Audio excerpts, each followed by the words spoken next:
G'day mates, how's it going? I'm back. Uh, I want this one. I had to run into the Trubbish because it kept running away. Every time I loaded the game in, it kept running away.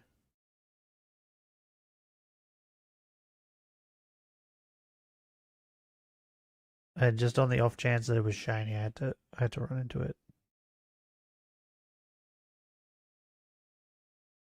Yeah, sick person. Me? What's wrong? What, do you not like this song? Do you not like Yelvis? I love Yelvis.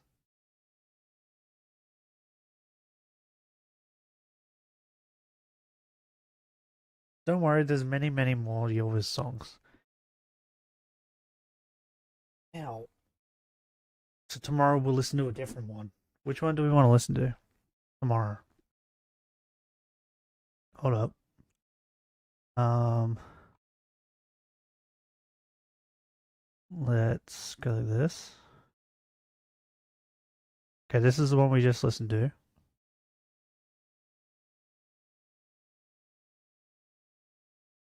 What am I doing? I'm doing this. Let's go back. We could listen to this one. Old Friends tomorrow.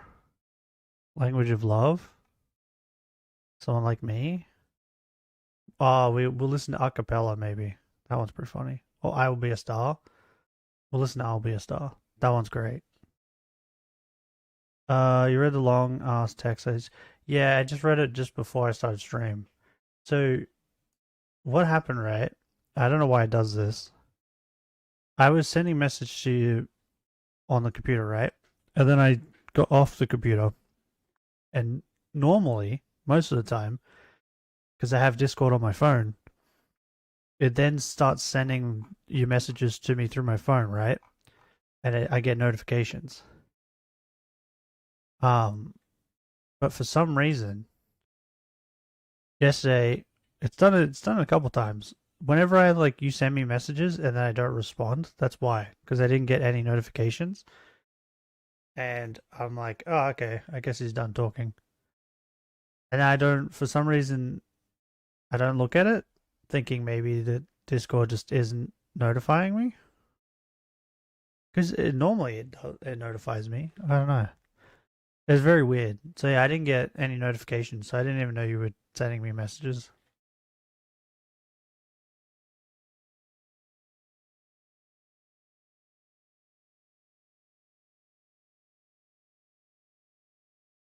Did Kakashi actually use 1,000 jutsus? No, he didn't. I, from the story, it's pretty clear he probably didn't. He just seemed to use Chidori a lot. So I'm gonna say no. I don't know, he's a Naruto channel, right? Hold on. I do watch some of his videos, but he's a Naruto channel. He's doing Boruto reviews, right? Which is fine, but he keeps coming up with things like this one. What if Sasuke never left? Sometimes I watch him because I'm interested in maybe what he's talking about, but most of the time I'm like, stop making up hypotheticals. It's so annoying. Or like this, did he actually use 1,000 jutsu? I think it's pretty clear that he didn't. I don't even understand how you can make a video on it. It goes for 40 minutes. What's your answer regarding the stuff that's inside the video? Um, I thought about it after I got off stream, and I think Turkey Tom's done videos on all of them, right? I think it's better if I just watch videos that are just on the single person than watch a video that's just telling me a rough idea about all of them. Does that make sense? Because I would rather have all the information than just a piece of it.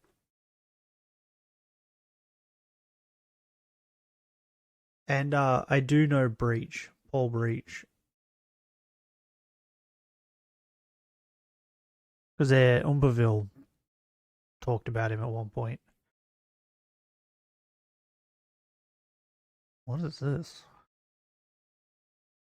Oh yeah, I remember that.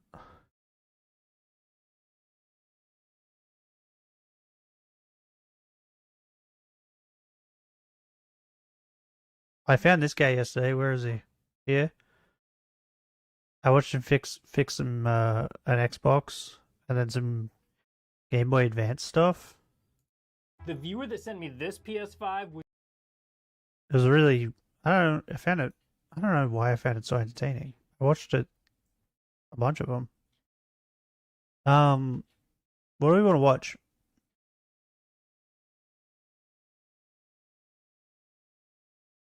Do we want to watch like oh, do we want to watch like educational stuff? Watch like nature documentaries or something?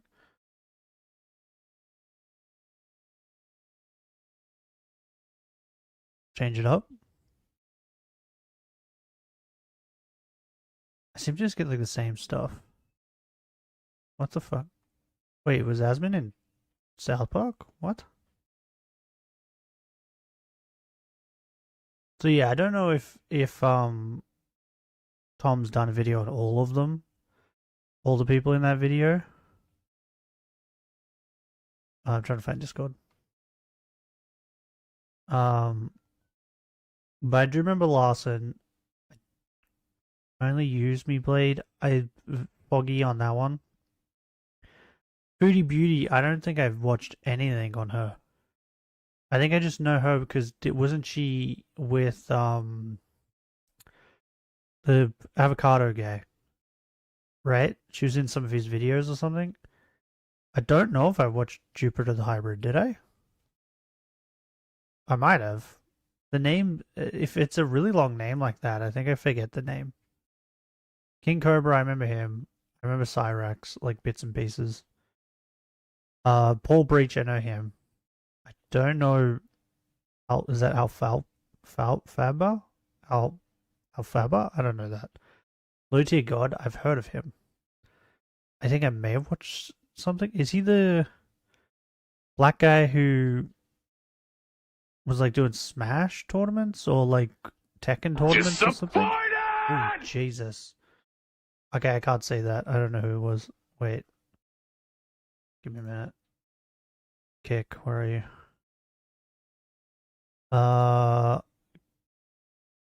Is that Achi?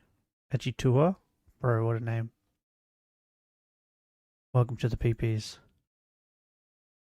Yeah, is Lutia got that guy? He was like he used to go to game things or something, and he got mad because he lost or something like that, right?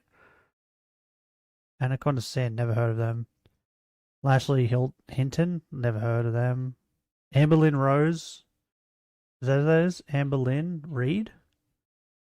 Is that the fat chick with the necklace? The one who was like, I asked for a salad and they gave me 2 bags of chips. And she asked for a healthy sandwich and they gave her a turkey sandwich with bacon. And then she's like, I'm going to eat it anyway. Bitch, just admit that you got that burger. I don't think have I seen the White Bowser? Maybe. Little Ma, don't know them. Little QB, don't know them. Don't know Jason Blaha, don't know that. Donovan Mayer, don't know that. And Leslie Clark, don't know that. I know some of them. And also the frog video was awesome. Is that really how they like... Is that really how they just like...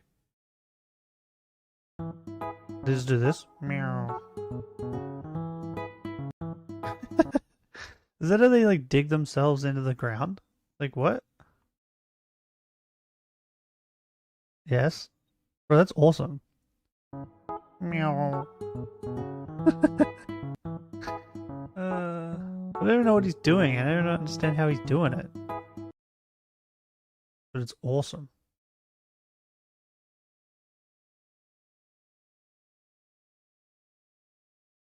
Lex Luger? What? For induction speech. Who's he inducting? Who'd he induct? I don't know who he inducted. I don't know who he inducted. I know Triple H was going into the Hall of Fame this year. Triple H, I think Michelle McCool. And I don't know the rest. What do we want to watch? Do we want to watch a guy like clean some horseshoes?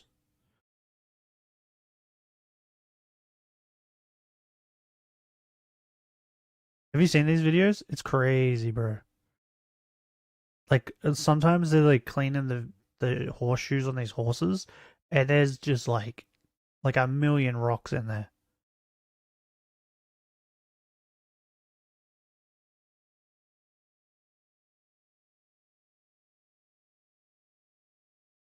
And once they've like gotten them out and stuff, it is kind of satisfying. Do we want Tom? Go Tom. Does Tom do any videos where it's like on a person where it's just funny? You know what I mean? Chinese cat herding cult leader. Wait. That says mukbanger. He's not eating cats, is he?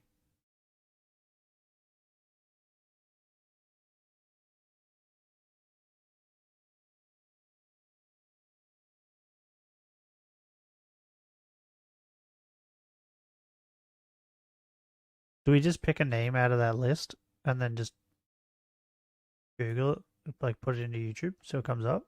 What do you reckon? What do we feel like watching today, Benny?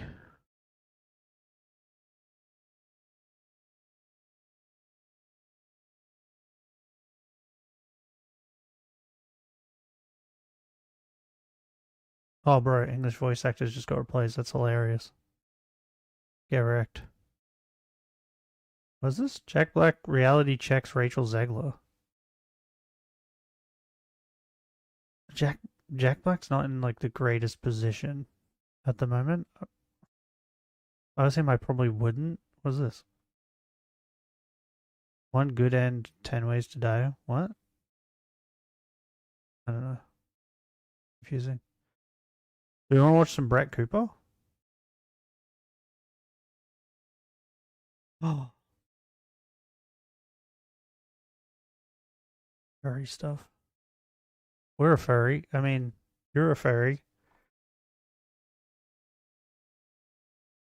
Is the Oblivion remake good? Everybody seems to be playing it.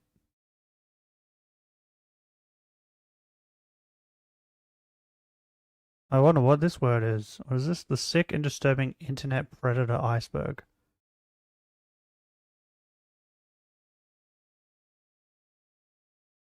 Do we want to watch it?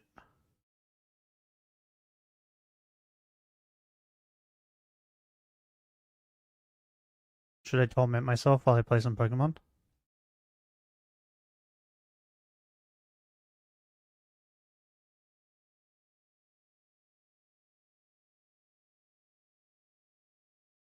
Cursed? How do you know? You've never seen it. Or maybe you have.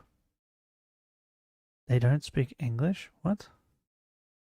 26 Australianisms Canadians don't understand.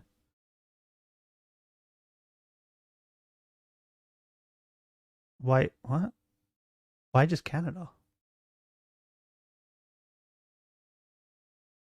What is this?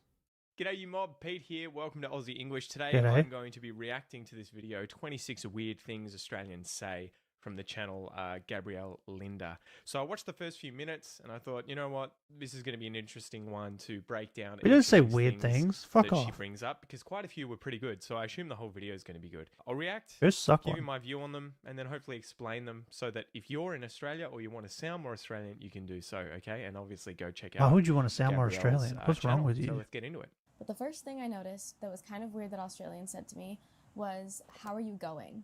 Like in Canada, we ask, how are you doing? But in Australia, to see like How you going? how you are, they ask, how are you Get it going? right? Instead of how are you doing. How you Super going? common. How you going? Yeah. How ya going? How you Exactly. going, mate? How you going? G'day, Melbourne. How you going? This can be See? a How you rhetorical going? question or a question that doesn't need a response, where Right. you're just walking around, someone passes you. How you going, mate? Yeah, good. How If you you're going? gonna say it, you say don't it want to get right. into your life story. Very common here in Australia, and yes, it is common for someone to say that and for you to not be required to say anything. By the way, here in Australia, right? If you're in the street or whatever, and you like, sometimes people will say, "Oh, g'day, mate, how's it going?" And you just go, "Yeah, right." What about you, right? Or something like that, and then they'll go, "Yeah, I'm good," and then you continue walking. It's not an invitation to stop and talk. Like, it might seem like it, right? Because you're being friendly, but it's not. It's just, that's just what we do. We'll say like, "How are you going?" But we're not doing it to try and like have a conversation with you. We're just trying to be nice, right? And a lot of people, like, there's a good amount of people who think that it's like an invitation to start having a conversation, and it's not. Anything besides "good, mate," and "you." How you doing? See? You can do that. It kind of is used a bit more in Australia, I think, for like if someone's worried about you. Like if I saw someone, you know, that I knew and they looked a bit down in the dumps, a bit sad, I might say, "How are you doing? You know, are you doing okay? Are you going okay? Are you all right? How are you doing? How you doing?" You know, it sounds to me, at least off the top of my head, a bit more like you're showing some concern. And this is Nah, I another just say, one that's "Cheer up, funny. buttercup." The Brits tend to say, "You're all right," you know, "Are you all right?" as a "how you going? How you doing?" type greeting, you know, and it doesn't require much of a response besides, "Yeah, good, mate, you," or, you know, "Yeah, you all right?" For us, again, that's like, "Are you all right?" If someone said, "Are you all right?" it's like, "Yeah, I'm okay. What do I look sick? You know, what's up? Why are you concerned? You know, Exactly. Are you all right?" We This would guy say gets that in it. Australia when someone's, in trouble, looking ill, This there's some guy sort gets of a it. problem, and you're checking on them like, "Are you okay? Are you all right?" You right there, mate? You right? So that one's always blown my mind, how Brits say that. It feels a bit weird. Oh, How you doing? it's awesome how he has, you like, let me know, clips. Aussies. Is that something you say very often? Oh, you know going who is we just should the react to? go-to, right? The Oh, next thing Australians say I just thought is that's too something. easy, as in like, right on, or like, awesome, thank you. True. Okay, so too easy. Yeah, we would use this when someone has asked you for something or requested something, yeah, like that. Like if someone's like, "Hey, can I borrow some milk?" You say, "Yeah, too easy." and the task that they've given you is too easy. The Yeah. idea, I guess, is that you're showing that it is not a problem at all, right? It's no problem at all. This is too easy. It's not a problem. So we would use that quite often in Australia. Too easy, you know? Thanks. Too easy. Have a good day.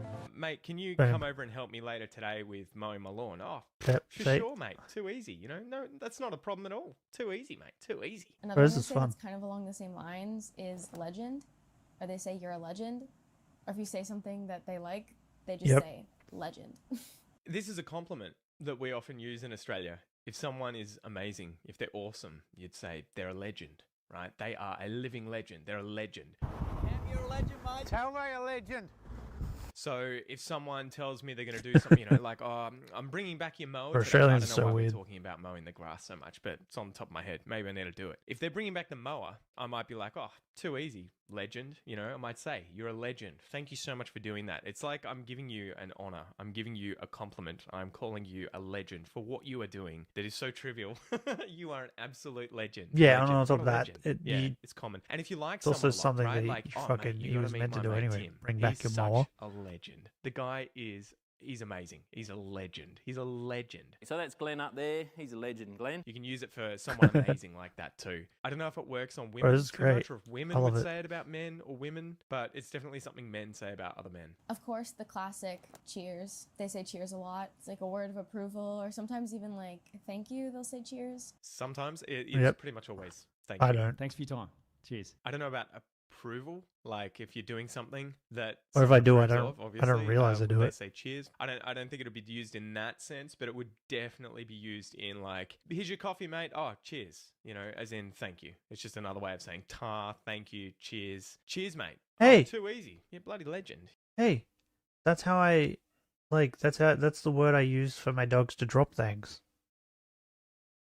So if my dogs have like the ball in their mouth, or like if they've like yesterday, I had oh fuck. Oh, it's still sitting there. Thank God. I had like ate an ice cream, and I put the stick on the table over there. I just remembered it's still there, so it's a good thing my dogs don't take things while while I'm asleep. But I dropped it on the ground, and Panda took it. And to get her to drop it, I say tar, and they drop things. So to them, tar means like drop. So, but if you say drop it, they won't drop it. So you have to say tar. It's the same thing if like if I'm like sitting at the table and having dinner with my family, and I say to my niece, "Hey, can you pass me the like sauce?" And she passes it to me as I'm taking it. I say tar. That's how I use that word. You know, you can string all of these together, guys. By the end of this, you're going to be fluent in Australian English. Something that I actually really like Australian saying is darl. Darl. It kind of sounds like doll when they're saying it, but it's No, like it's short for darling. Like, thanks, doll. Sounds like doll to her because in Australian English, we're using a dialect of English and accent that is non-rhotic. The short story is we only say R if a vowel sound comes after the R in a word. So in the word dal, it's just a long R sound, dal, because there's an L after the R. This is short for darling, and typically men might use this on their wives, their girlfriends. What do you call that, Dal? It's a little outdated. I don't know if they Yeah, do that too much I don't think- anymore. Yeah, I don't think I've I ever often heard someone say hear it women recently. using this, especially older women, when interacting with younger people, and even people their own age. Hi, Pauline. Good to see you, Dal. Like a good example is if you went to an outback pub or an outback store or something away from the city. You're in the sticks. You're gone into a Yeah, I was just about to milk say, bar and you've bought depends on where you a are in drink or Australia, something, she too. might be like, "Oh, that'll be $5." If you go Dal." like It's more in the love. bush, It's bro, the you're not same gonna thing. She understand may a say word they love as fucking well. say. It's just a kind of affectionate, informal way of referring to someone, informally. I wouldn't typically use this on women myself, besides maybe my wife, but I don't think it's a word I go to. If I use this on women that I wasn't in a relationship with, which is, every single woman except my wife currently. Currently? The fuck, Pete? It would seem a bit He's weird. planning on Oh, getting thanks, divorced? Dal. They might be like, what? Obviously, in true Australian fashion, I've never heard that word be used so much. See you actually next don't know if Tuesday. I've ever really heard anyone use Wow. that word. In Canada, we mostly just drop like F-bombs every second word. We do that over yeah, here, I've never too. really heard before, but Man, you guys have got to paint with every color on the palette, right? It's just used a lot in Australia. We say cunt. We say it a lot. We say it in very Oh, you negative said the ways. word. Someone can be an absolute cunt, and it's about the worst thing you can call someone. But we can use it in a very positive way. Someone is Yeah. a mad cunt. My best mate, Tim, he is a mad cunt. Davo down the street. He's a mad cunt. That guy is a top cunt. He is the best guy I know. So we can use it both ways. Again, this is Yeah, tied we're in with pretty our weird. culture, informality. We swear a little more, I think, than Americans, Canadians, and Brits. And we use the C-bomb a little more too. I A think little. Brits use the C-bomb quite a bit. Americans are pretty loath to use it. They will not do it very often unless they are in dire straits and really scraping the bottom of the barrel for insults, I think. That's sort of like, oh, God, do we really drop the nuke? Yeah, that's like me, I'm right? gonna So, get shot. so I don't use the see you next Tuesday unless there's no word that's like strong enough to express my like what I need to express. Like, was it one of the Elden Ring streams? I said it, and it was because I was mad. I think it was one of the ones when I was fighting Consort Radahn, right? I think I said it. I only use it when I really need to, Shot. they because say there's it no word all that's the strong time. enough. They say it to their friends. It can be like an endearing thing, or it can just mean like a person. This is so like- true. Like, I would say, I remember back in the day, if someone was messaging me or called me or something, and it was one of my best mates, when I was a teenager or whatever, you'd say things. For fucking, my brother said it yesterday, like about my nephew, and what did he say? He was telling me something he did, and he's such a silly cunt. Like, what a weird string of words. You know what I mean? We just use it with everything. We're fucking weird.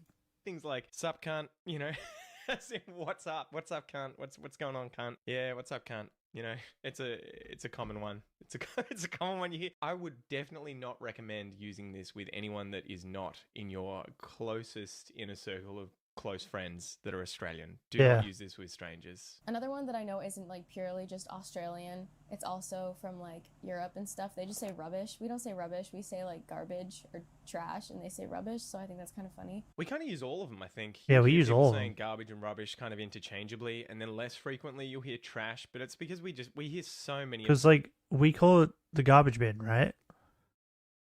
But if I give my brother like that stick, right? If he came in the room and I gave him the stick, I'd say, "Can you put that in the rubbish?" I don't know if I say trash. I do say garbage because we call them garbage bins. Sometimes we call them rubbish bins, but most of the time we call them garbage bins.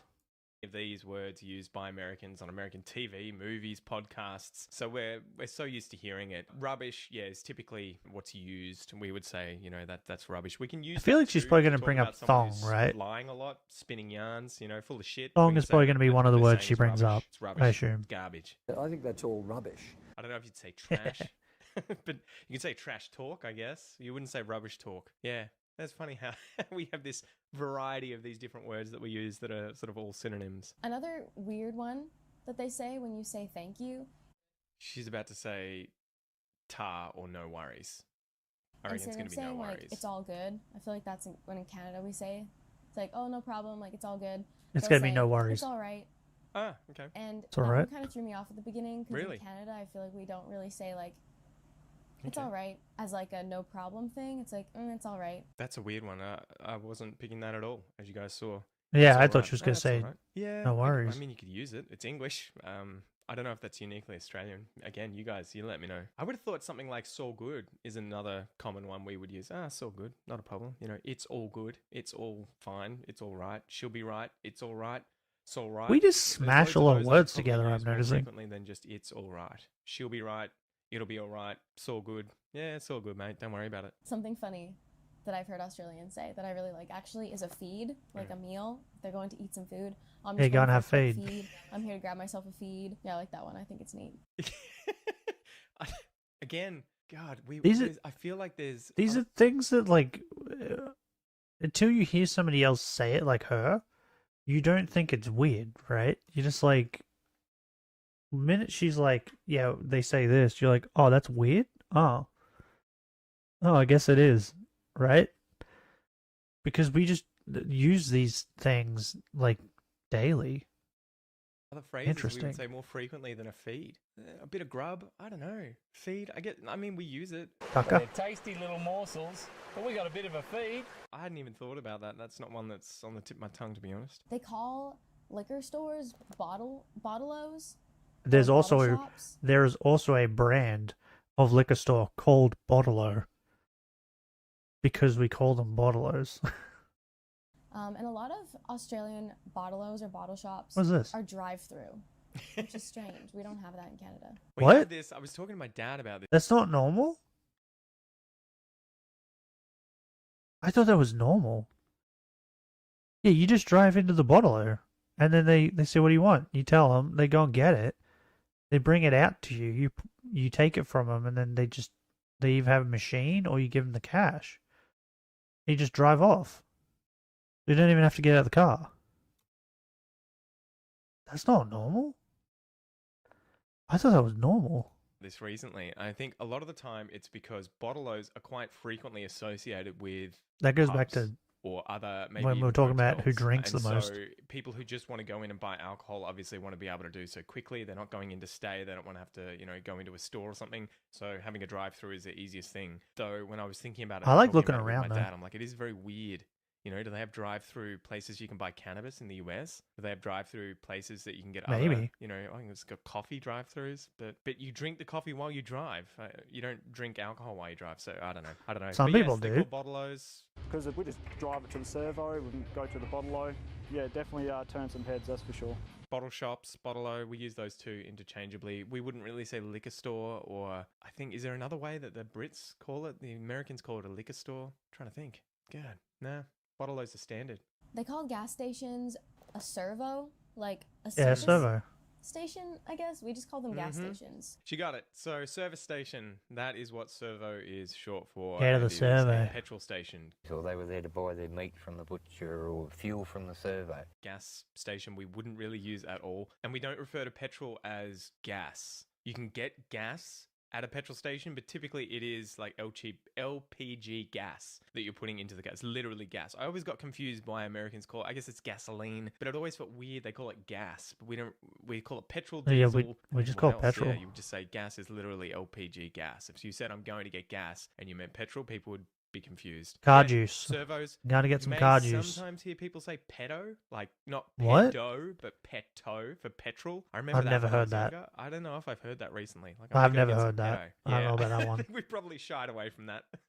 That sounds a bit wrong. They have this weird nickname for the afternoon called Arvo. Yeah, the It's Arvo. Arvo. Also, when I say it in my accent, everything Stop sounds saying so everything's much, weird. like, not Fuck cool, you. but The reason it sounds normal. weird when she says it is because with phrases like this morning, this evening, this afternoon, or this Savo, you'll notice when we say this, right? We're not saying this Arvo, this evening, this morning, but instead we're saying what sounds like the, right? We're using that schwa sound. So you'll hear this morning, the Savo, this evening. I often say, what are you doing the Savo? The Savo. The Savo.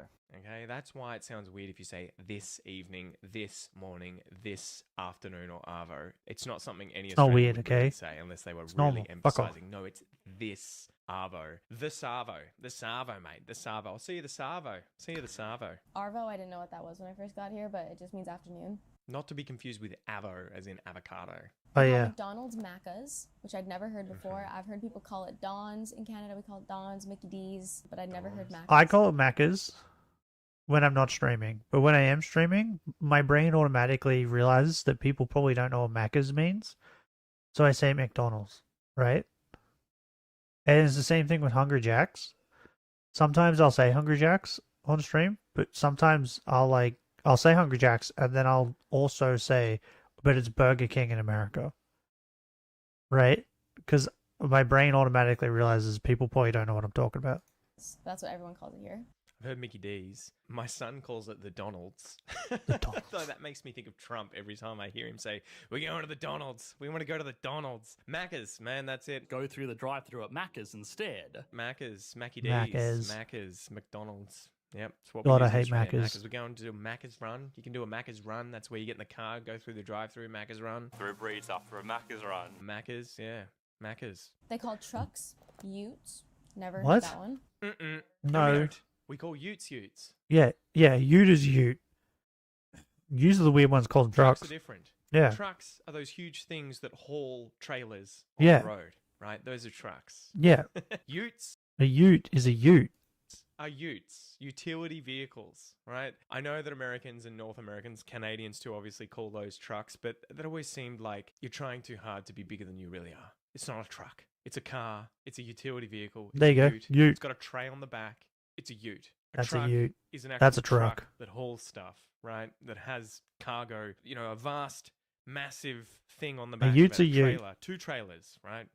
That's a truck for me. If you Well, they said don't I have to drive have a two truck, I'd be trailers. like, what for a job? That's your job. You're a truckie. You're a truck driver. I wouldn't be Some of them thinking have one. ute. Some guy in a ute comes along, cuts her off. The other thing that's funny that I don't know if she's the going to mention or fuck? not is that we call the American trucks, that they bring over here that are utes, that are these huge things. Some of them have like 4 tires at the back. They take up like 2 parking spots. It's a love-hate thing in Australia. If you own one, you probably love one. If you don't own one, you probably think everyone that has one is a dickhead because, they just take up too much space. We call Yep. them yank tanks, right? Yankee, I guess that's the long word for yank, right? Yank tanks. Bro, It's a yank tank. My mother's They call boyfriend bought one. candies lollies. Yeah, And lollies. I thought lollies were just like a lollipop, but no, it's like any kind of candy are called lollies. Yeah. Yep. It's a lolly shop full of lollies. Nothing's boring. They're all lollies.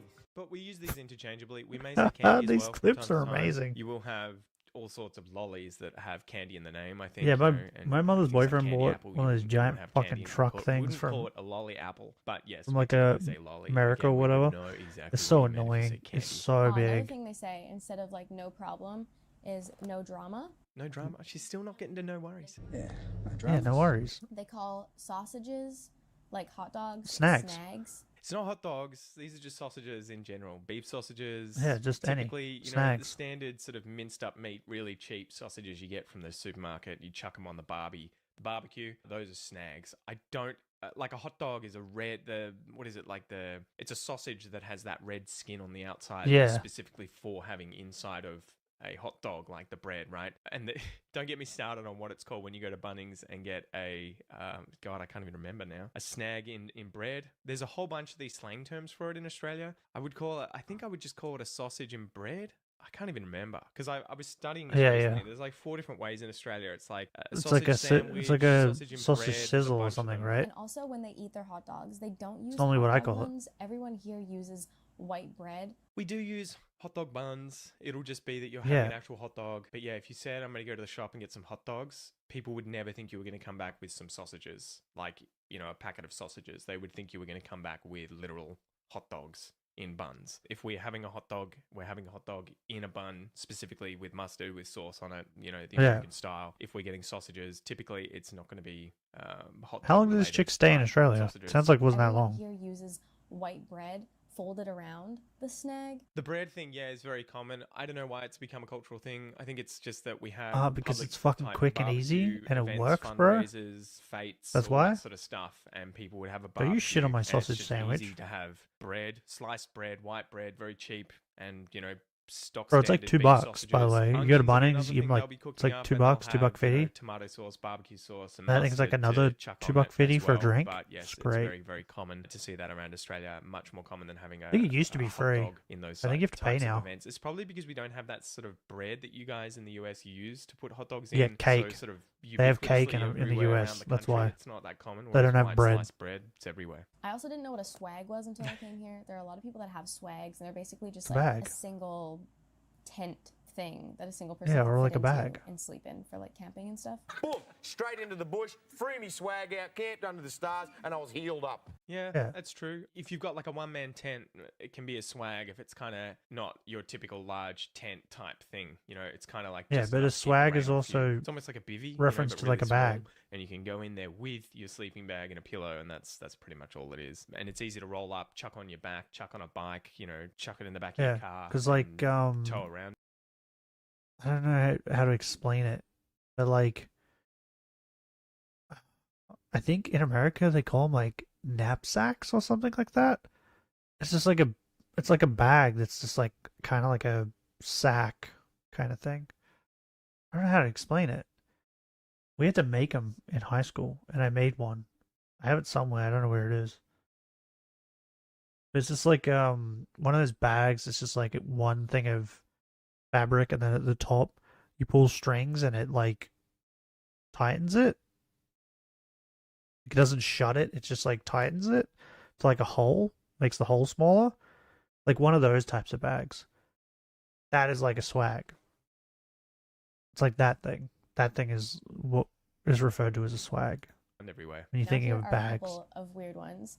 A stubby is what they call a bottle. So if they go into like a bottle shop, or if they go into You got a bar, tolly and a stubby. they'll ask for a stubby of something. That just means a bottle of something. And No, you're wrong.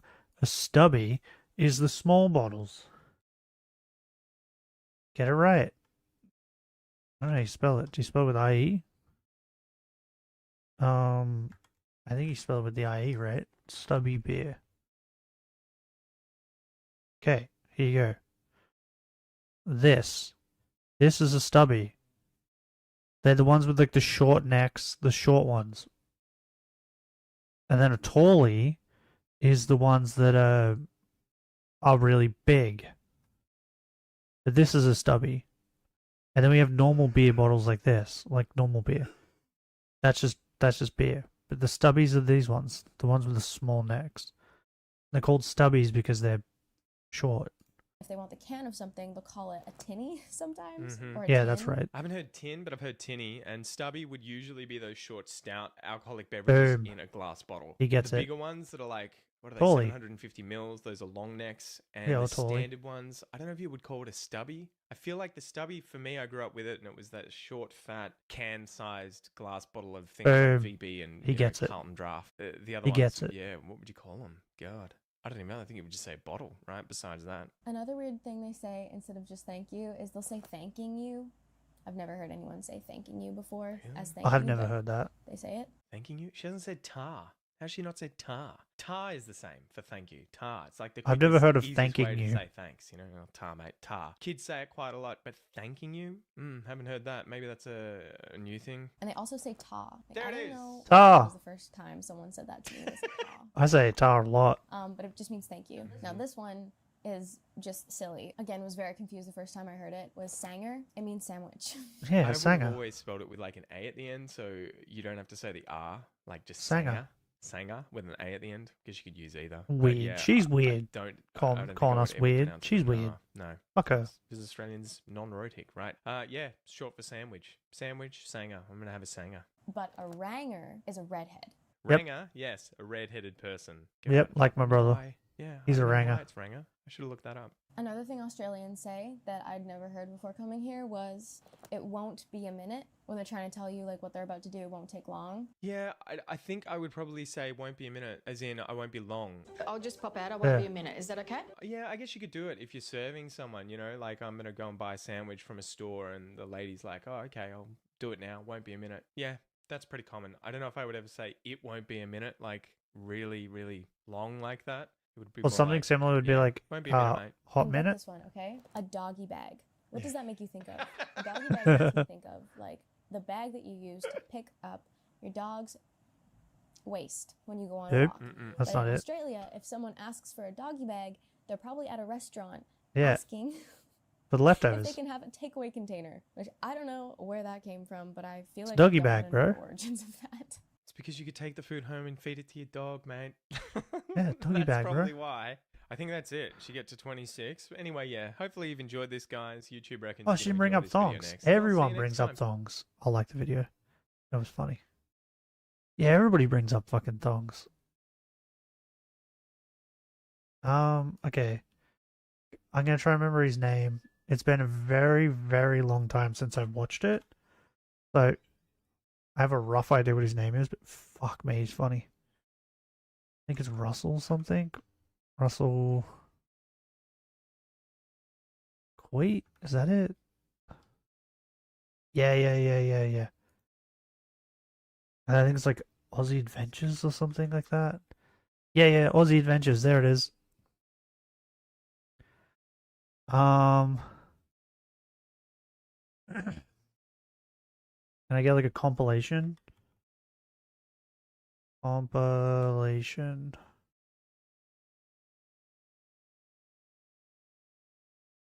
It's only like 6 minutes though. Alright. This shit. Not only is a handgun. This dude right here, Russell Coit. This was the greatest show ever. This shit was so funny. He's supposed to be like a wildlife expert, and in this show he would like take. I think it started. He was just going around doing like Steve Irwin kind of things, and just going around nature and telling you about nature. But then there was like one time there's a thing in the show where he got a group of young people and he was showing them how to camp, but everything just kept getting fucked up because it's like a comedy thing. He's not good. And then I think at one point he was like trying to hit on one of the girls that came. It was it's so funny. Shit's so funny. Source of protection. It's a means of communication. He's also from The Kath and internationally Gam. recognised signal for distress is 3 shots in the air. Yep, it's a simple technique, but one that will have help arriving before you know it. The reality is a 4-wheel drive like this one is dumb. more than capable of negotiating a track just like this. The problem is, city slickers like these people, they got no idea. They're more interested in getting a bit of dirt on the side of the vehicle. Incredible. Okay, start her up. Okay. Okay, don't touch the brakes, you'll lose control. Low range, first gear, watch and listen to me. Okay. Yep, it only takes a little know-how. Thanks to good seatbelts and a visit from my mates in the Royal Flying Doctor Service, those two tourists were eventually discharged from intensive care.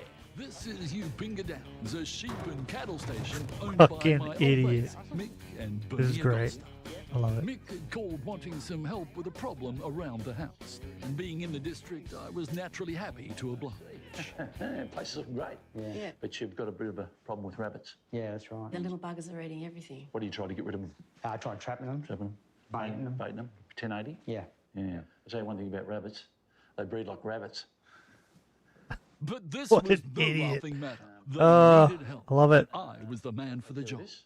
You put the kettle on, and maybe a bit of cake would be nice, and won't take too long. See you in a minute. Sounds great. That'd be great. See ya. They might seem like the perfect pet, but rabbits are a serious problem for those in the bush. These pesky predators were first introduced into Australia in 1859 by this. Oh, you have rabbits, don't you, Thomas Benny? Austin. And it didn't take long for the promiscuous pair to start doing what came natural. Since then, they've been How's your an rabbits? environmental disaster, digging up valuable land, destroying precious plant life, and forcing out important native species.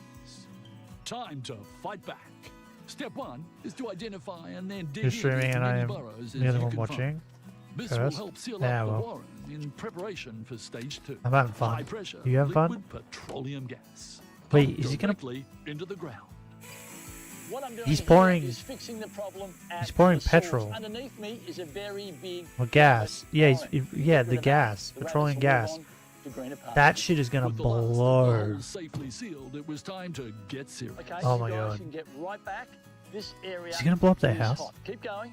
Keep going. Oh my God, LPG please. is highly combustible. Is he gonna blow up their house? Even though the detonation would take place safely below ground, I didn't want to be taking Wait, any what? chances. Did he say safely below ground? Bunny.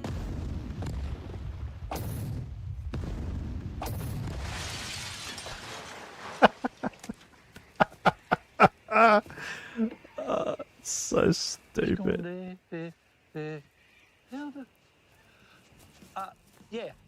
Hi. Yeah, what happened was you had some burrows underneath the house that you didn't tell me about. I won't hang around for a cup of tea or a piece of cake. Now he's bailing. You know, there's nothing I enjoy more than pulling into camp and washing off the dust. Problem is, you don't get too many bathrooms out here. That's why I always carry one of these. It's an auto shower. Plugs into your cigarette lighter, runs through the motor, and supplies a steady stream of warm water through that shower rose there. Wait, A little what? bit of Where does the luxury water come from? Out here in the outback. Excuse me. Where does the water come from?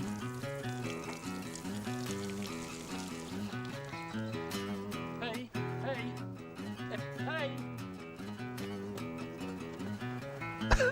Come on, do something! Bro, this guy's a genius.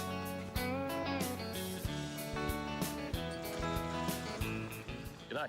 G'day. G'day. Russell. This shit's too funny. Greg. What seems to be the problem? Our caravan's stuck. It's stuck, is it? Oh, yeah, taking her down and got yourself into a bit of a problem. She's right up to the axis. How's your day, Not an Benny? easy Good? thing Bad? to do. Creamy? Crunchy? The last time I was in a van was a divvy van. Not really, I'm only joking. I haven't been arrested for anything. Well, there was one time, but that was thrown out of court. But, you know, police were involved. And safe, you were quite safe. I mean, I know I'm alone out in the outback, so don't worry about running into me. Russell Court, look it up. All pretty good. Anyway, uncouple your car. Okay. Looks like these grey nomads were going nowhere fast. We'll get them out.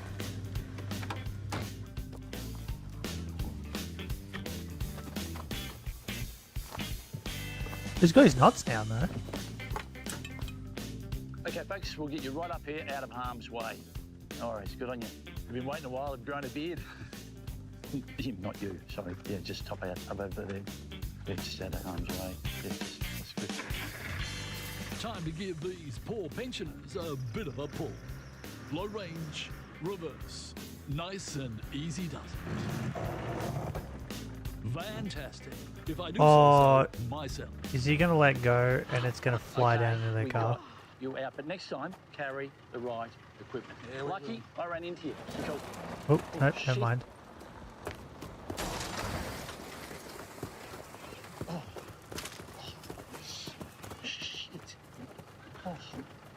Shit. Yeah. Oh, yeah, look, it's not as bad as it looks because you bogged your caravan at the bottom of the hill. Not a great place to do it because my car's rolled into it accidentally. So anyway, why don't you go and sit in the car and have a bit of rest? I'll get someone to pull us out and we'll have you on the way before you know it. That's fine. Just leave all that off your pocket. There you go. That's good. Oh, this shit's great. All Aussie adventures. Pack up your swag. Let's go. Bro, it's so good. Old Australian TV shows are fucking great. Like, Thank God You're Here. Thank God You're Here is so funny. What do you want to watch, Benny? Pick something. Quick. Quick. Pick something. Let's reload this. See what pops up. Wait, what? Why is it? That's weird.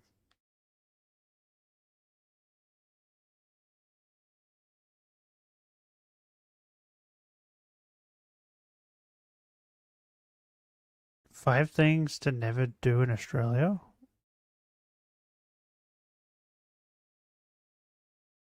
I'd say that number one is probably like drive a car without a license and then act like an entitled dickhead about it when the cop pulls you over.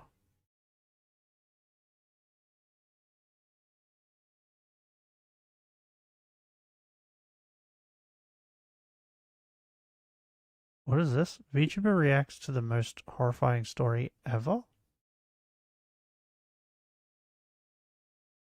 Should we watch that? Let's watch that.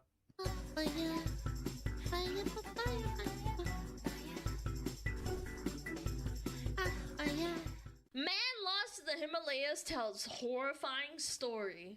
What, did he see Bigfoot or something? In December of 1991, Wait. a man set off Oh, I into the changed my Himalayas. model. Wait, he got lost in the Himalayas and came back?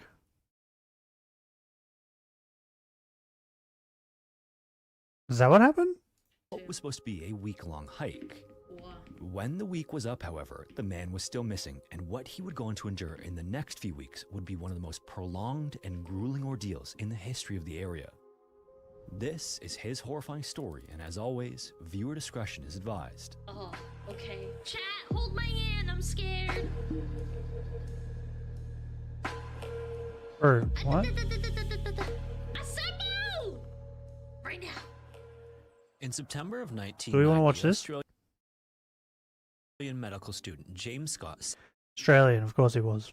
That makes sense. I wonder he survived. He did it out of spite.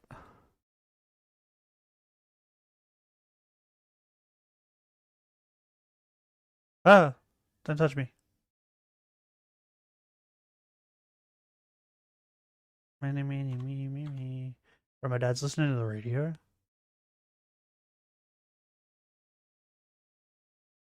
And what the fuck? Is there a lady covered in shit? What is this? They finally returned to Top Gear headquarters? Didn't Top Gear try to, like, continue after they sacked them all? I don't remember. I used to watch Top Gear when I was young because it was good. And as I grew older, I didn't really watch it that much anymore.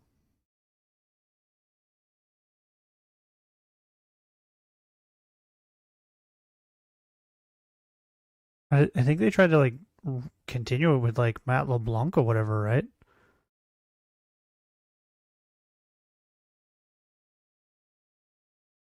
Oh yeah, this is that idiot who fucking... He went to the island and what are they called? The North Sentinelese. He went to their island. Should we watch that? Let's watch that. I think Gino did one on it, right? Gino, Samuel. Was it on this one? Wait, what if I did playlists? Yeah, there it is. I watched this one halfway through. I haven't gone through yet. Let's watch this.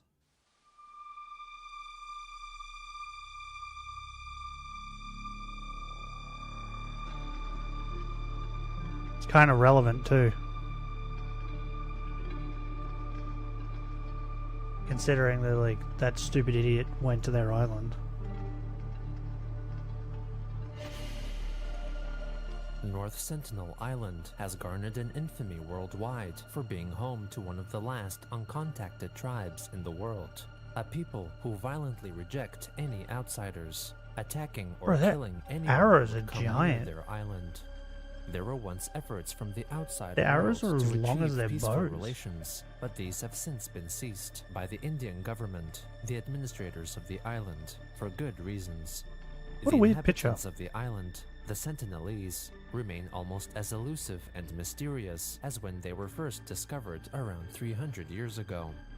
Virtually uncorrupted by outsider influence, they remain one of the last remnants of a past humankind, and along with their nearby neighbors, exemplify how damaging the modern way of life can be. How far away is the mainland from them? Because, like, they have boats. Could they not, like, make it to the mainland? Do they not want to get to the mainland? The small North Sentinel Island, only 4.5 miles Oh, across, is one wait. of nearly 600 islands that comprise the Andaman and Nicobar. They're not that far away. So if they really wanted to, they probably could. They're really, like, dedicated. Islands Union Interesting. Territory of India. It lies only 22 miles away from the nearest town on South Andaman Island and 31 miles from the territory's capital and largest city, Port Blair. The people who live here, dubbed the Oh, wait. Sentinelese, are part of the That tiny little island? Wait. So this is them there. Wait, so then... And then what, like, this has actual, like, civilization? So they only got to get from there to there. I wonder why they haven't tried.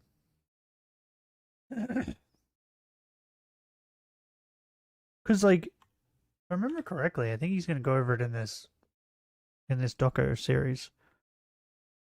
I think there was other tribes that, and they went and took, like, they would fight for, like, territory and stuff with these ones. So, like, I'm kind of curious on why they didn't go over there to get more things. I don't know.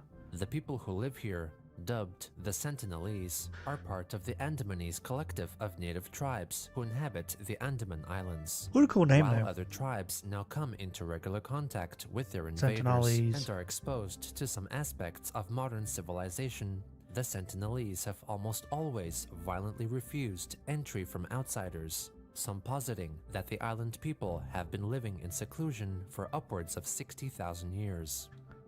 The earliest references to the Andaman Islands date back to around the 9th century ACE, and their inhabitants were said to have been a people to be feared. Pirates from Malaysia, Burma, and China are thought to have traveled to this region and may have even abducted Andamanese people. What have you been up be to today, used Benny? as slaves. Anything? Shipwrecks were not uncommon, Nothing? as many Andamanese tribes, including the Sentinelese, learned to utilize iron salvaged from ships in their construction of spears and arrows. In 1771, John Ritchie, a British surveyor working for the East India Company, was the first person to concretely detail the island, passing by North Sentinel at night. From his ship, he witnessed a multitude. Isn't the East India Trading Company, is that the thing in Pirates of the Caribbean that was selling slaves or whatever? Is that what they did in real life as well? Maybe that's why they were trying to get to the Sentinelese. Or trying to make them into slaves. Oh, I touched him. I didn't mean to touch him. Of lights on the shore and assumed that the island was well settled. Nothing more was recorded about the island for nearly 100 years, until 1867, when an Indian merchant ship, the Nineveh, was wrecked by a monsoon on the island's reef. All of the 106 passengers and crew managed to reach the beach safely Nineveh. and survived without incident for 2 days. On the morning of the third day, the Sentinelese all of a sudden came out of the dense forest and attacked them. The captain of the ship later reported, "The savages were perfectly naked, with short hair and red painted noses. Their arrows appeared to be tipped with iron." Fortunately, the passengers and crew returned to their wrecked ship without harm, where they fended off the Sentinelese with sticks and stones. Bro, look at how long those arrows A British are. Royal Navy steamship soon arrived to rescue the castaways without further incident. By this time, the Andaman and Nicobar Islands had fallen under Wait, does British that mean- rule and were formally addressed as part of British India. Does that mean that, the like, arriving British authorities wasted no time in they have clearing more grand stuff from the expanses of boat? forest for Because the future boat was just development, wrecked there, and right? also happened to bring with them diseases to which the natives of the islands were never exposed, and so many succumbed to the likes of influenza and pneumonia. The population of a group of distinct tribes, collectively referred to as the Great Andamanese, fell by as much as 50% in a matter of a few years due to measles. Others, like the Onga, who lived on Little Andaman Island, defended themselves with force.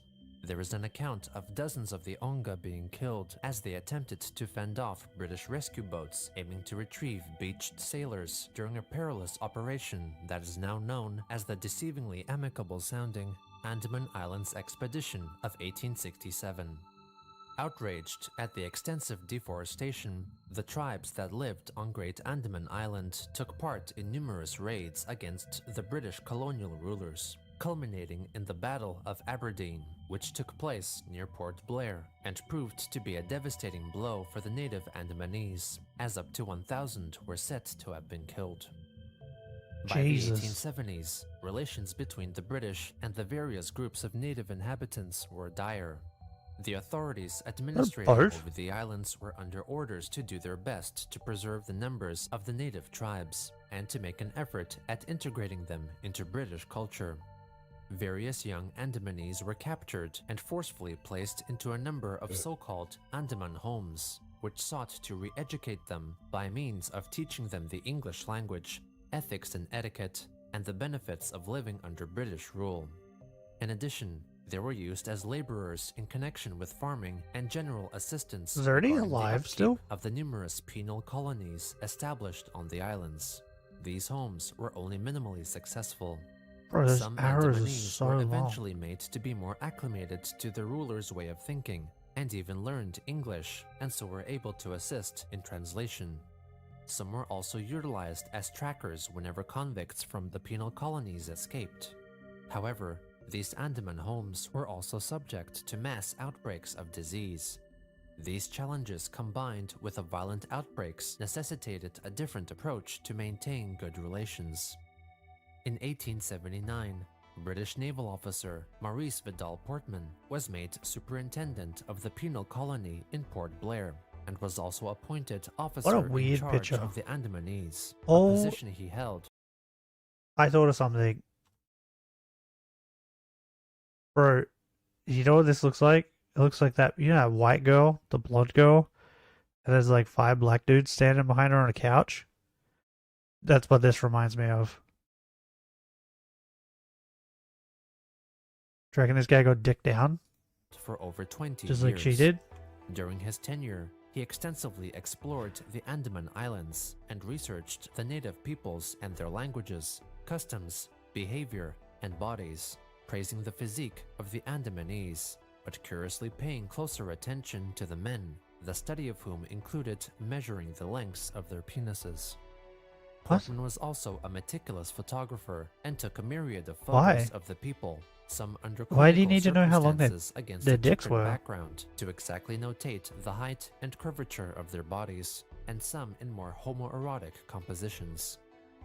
During his time in Port Blair, the British administrators began executing gift-giving missions, a means of making the Andamanese more at ease with their rulers by approaching their living spaces with the offer of gifts, such as exotic foods like coconuts. Portman took part in just such gift-giving expeditions to North Sentinel Island in an effort to establish peaceful contact with the Sentinelese, a people that, due to their island's unimportant resources and their aggressive resistance, have so far evaded the mistreatment and abuse Unimportant experienced resources. by so many of the other tribes. In 1880, Portman arrived at the island by ship, accompanied by a sizable group of armed troops and Great Andamanese trackers of the Akabea tribe, with the aim of establishing friendly contact. Interestingly, the tribesmen apparently had warned Portman of the islanders' violent disposition, indicating that perhaps the people of North Sentinel Island had entered seclusion much more recently than some may have thought before. Another alternative is that the trackers were confused about what tribe they were to contact and mistook the Sentinelese for Jarawas, the group directly neighboring. How far away are you allowed to be from this island? Because like we have drones now, right? That you could probably buy and be at the distance you're allowed to be, and fly the drone over. Ah, god damn it! Because I'm just like, because we had this stupid streamer or whatever he is that went to the island. Why was his first thought to go and get on the island? Why wouldn't it be like, I'm going to fly a drone over it?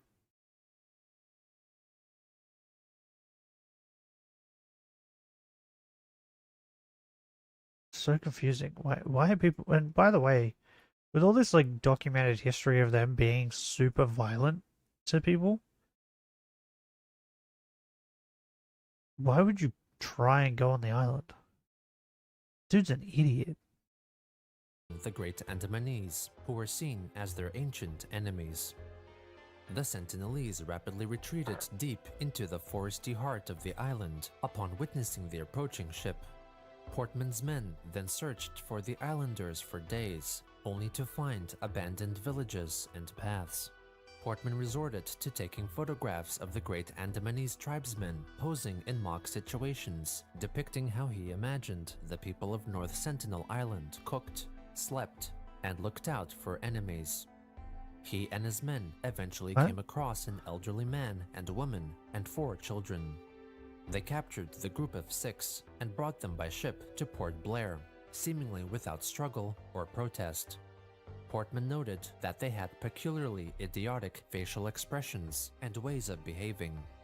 In Port Blair, all of the Sentinelese fell ill, and the elderly couple soon died.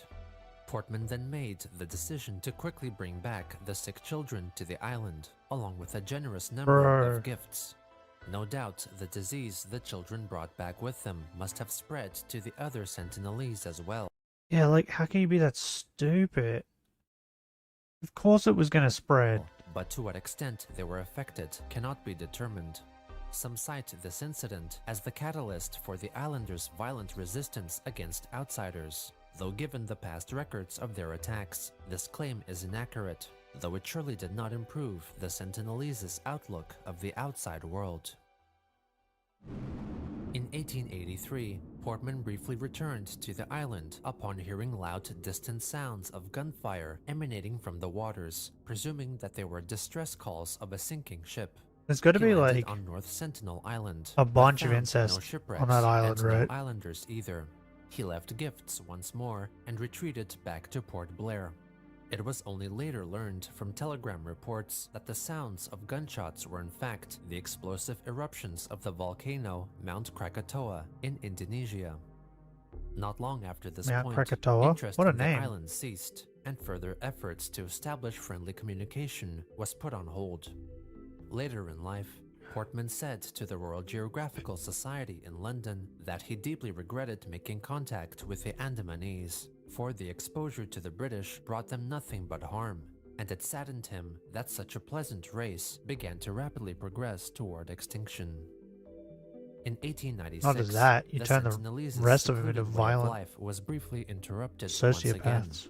3 Indian convicts escaped from the penal colony in Port Blair and made That's their a way jail? in a makeshift raft to any nearby island that would welcome them.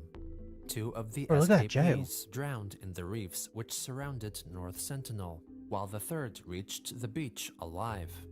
Some days later, a search party landed on the island and found the convict dead on the beach, having been pierced by arrows numerous times. The authorities noted that they did not see any of the island's inhabitants. This was the last major interference from the outside world for the better part of half a century, as the Sentinelese Well, that guy got carried off on easy with then. their lives in their secluded world.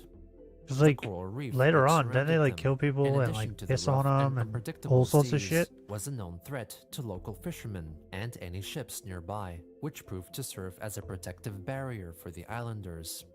This also may be a reason why they never strayed from their island. They built canoes that were quite similar to the ones used by the Onga group of natives, who predominantly inhabited the island of Little Andaman to the south of North Sentinel. Unlike the Onga, who So they couldn't get off the island pretty much because of the waves. So it's like a Castaway type situation, right? Like in the movie Castaway, he can't really get off because it's like strong waves. Got it. traveled to other islands for fishing, the Sentinelese only rowed their boats in the shallow waters along their coast, propelling themselves with long poles pushed off the ground underwater. They are believed to hunt turtles in these waters and are thought to I like largely sustain turtles. themselves on mollusks on the count of roasted shells spotted on their shores. Up until 1947, What about other animals? when India won independence from the British Commonwealth, Could be other animals the on the people of North island, Sentinel right? Island most likely lived undisturbed. In fact, the first census conducted by newly independent India failed to make mention of the Sentinelese altogether. It was only 5 years later, in 1956, that their presence was recognized, as the government officially declared the island a tribal reserve and forbade anyone from coming within 3 nautical miles. Armed patrol boats would on occasion visit the vicinity as an extra measure to prevent intrusions. However, the island itself was not seen as part of India, and in practice, the Sentinelese operated almost as a self-governing independent state. In 1967, well, you don't know what the fuck their they're doing peaceful on there life anyway. was once more disturbed when Indian anthropologist Shiylocke Pandit was allowed to travel to the island and conduct a research expedition with the hope of achieving peaceful contact through gift-giving, just like the British had done 100 years before.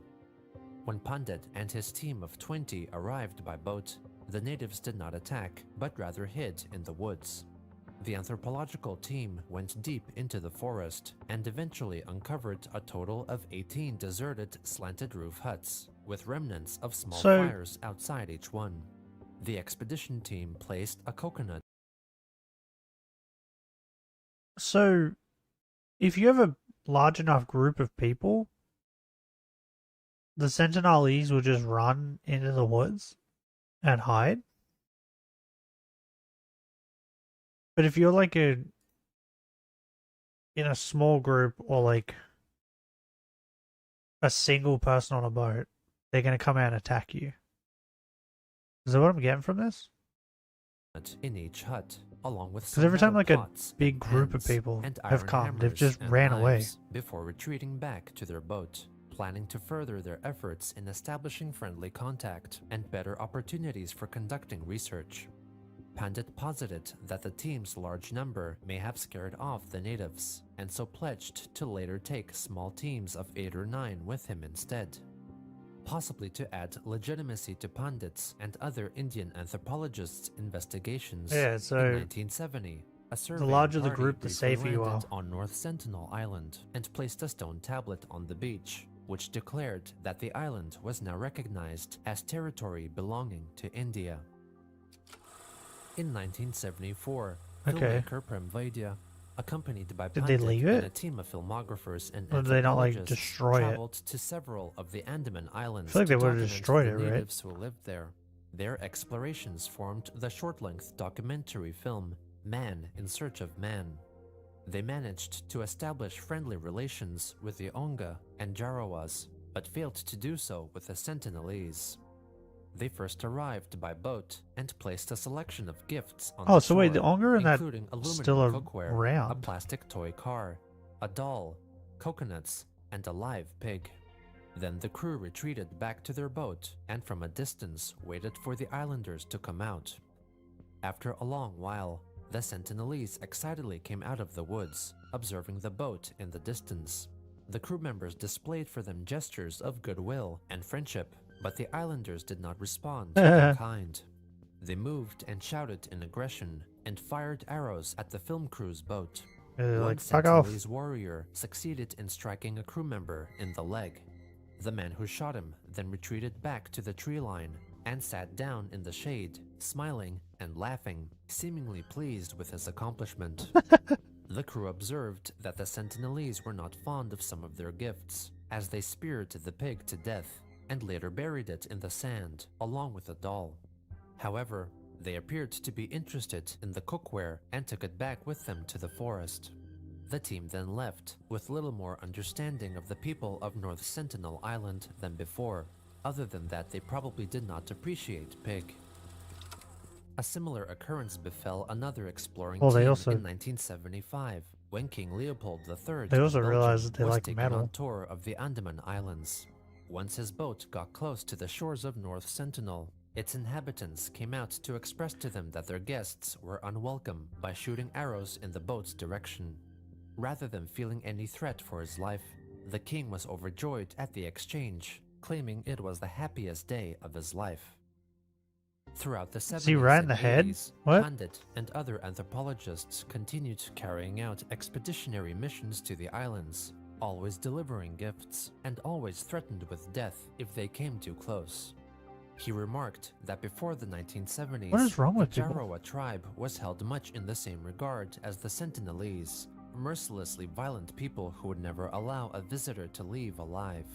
However, upon anthropologists making visits there in the early 70s, they were greeted with songs and dances, as the Jarawas welcomed and pleasantly examined their curious-looking Bro, that guy has guests. some hairy nipples. Pandit What? believed that consistent gift-giving missions were key in attaining a cordial relationship with the natives.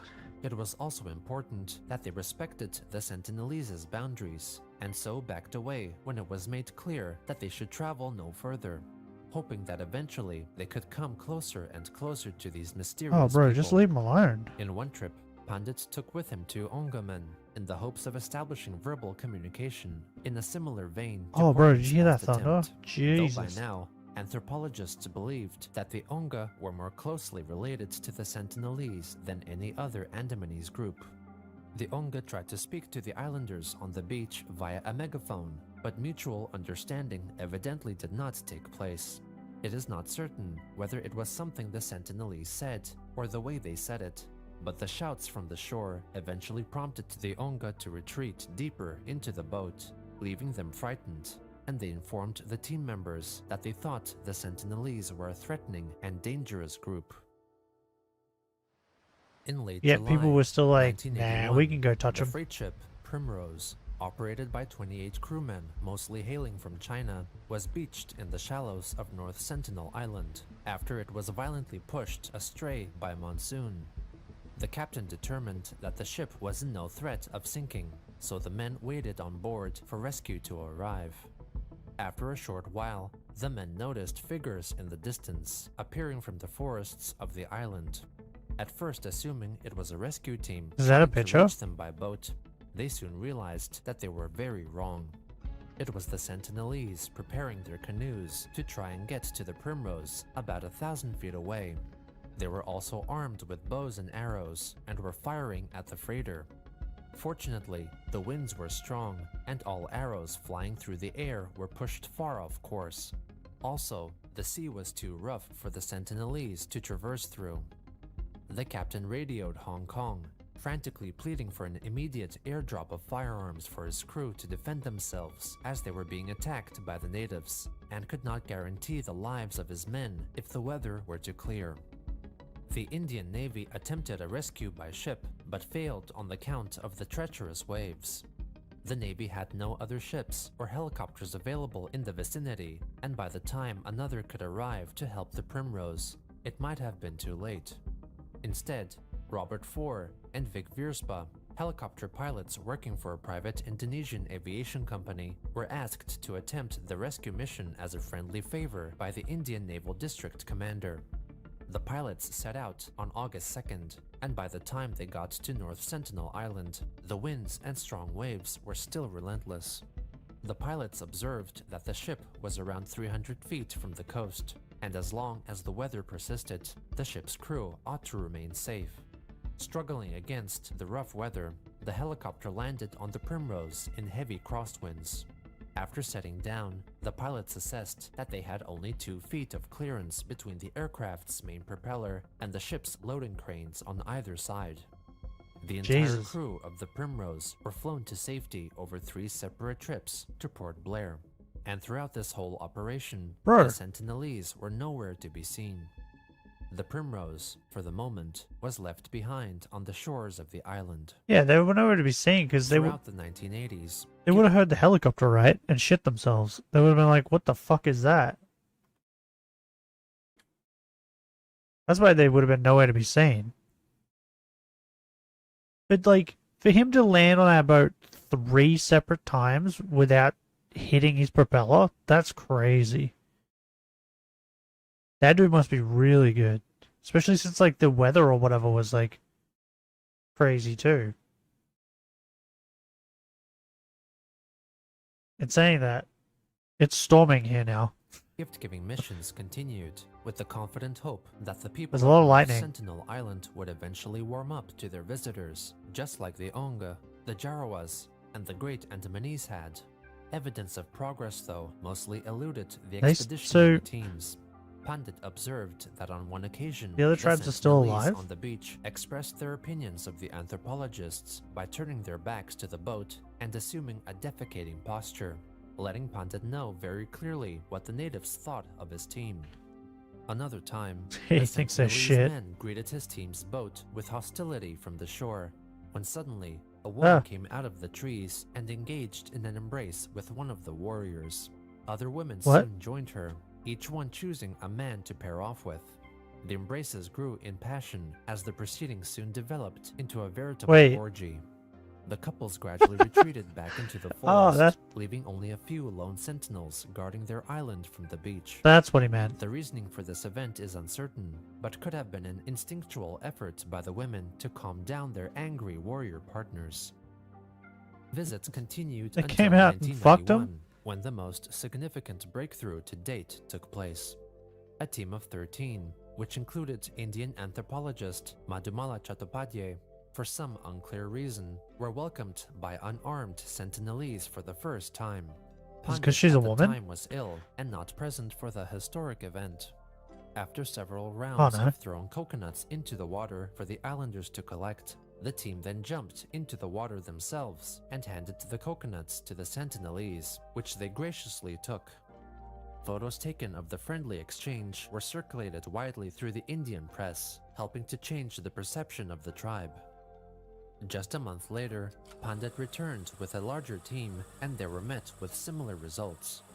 Gestures of goodwill and friendship were offered from the boat, and the initially uneasy islanders How came out random. of the tree line to accept their gifts. Why with they all no of a sudden visible change their mind? animosity. Pandit's research team, accompanied by videographers and photographers recording the groundbreaking exchange, jumped out of their boats and stood in the shallow waters near the beach, throwing coconuts to the seemingly welcoming islanders. Both Sentinelese men and women came into the waters themselves to happily accept the generous gifts, while Sentinelese children remained on the shore to observe. During the exchange, one curious warrior standing in the water, apparently observing the odd object the camera operator was holding, was pulled back to the shore by an aggravated-looking woman, as if angered that the man That's a had woman? gotten too close to the potentially dangerous strangers. At another point, one of Pandit's team members threw a coconut toward the water, though by mistake struck a Sentinelese woman in the back, bringing her down to the ground. But the event was seemingly judged by all as an honest accident, and no trouble ensued as the woman got herself up and carried coconuts back to the beach with a smile on her face. At another point, a pleased-looking man briefly grabbed his penis to perform a masturbatory motion, possibly to express the enjoyment he was feeling from this gift-giving. Toward the end of the exchange, Pandit happened to have wandered away from the rest of his group and was by himself, closer to the beach than the others. A young Sentinelese man on the shore looked at him with a funny face, took out a knife, and made a neck-cutting gesture, clearly expressing that Pandit would be killed if he were to come any closer. He took the sentiment to heart and called for his team to retreat. Though peaceful close contact had finally been made, the people of North Sentinel Island were still far more resistant to outsiders than the Jarawas. I assumed that they were Andamanese. They were doing it just to get free shit, right? Expeditions that took place not long after that were similarly welcoming. They were like, if we do this, we can get free shit. Extremely pleased with the rewarding oh, bro, progress that lightning's and friendly loud. relations Jesus. that he Calm down, greatly Thunder. helped cultivate. Whatever compelled the Sentinelese to become far less aggressive appeared to have been somewhat of a policy change within their community that was experienced by others outside of the anthropological teams. In that same year, a salvaging team was sent to the island to dismantle and bring back any part of the Primrose shipwreck that remained above the waterline. 2 days after the team began cutting up what remained of the ship, curious Sentinelese men in canoes made their approach. They were then put at ease by the salvage team with offerings of bananas. Over the next 18 months, as salvage work continued, the islanders made periodic returns to the wreck, climbing aboard and making close contact with the team members as they examined the metal scraps that were being cut up. The Sentinelese were offered long iron rods, but they seemed to be more interested in receiving flat strips. They did not attack the salvage team and were significantly startled by their welding torch flat every strips time of they metal? came aboard. Upon finishing the salvage, Well, because they people can of make North arrows and Sentinel stuff out of it, Island right? were left alone with no violent incident, as peaceful relations seemed to be within reach. Was that the rest of the boat? Outside of North Sentinel Island, the other native tribes of the Andaman Islands continued to come into closer and closer contact always with naked? the Indian settlers, almost always with negative outcomes. The Great Andamanese, who used to belong to various tribes of distinct culture and language, have been nearly wiped out. A people who used to number in the thousands have now been reduced to a population of less than 60. Furthermore, those who identify themselves as Great Andamanese have largely assimilated and mostly speak Hindi, and are not fluent in any Andamanese language.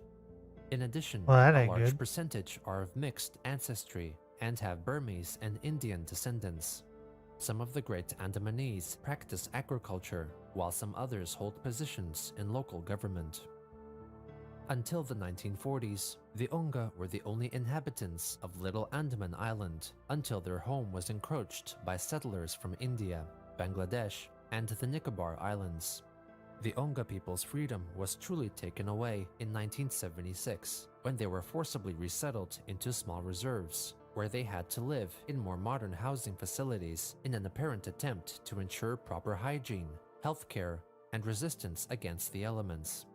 The Onga still continue to hunt and forage for food in what's left of the surrounding forests, most of which have been completely cleared. Oh, They this are is thus sad. reliant on the Andamanese government for many supplies, such as rice and lentils. In spite of all the assistance they receive in terms of healthcare and diet, the Onga are in noticeably poorer condition than before their resettlement, and their population continues to dwindle. The Jarawa tribe perhaps suffer the worst fate out of all the surviving tribes. Are they just all In gone? 1990, a similar resettlement plan as that of the Onga was announced, which would have moved the Jarawa people into 2 small villages and forced them into a diet reliant on fishery, with their established culture of hunting and foraging reduced to a quote-unquote sporting activity. They were to be even provided with designated clothing to wear to make them look more modernized. What the a Jarawa strange looking resettlement beach. plan went through a period of lengthy debate and criticism, with one Indian lawyer defending the plan by stating, "I am civilized, and they are not civilized." After fierce campaigning and Okay. debating, the resettlement plan was abandoned in the early 2000s, but the Jarawa's troubles were far from over. National Highway 4, also known as the Andaman Trunk Road, is a highway that stretches over 200 miles, connecting Port Blair on South Andaman Island to Diglipur on North Andaman Island, running through all major towns along its route. The road also cuts through the territory populated by the Jarawas. Though there are laws in place to stop people traveling through from coming in contact with the natives, there are tourism companies that precisely advertise such a journey, akin to a human safari. Bro. The Andaman Trunk Road subjects the Jarawas to conflicts like a with zoo. poachers who take their resources, and visits from locals and tourists alike who tempt them with cigarettes, alcohol, and sexually assault their women. What? Adding to the increased accounts of native people falling gravely ill after being exposed to diseases for which they have no immunity, government-supported gift-giving missions were put to a Bruh, that complete lighting's stop getting by louder. the late 1990s. This included ceasing all contact with the people of North Sentinel Island. Though the change was understandable and in their best interest, it is quite possible that the Sentinelese may have been surprised and confused by the sudden stop in visitors, especially when outsiders seemed to have been increasingly becoming more trusted. This new no-contact policy perhaps contributed to a return of hostilities against all visitors. Yeah, they're probably like, fuck you then. Don't give us bananas anymore? On December 26, 2004, the devastating Indian Ocean earthquake and tsunami, which killed and affected Oh. hundreds of thousands of people, also had a Forgot about notable the tsunami. geomorphological change in the region, and even slightly altered the shape of the Earth. North Sentinel Island, too, shifted because of the earthquake, and its submerged coral reefs were now pushed above water level, possibly greatly affecting their fishery, if any Sentinelese survived the tsunami, that is. A survey helicopter sent to the island to assess the native situation confirmed they seemed to be alive and well, as demonstrated by the iconic photograph taken from above, showing a lone Sentinelese warrior aiming to shoot at the helicopter with his bow and arrow. In early 2006, two Indian fishermen, Sundar Raj and Pandit Tiwari, illegally poaching, unexpectedly found themselves on the shores of North Yeah, Sentinel these ones got Island drunk. after their boat had drifted toward the island overnight. Other fishermen in separate boats who witnessed the two fishermen's unfortunate encounter with the Sentinelese from afar claimed that they were drunk on palm wine, and their defense proved what? to be futile against the wine. spears of the Sentinelese. The fishermen were killed, and their boat was confiscated by the islanders. Their bodies were then shallowly buried in the sand, the first recorded outsider casualties in 110 years. An Indian Coast Guard helicopter soon traveled to the island to judge whether a body retrieval was possible. It was attacked by the Sentinelese with flying rocks and arrows, but the rotating blades of the low-flying helicopter helped clear some sand off the two graves, which revealed their mangled bodies. The killings brought great conflict and controversy to the authorities of Port Blair, as they were pushed by the relatives Mangled of bodies. I Sundar wonder what they Raj did to to them. pursue justice and provide the bereaved family with compensation. They chop them up. However, the public at large, with the added encouragement of international preservation groups, wanted the Sentinelese to be left alone, for even though the island belonged to India, its people did not obey, nor would even understand the country's laws and ideals. The authorities reasoned that the islanders did not murder the fishermen unprovoked, but were rather defending their sacred home from seeming invaders. Pandit Tiwari's father agreed that the Sentinelese were simply protecting their homeland, and that his son was justly punished for illegally poaching and trespassing.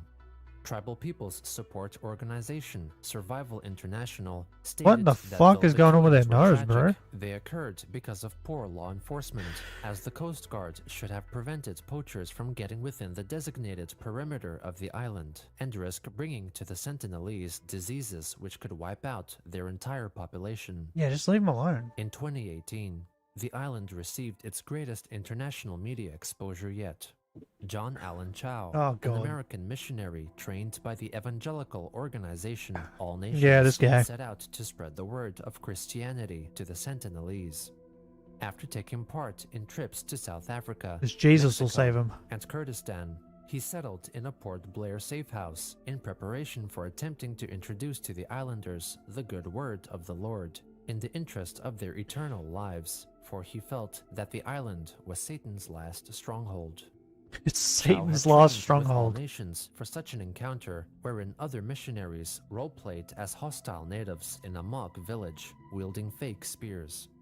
He even acknowledged the possibility that he may be killed for his efforts. Can you but guys hear the wrote in his rain? diary that God should not be angry at the islanders It's very if they loud. did so. In November 2018, Chow launched his first trip to North Sentinel Island with the help of some Christian fishermen who he paid over $300 to illegally take him within around 2,000 feet from the shore.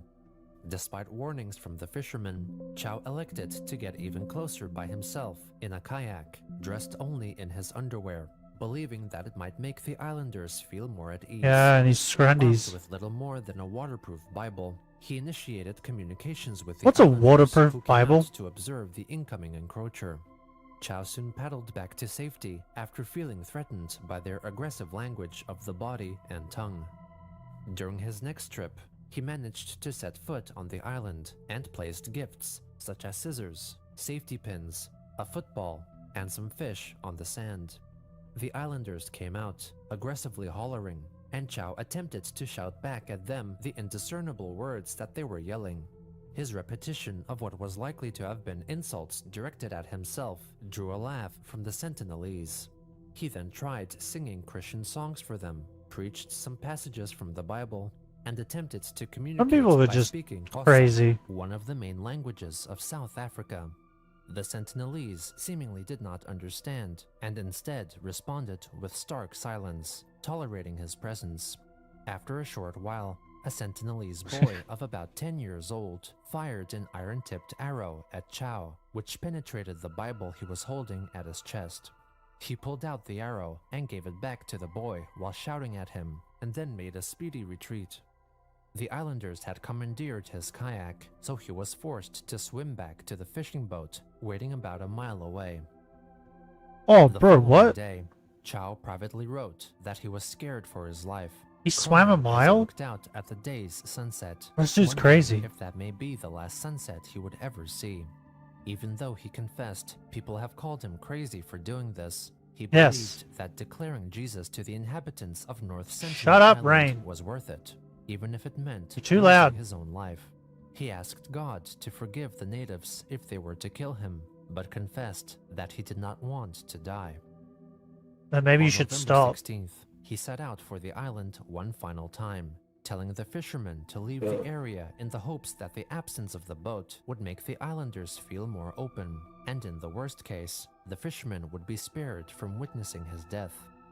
A short while later, they spotted the Sentinelese, dragging Chow's dead body along the shore where they buried him. Upon returning to Port Blair, John Allen Chow's diary and letters were handed over by the fisherman to one of his close friends and reported the killing to the authorities. 6 fishermen were arrested, along with Chow's friend, and in cooperation with the Indian Coast Guard, Suck the shit. fishermen led authorities to the general location where they believed the body was buried.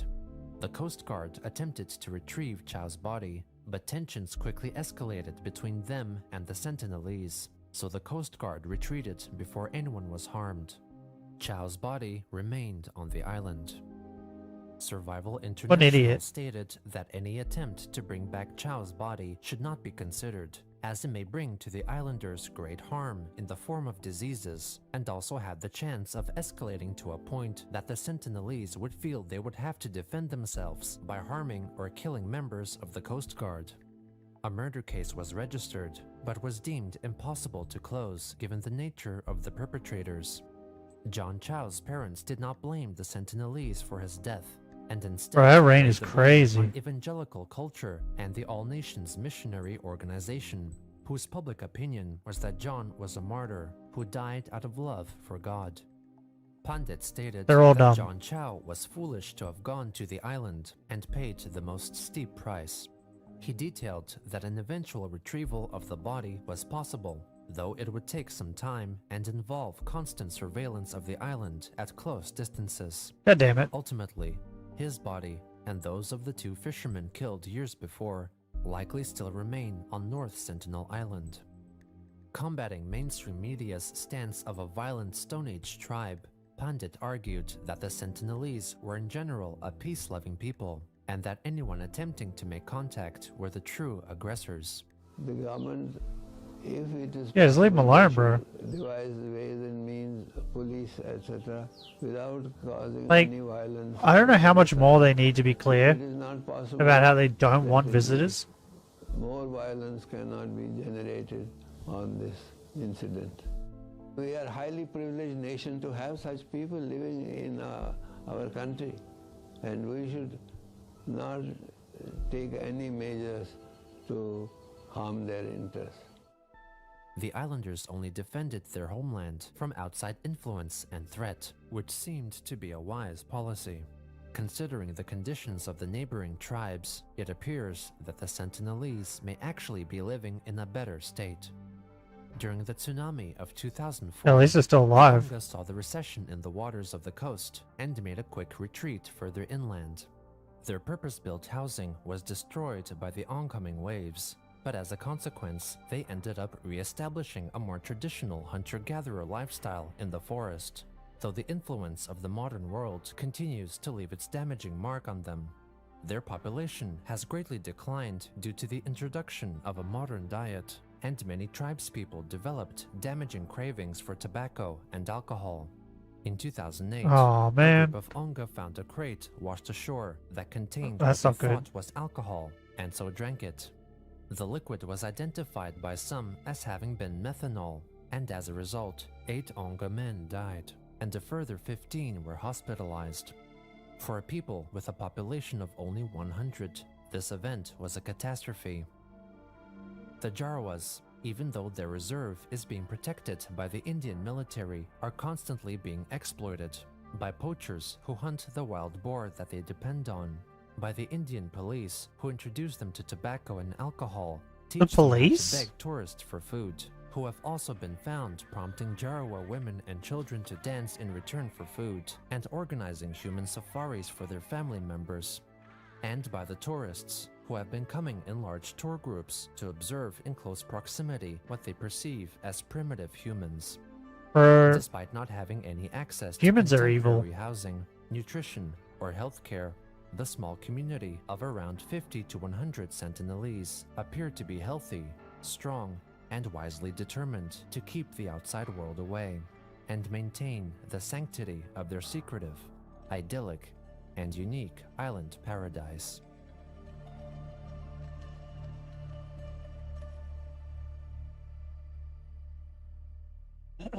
Good video. Great video. Let's find something funny. Let's go perfect. The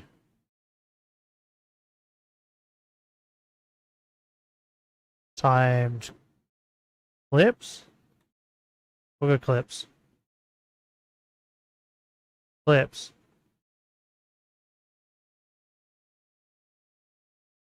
Moments. We'll get this one. Pop kick. You lost power. No! Chats, I don't want to lose power. It's gonna be too dark in the house. No. So I want to like wear a strap on. What? The timing. Sorry. I know, man. Timing. Good for you. Story of my life, right?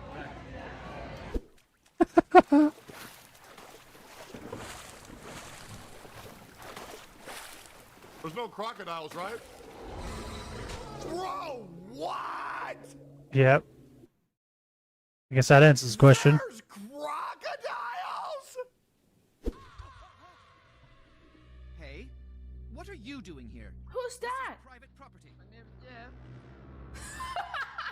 No way!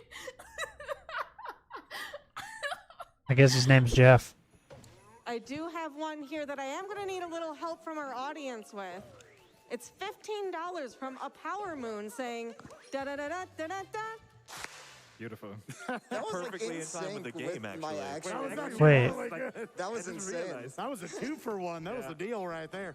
Petit force for our judges. Hey, I'm We'll not be trying to so be like excited. that. I'm looking healthier. I've lost weight for sure. Remember, you are judged on creativity. Get shit on. 3, 2, 1.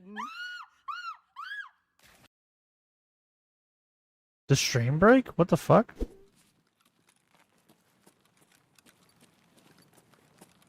Oh, I'm gonna get killed by this guy. Dude, what a fucking champion of the light. It's been really cool to see. What a wizard. We need more smoke. The fire alarm, I'm so surprised it hasn't gone off. Also, Nyan is not here, so if the fire goes off, I'm all alone, man. This is like when your mom leaves the house with you and says, hey, don't burn the place down. This is why she says it. This is the actual reason why they would say this to you. Because I cannot be left alone by myself to my own devices. What an idiot. And one of the my camper's at shrine. I don't even backwash, but if I did, who fucking cares? It's already in my mouth. So are these nuts? Oh no. Okay. What? Bro, that was incredible timing. Playing so safe. Walk the fuck up, pussies. See? No one has ever like, dude, this is going great. No one has ever said that playing League. Everyone's fucking mad. No one's happy. You know, no one is ever happy playing this fucking game. Nobody. Except for that guy, apparently. Wait a second, hold on. No, I'm not gonna follow. Oh. Yeah, it's a lot of resetting. Well, It's a lot see you of later. waiting to get either a closed boat or a mapless. What? And waiting.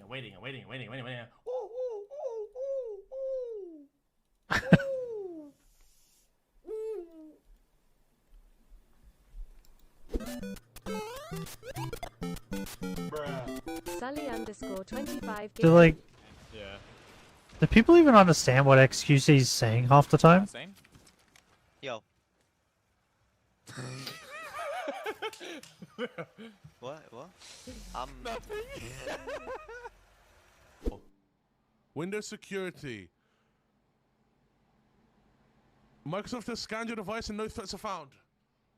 Oh, bro, I was actually scared for a sec. Oh, make it stop already.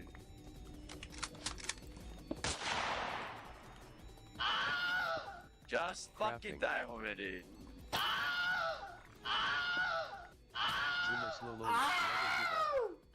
When Nub plays Minecraft, The fuck is generating happening? Resetting again. I'm literally freaking out, Russell. Oh my god. Oh my god. Oh my god. 10, 9, 8. Oh, bro, is she gonna fall? Stuck. Oh I'm no. stuck. Oh no. 4, 3, 2. What? What? That's not something you can stand. Oh my god. Drunk driving fact of the day. 1 in 3 people will be involved in a drunk driving accident in their lifetime. Is that true? If it is true, might as well get it out of the way now. Okay, well, fuck.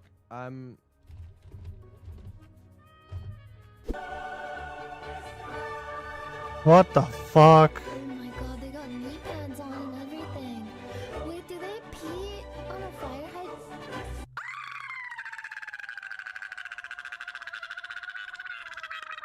Bro, what is that noise? Cool. I want to do that. Look at that old lady. He is not scary to you unless he gets on top of you.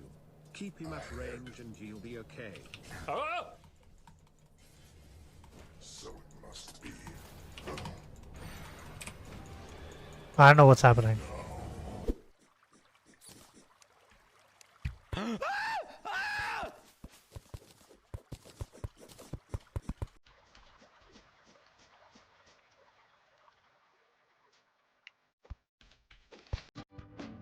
Don't get it.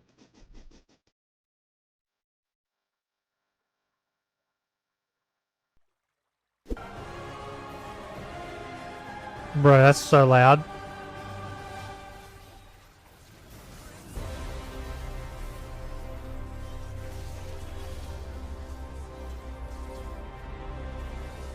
Fuck.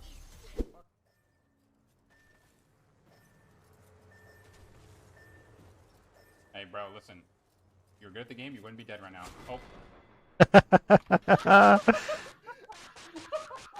Get shit on.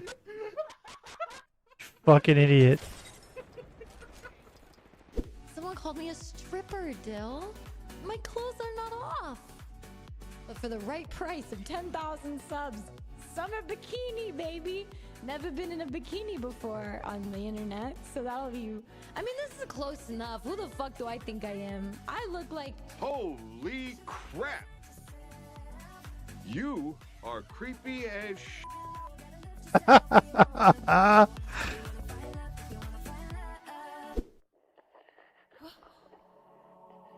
Hey, Mr. Beast, I just ate some of your Mr. Beast. Go if it's on the other end of the phone. And let me tell you, R.I.P. burger makes for a better fleshlight than food.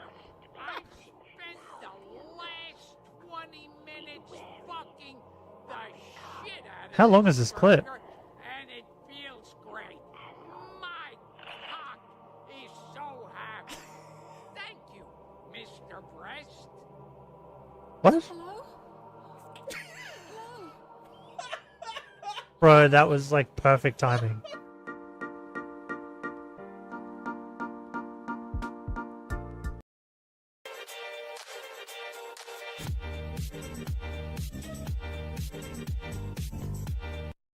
Weird random historical facts. Give it to me. Candy kills. On Halloween of 1974, an 8-year-old boy died after eating a pixie stick that he had ostensibly collected during trick-or-treating.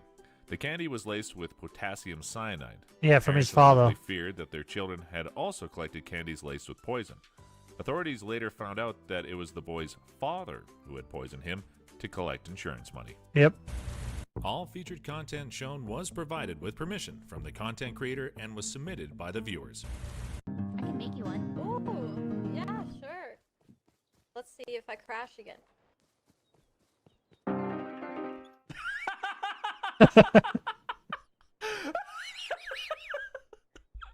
Oh, bro. It worked on the previous levels. Let's see here. Hey, what is your opinion of the Middle East? Dude, that is not all right to say. Bro, his rain is so loud. Mines, chat, listen, I'm perfectly aware of where the mines are, right? Run into one. To get your attention. I actually got such great sleep last night. Like usually 6.5 hours into a stream. I'm gonna come.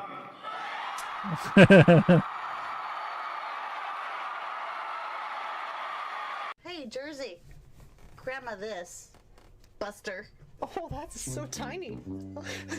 That's what she said?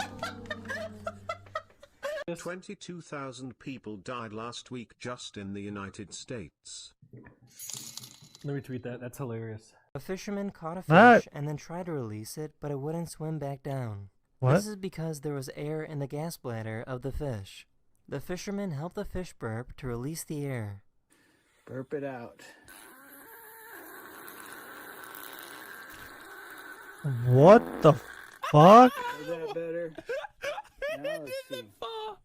The apex, what the frick, dude? Oh my Oh, god. look at that. Away he goes. Bro, what did I just watch? What was that? Oh, fuck it.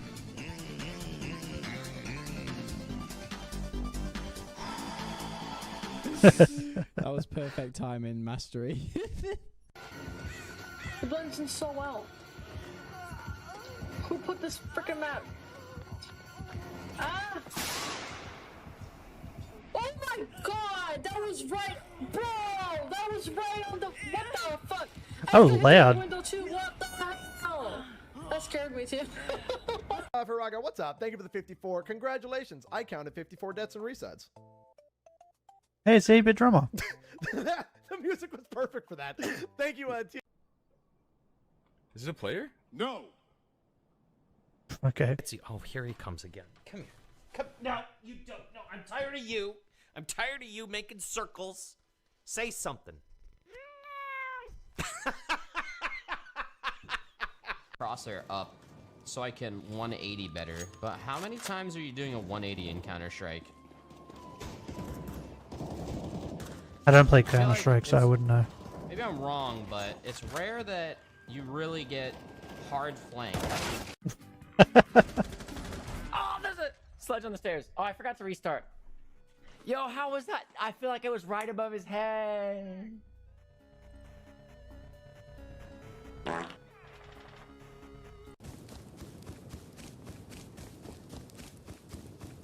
that Craig? You know what Rust does really well? It is. Disguise.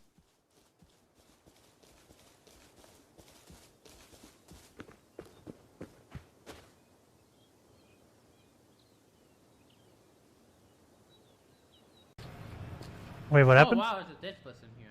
Wait, what happened? You know what Rust does really well?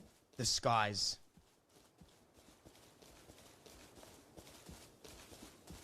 Oh, it's because it's like going to daytime. Bro, he timed that really well. Oh wow, there's a dead person here. Hello. How are you doing, sir?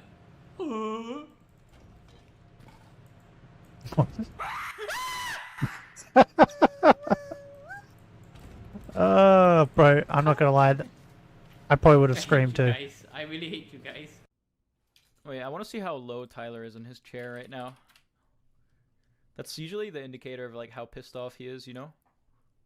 Oh my god, you can barely see him. How the fuck he knows, dude? Because he has no vision, right? How the fuck did he know? Oh, he's pissed off. Oh yeah. Oh my god, I'd never seen him this low before. He's about to fall off. His feet just might be touching the ground right now. That's how low he is on that chair. Usually he sits up and like he swings his little legs. My grandpa passed away this morning. Thanks for being there to put a smile on my face for the past few months. That's sick, dude. I mean, dude, fucking me, dude. Source of entertainment and inspiration the last few months. Much love, XQCL. Well, that was bad timing. I think I have 6. Yeah. I'll be back. Okay, I hope you crash. I mean, don't crash. You idiot.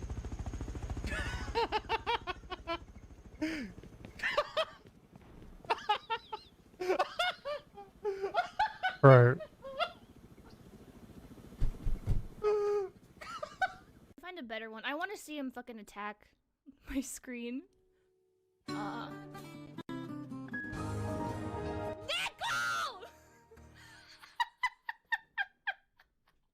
There's a cat in the background. What the fuck?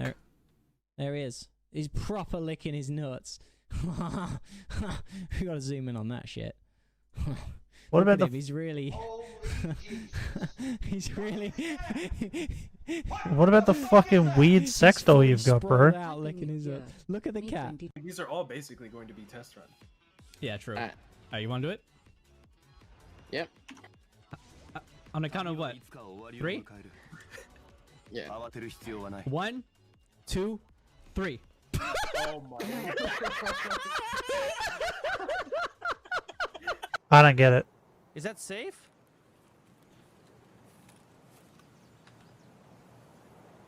Is that like the symbol in the top right?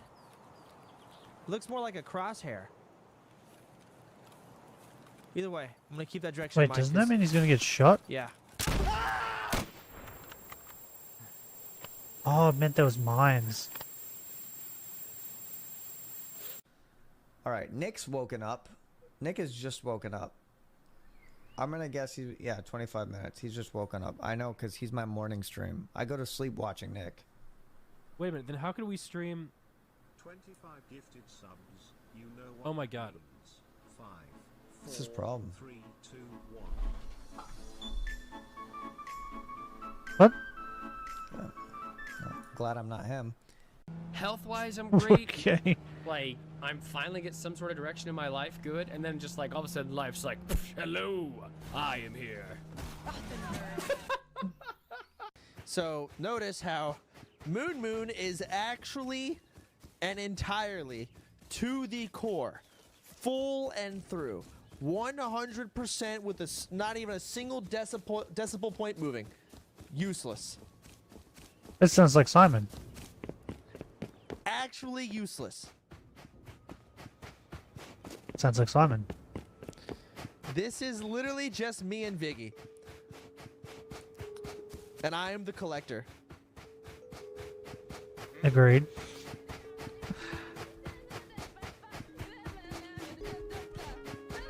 Bro, Oh, don't tell me that's why is the walking so loud? You never know if you know something. Hey now, you're a rock star.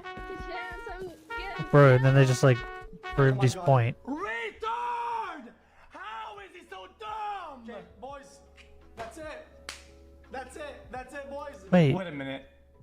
Low 0k at Aces. Guys. Is that XQC calling himself stupid? Same shirt times 3? Now realize that the sound effects are too loud. A tap suffix, yes. Oh, that was perfect.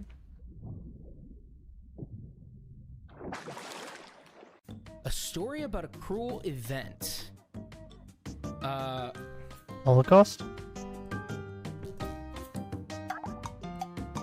And an amazing idea. That's not. Oh! Holocaust. Ooh. Samesies. Diaresis I diaresis sedilla diaresis diaresis I diaresis sedilla. What? The fuck does that mean? No, it's not finished yet. Diaresis diaresis I diaresis sedilla diaresis diaresis I diaresis sedilla diaresis diaresis I diaresis sedilla diaresis diaresis I diaresis sedilla diaresis diaresis I diaresis sedilla. No, it's not finished yet. Diaresis diaresis I diaresis sedilla. What does that even mean? Diaresis I diaresis sedilla diaresis I diaresis sedilla diaresis I diaresis sedilla sedilla diaresis I diaresis. Diaresis I diaresis sedilla diaresis diaresis I diaresis sedilla. What about this one? Diaresis diaresis. These are pretty funny. Weird random historical facts. The long lost Okay. speech. The longest ever U.S. presidential inauguration speech belongs to William Henry Harrison. The day of the inauguration was overcast with cold wind and the noon temperature Okay. estimated to be 48.5 degrees Fahrenheit or 9.2 degrees Celsius. The president-elect chose not to wear an overcoat, hat, or gloves for the ceremony. Weeks after the inauguration, Harrison caught a cold that eventually turned into pneumonia. Harrison died on April 4th, making his presidency the shortest in American history. What the All fuck? featured content shown was provided with permission from the content creator and was submitted So by he the got viewers. sick doing his speech.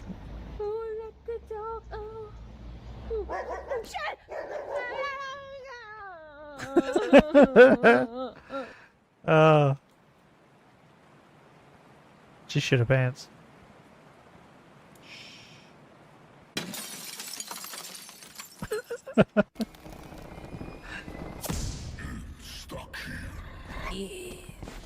Oh, snowman! Oh, Jesus.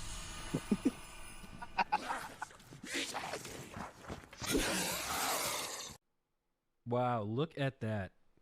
That's kind of cool. Like, it's pitch black. It is pitch black. What does it sound like? Greek's ball sack? Oh. What? What makes you happy? Money! Oh, Big bro. shout out to you. Been watching for. I'm not gonna lie.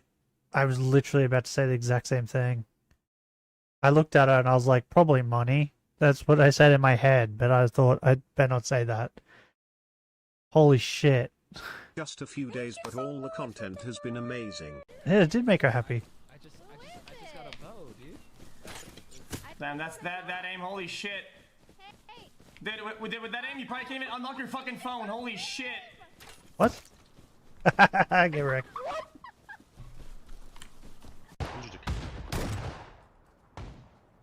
Do you need aim to unlock your phone? How's that work? What? What does he mean? I'm just healing. This guy's a pan, so he might own me. Oh my god. Hey, nice kill with the pan, dude. Suck a dick, bitch.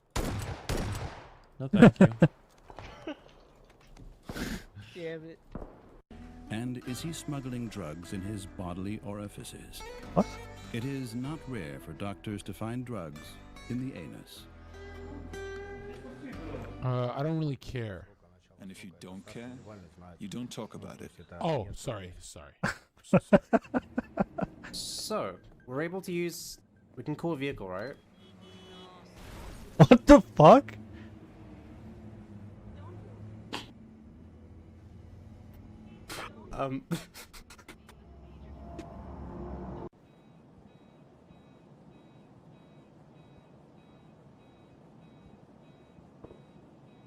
Come on, bros. Someone come. Oh my god. Did someone come? Sounds like As someone good just shot a example, bunch of Pick a bullets. number between 1 and 10. Go ahead, right now. Pause. 7. Pick a number between 1 and 10. You had a Hey. 10% chance of picking the number 4, 7 just then. 2. Now, out of the millions of people watching this, there's probably quite a lot of you that picked that I picked number. 8. But How? there may only be a few thousand that are recording, but also picked the number 7. And there may even be fewer of you that were doing a reaction to this or were live and also picked the number 7. That doesn't change the odds of you picking the number 7. It's still picked about 8. 10%. But the odds of you being live and picking the number 7, now we're talking about 0.0001%. I picked 8. somewhere around there. Now, He's all wrong. Hey, you're standing ridiculously close to that edge. Just drop kick him. Honestly, like a small gust of wind, I can probably see. You understand? I'm gonna sit in the goal. There's no point about all of us pushing. One should play D. Alright, you got this then. What's the... Bro, how'd he fuck that up? You had one job.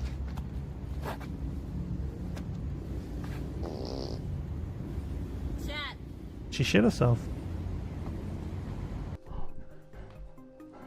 Oh, is it gonna do what mine does? She hits my mic into my face when I'm not giving her any attention.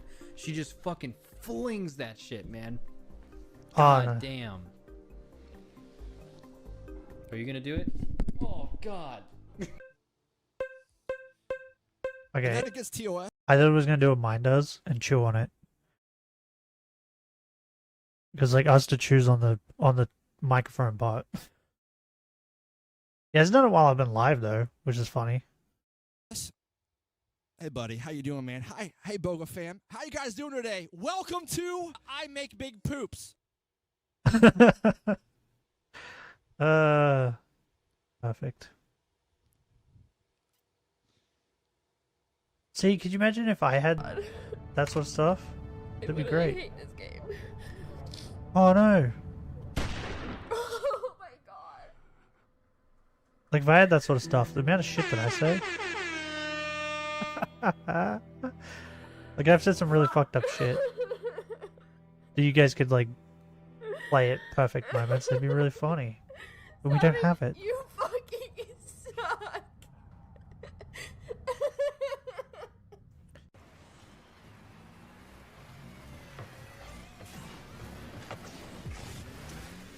Here I go. I think when I play season 2 of Walking Dead, I'm gonna This be this game's a gonna good be game, dead man. inside. It's a good game, but They can't hurt it's just me too anymore. frustrating right now. I think even like going super ham and making a lot of money yesterday, still felt like I lost yesterday. You know what I mean? And then today, it's of course it feels like I'm losing today. What? Not really going down on super money, but you know, losing lots of guns and feel like I'm winning fights. I feel like I'm playing okay, and I'm just kind of getting shit on. Very cool. What a dickhead. Loved it, didn't watch. Coomers loved it. This isn't really Coomer content though. It's cold.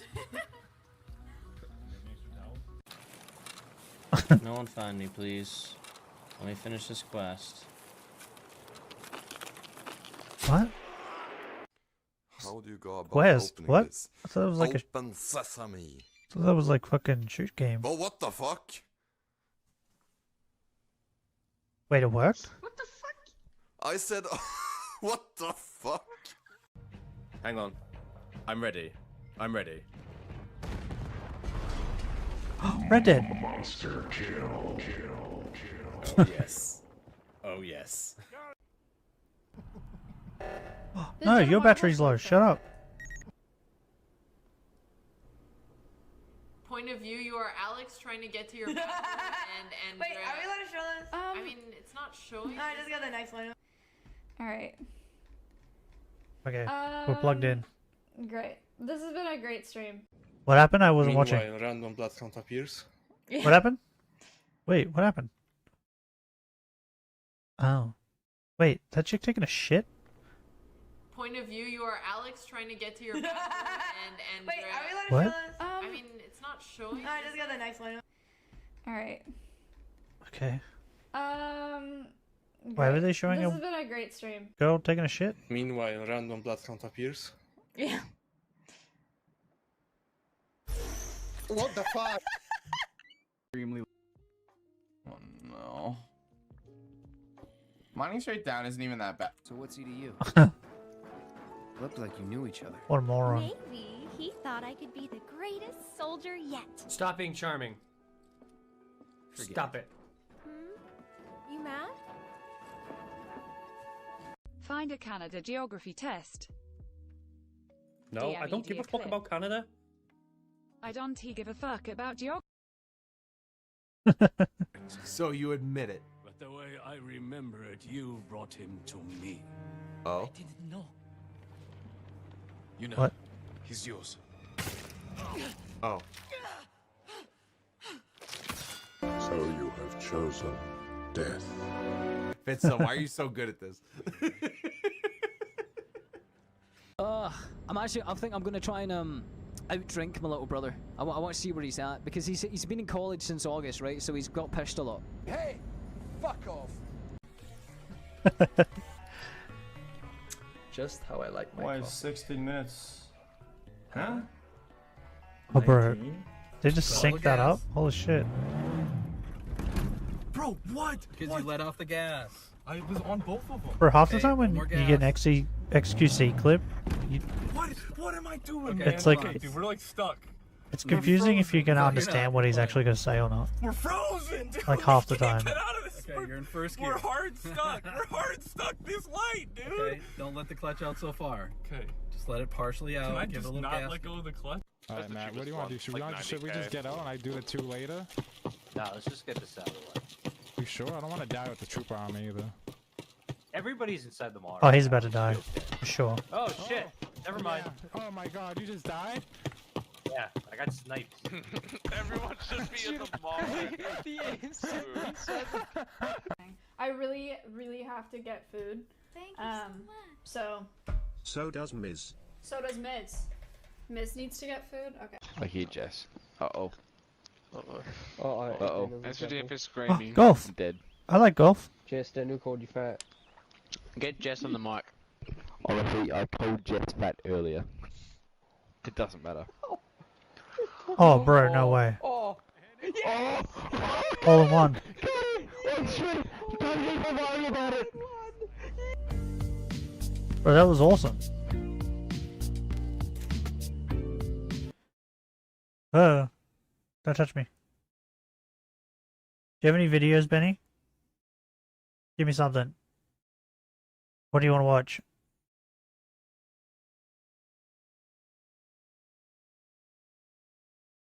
Is that Spider-Man? What?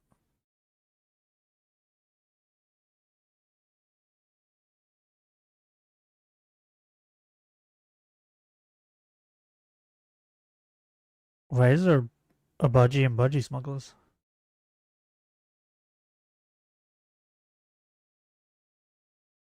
I'll let you choose the last thing we watch.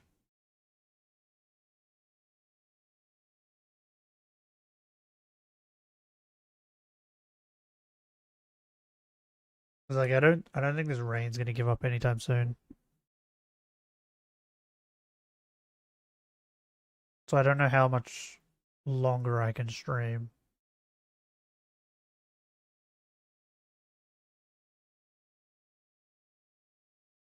One, because it's really loud and I can barely hear the videos, and two, because there's thunder, which might screw my internet.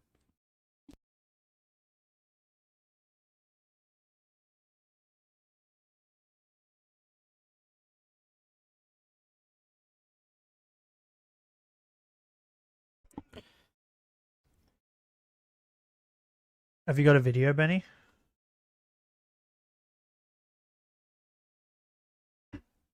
Do we react to a lolcow?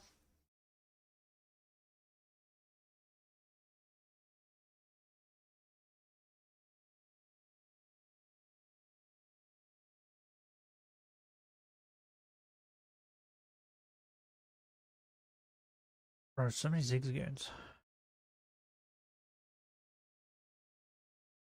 What do you think? Don't think too hard, you might hurt yourself.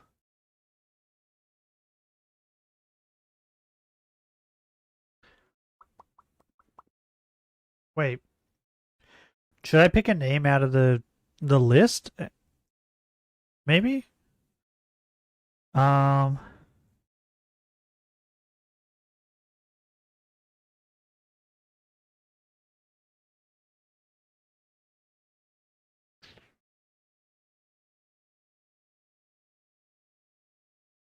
You could.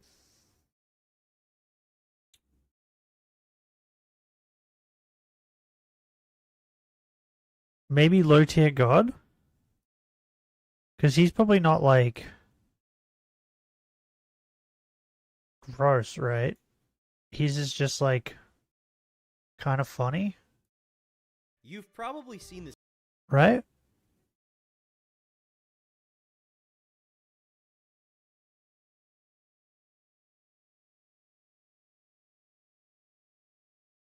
He is hell? Funny? Okay. What are you saying, like funny question mark? No, I mean like he doesn't like diddle kids and stuff, right? And the reason I say he's like funny is because he's like he just gets mad at being bad at video games. Not so good human. So you don't want low tier good? Who's Little Ma?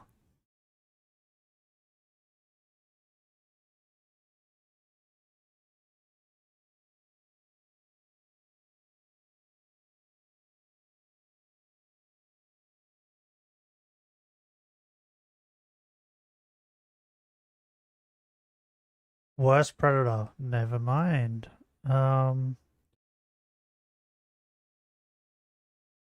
What is this one?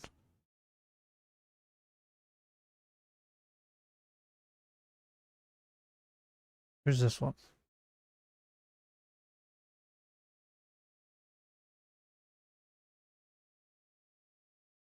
Wicked Degenerate? Did we watch this one? Which one? Which video is the best though? 200k views. 400. This one has 1 million. Holy shit. Oh, I guess for fucking no thanks. That's way too long, bro. I don't want that. Way too long.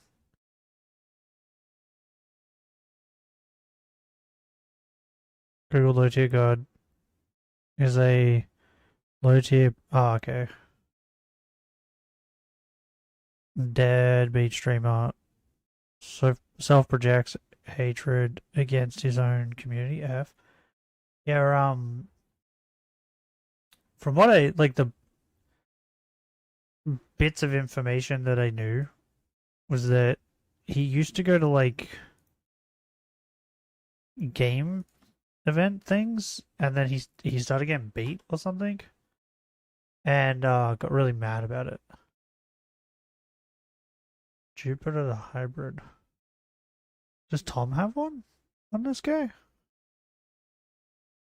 Is it this guy? TikTok is the largest short-form video platform in the world, with much of its main audience being children. Given that, it should be no surprise that it's also a cesspool of some of the most morally bankrupt people on Earth, becoming a breeding ground for the kind of people who have a keen interest in kids. More often than not, these people slip through the cracks without being noticed, but there are at least a few who end up gaining notoriety. Enter Jupiter the Hybrid, a I don't think I know who this is. The name sounded familiar. It doesn't look familiar. So I don't think I know who this is.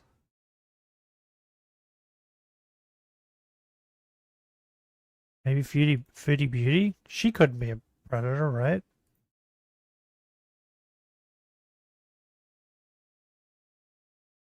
Or maybe she can? I don't know, I've never seen this woman either. I don't think. Maybe I have? forsaking their dignity in order to acquire. Okay, I think we're gonna watch Foodie Beauty. We'll do that. Because, like, I think she's just gonna be like, I don't know, food stuff, right?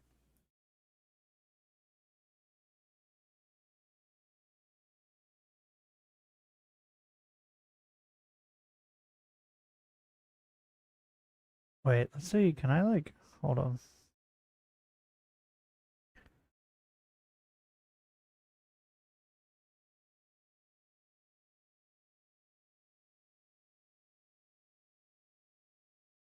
Trying to, like,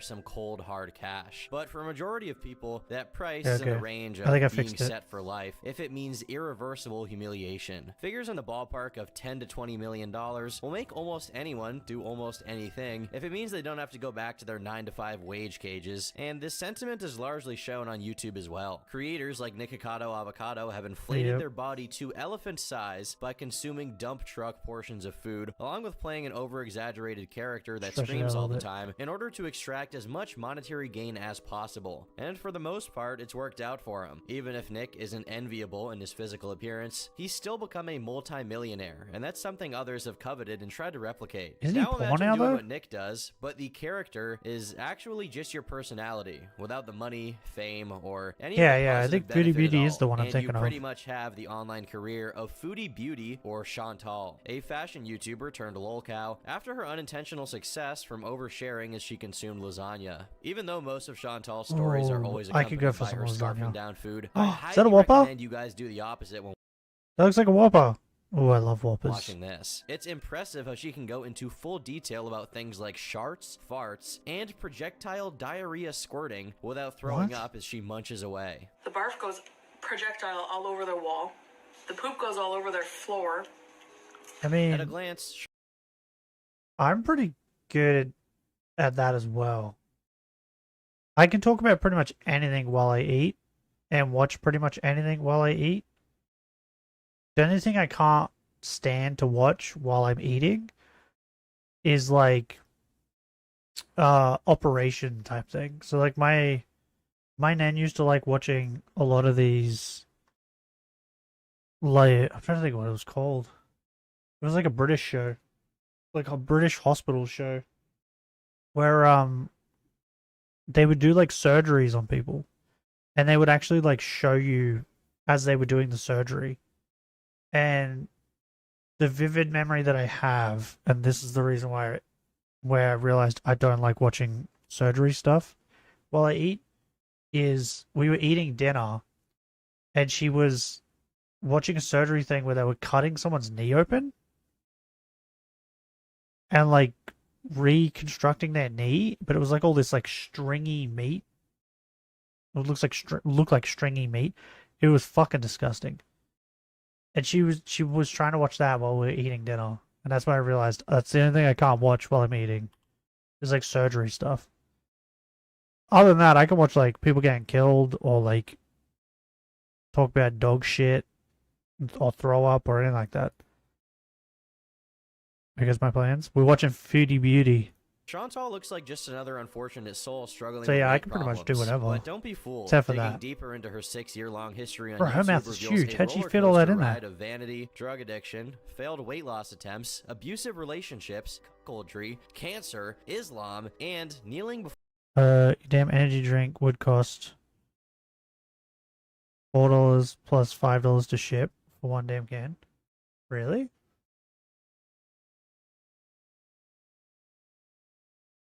What about a 4-pack? It's probably cheaper to buy a 4-pack because they come in 4-packs. So you can buy them separate 4-packs and then a carton, which I think is 24. Because like a single can to buy over here used to be $2.60. Well, hold on. I'll have a look. It used to be $2.60. But it's probably gone up.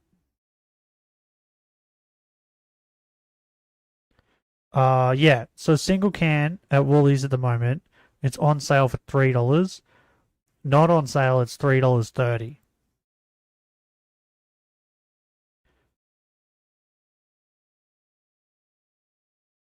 But for like a 4-pack, it's like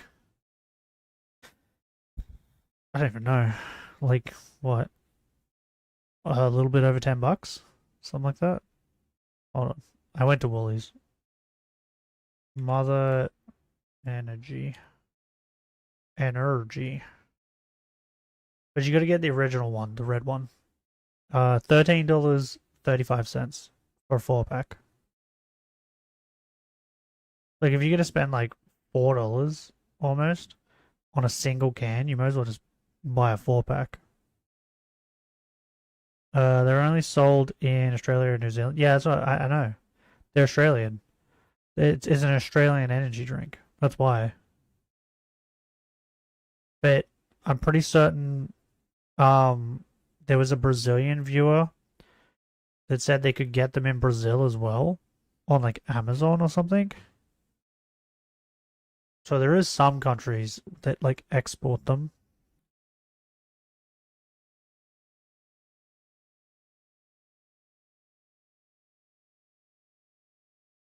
But yeah, if you're gonna buy a single can, you're better off just buying a 4-pack.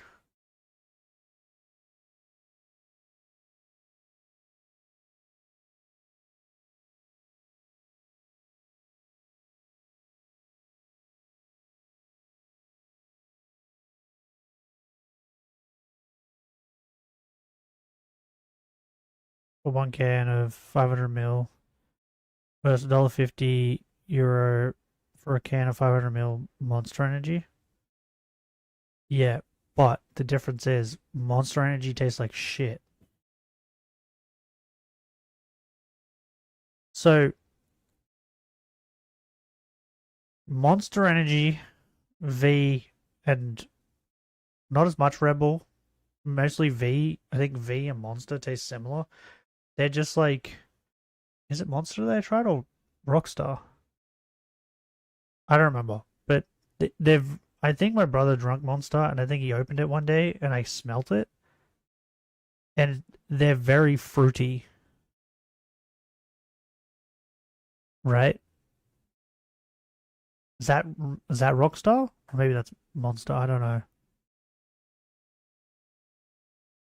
But I have tried one of them, Monster or Rockstar. I don't remember which one. I've tried one of them and I didn't like it. It was too fruity. And then the other one, my brother drinks, along with V Energy. And I remember him sitting next to me, and I was like, fuck, that thing stinks. I don't like very fruity energy drinks. So Mother Energy is my favorite. Also, I have a can. I've been drinking during stream. I feel like that's a given at this point, right? I always have a can with me. Before the Monster Mash, pledging her allegiance to the Graveyard Smash. Although she may look similar to Nick in Was it a appearance, star her logo career or couldn't an be M? closer I don't to the opposite. remember, In fact, right? Because the like only other it was back when I was trying all of them, so that would have been like over 10 years ago. I would have been like 19, 18, 19 when I was trying them. Because my mother drinks Red Bull. And so I tried that first. And I was like, I don't like this. And then I tried V. And I was like, oh, I hate this even worse. And then I tried one of those ones. I don't remember. Red Bull's ass. Yeah. But like, if I was to choose between Red Bull and V Energy, have you had V Energy? I would choose Red Bull. V Energy is the worst out of all of them. V Energy is horrible. It is not good. And my sister likes V Energy and my brother likes it.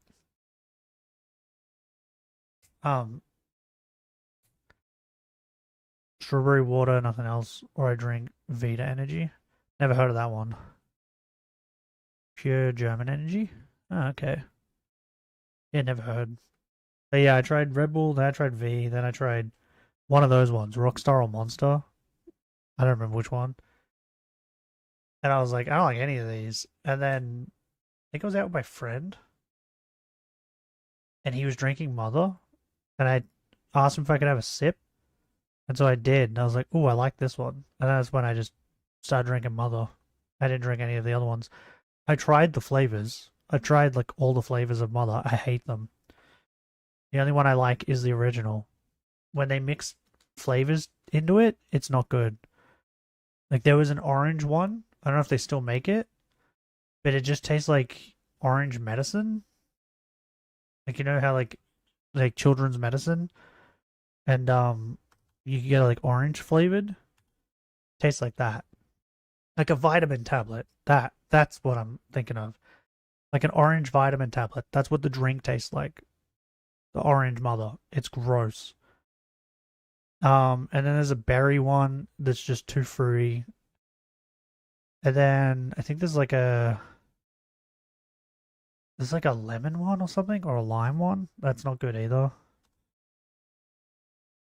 So yeah, I just like the original. I don't like any of the other ones.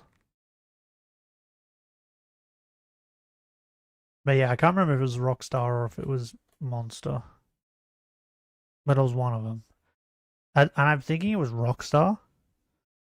Because that was around the time when it kind of first came out and it was super popular. Because I know my brother drinks Monster.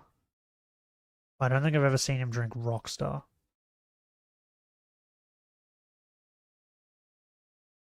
So yeah, I think Rockstar, Monster, V, and Red Bull are all too fruity.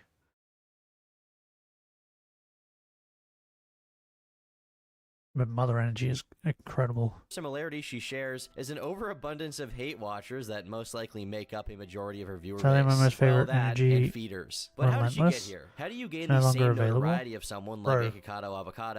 What was ours called? We had one over here, but I think it was like an import, and bro, it was so good, and then they stopped selling it over here. I'm trying to remember what it was called. I think it was called like Chaos or something like that, and it was really good. I don't know what happened to it. It's just gone. Gone for 5 years now. Yeah, it's the same with this one. Like, this one's been gone since I was like... The last time I saw it, I would have been like 23, 22. So it's been like 7 or 8 years. But yeah, I think it was called like Chaos or something like that.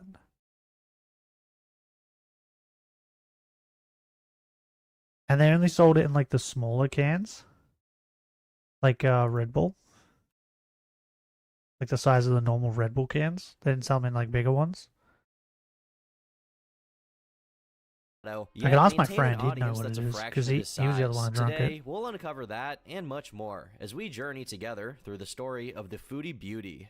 Chantal Sorrell was born March 28, 1984, to a teen mother named Kim that traveled around frequently and a father that left her while she was still a kid. I'm gonna quickly take the dogs out. I just realized it's not raining at the moment. Well, it's raining, but not as hard. I should probably take them out before it starts pissing down again.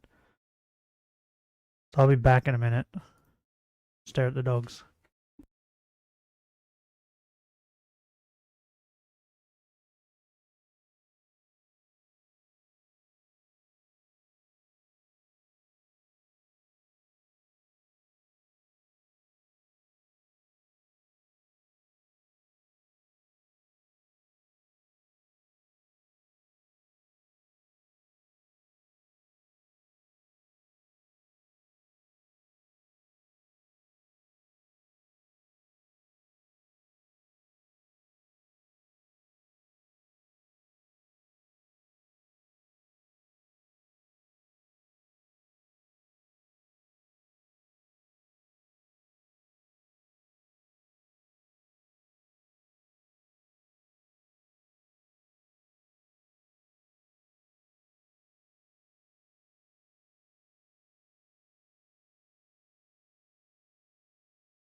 Okay, I'm back. Yeah, like import stuff is like so annoying, right? Cuz like I think I mentioned it on stream, but I got Umpaville's candy like would have been like a year ago now. And it was like really, really good. And I wanted more. But the problem was I think I bought 5 bags of the strips. And I bought 5 bags of the little guys. I think it was 5 each. And then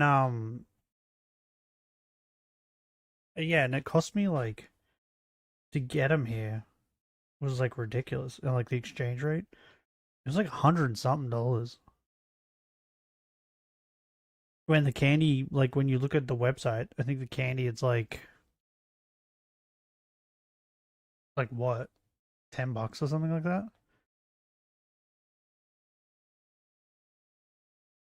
But just the exchange rate and the shipping made it go like 100 and something. I'm going to my emails. I wanna give the exact number. If it wasn't that bad, like that dear, I probably would buy it regularly.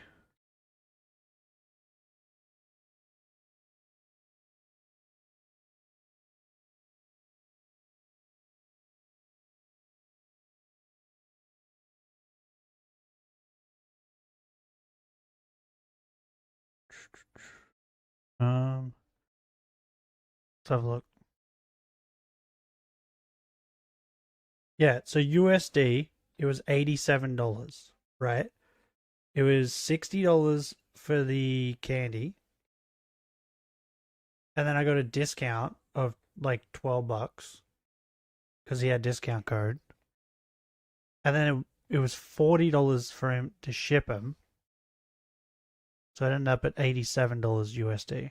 But in like, yeah, I got 5 Kev's Candy Sour Boys and 5 Fruity Rainbow Little Guys. That was $6 a bag for each thing. But yeah, then the exchange rate, it went to like 100. It was 100 and something dollars. It ended up being, which is probably even more now, right? Like $87. Let's check the exchange rate now.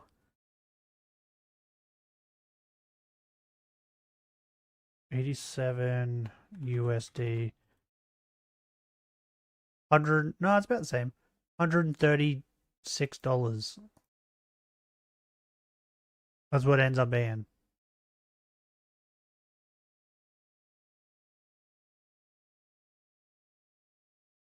But oh man, his candy was really good.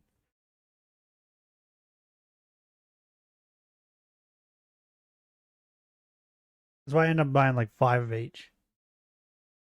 Because like I knew if I didn't like it, my niece or my nephew would like it because it's candy. There's lollies, right?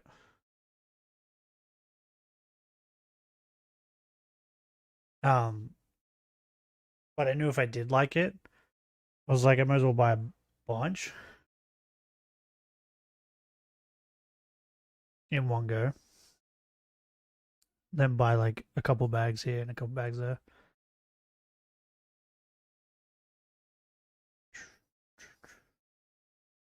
How much is it for you to get a 4-pack, Benny? Would it even be... I don't even think it'd be cheaper if someone else, like, bought it from here and then shipped it. I don't even think that would be cheaper, right?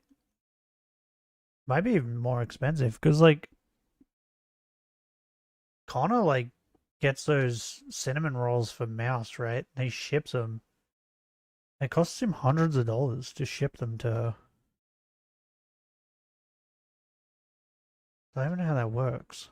Growing up without a stable father figure in her life had left her with what some might describe as daddy issues. Kim had done her best to provide, but there were certain aspects of Chantal's Daddy emotional issues, of development course. that couldn't be fully addressed through a single Bro, parent. she used to be Her so mother pretty. eventually married her stepfather, yet Chantal could What never get happened? over her biological father leaving her prematurely, and has even stated that she has 2 brothers on her dad's side she's never met. One of the main sources of Chantal's inner turmoil is her jealousy of her younger sister Natalie, who, unlike her, was born with the presence of both their mother and stepfather. According to an old childhood friend, Chantal couldn't help but feel a sense of resentment as she watched Natalie experience the stability of a 2-parent household. So she would pick on her and say things like she was ugly and dumb. While it's never been fully confirmed if this is an exaggeration created by her now estranged friend, this behavior wouldn't be out of the ordinary for a child with abandonment issues. Chantal growing up being jealous of her sister was just the start Children of are her just childhood problems. Whatever the cause, she would begin dating a 21-year-old man at the age of just 15. And this, when I first met him, I What was is she 15, eating? and he was. What is she eating? What is that? Because I'm not gonna lie, it kind of looked delicious. I'd eat the shit out of that. What is it? Is that lasagna? There's no way that's lasagna, right? What is that? Was 21, so yeah, kind of to begin with. I mean, I was a mature younger person, but Is that lasagna? I'm sorry, what is she saying? I can't get past the food. That food looks so good. Wait, did she say mature younger person? Wait, hold on. And he was 21. So yeah, kind of to begin with. I mean, I was a mature younger person, but... What? What do you mean?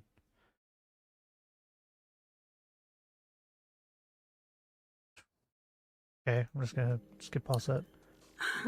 Chantal alludes that this guy she hooked up with was abusive and had a serious alcohol issue, but never has gone into specifics. Obviously, this was a predatory individual looking to manipulate her as a 15-year-old, but the way she talks about him almost sounds like just a bad boyfriend when it was clearly way worse. Horrifyingly, Chantal lost her virginity to this man and later elaborates that he actually had his own girlfriend with whom he had a child. To make matters worse, this other girlfriend had gone out of her way to confront a 15-year-old Chantal at school, threatening her with violence, among other things. By now, Chantal was convinced that she was in love with this 21-year-old man, so she decided to continue screwing her boyfriend. Her words, not mine. This guy lied to me in and out, okay? I didn't know that this guy had a girlfriend who was pregnant with his child. A girlfriend who liked to fight.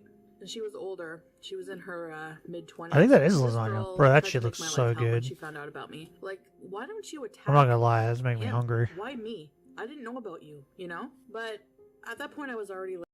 I will never understand how people can get a hard on when looking at kids/teens. Okay, so I'm gonna play. What is it? Devil's Advocate? Is that what it's called? I saw a girl recently, right? When I took my niece and nephew to school, and where we take him to school, there's like a, what do you call it? A hedge. So I only saw her head.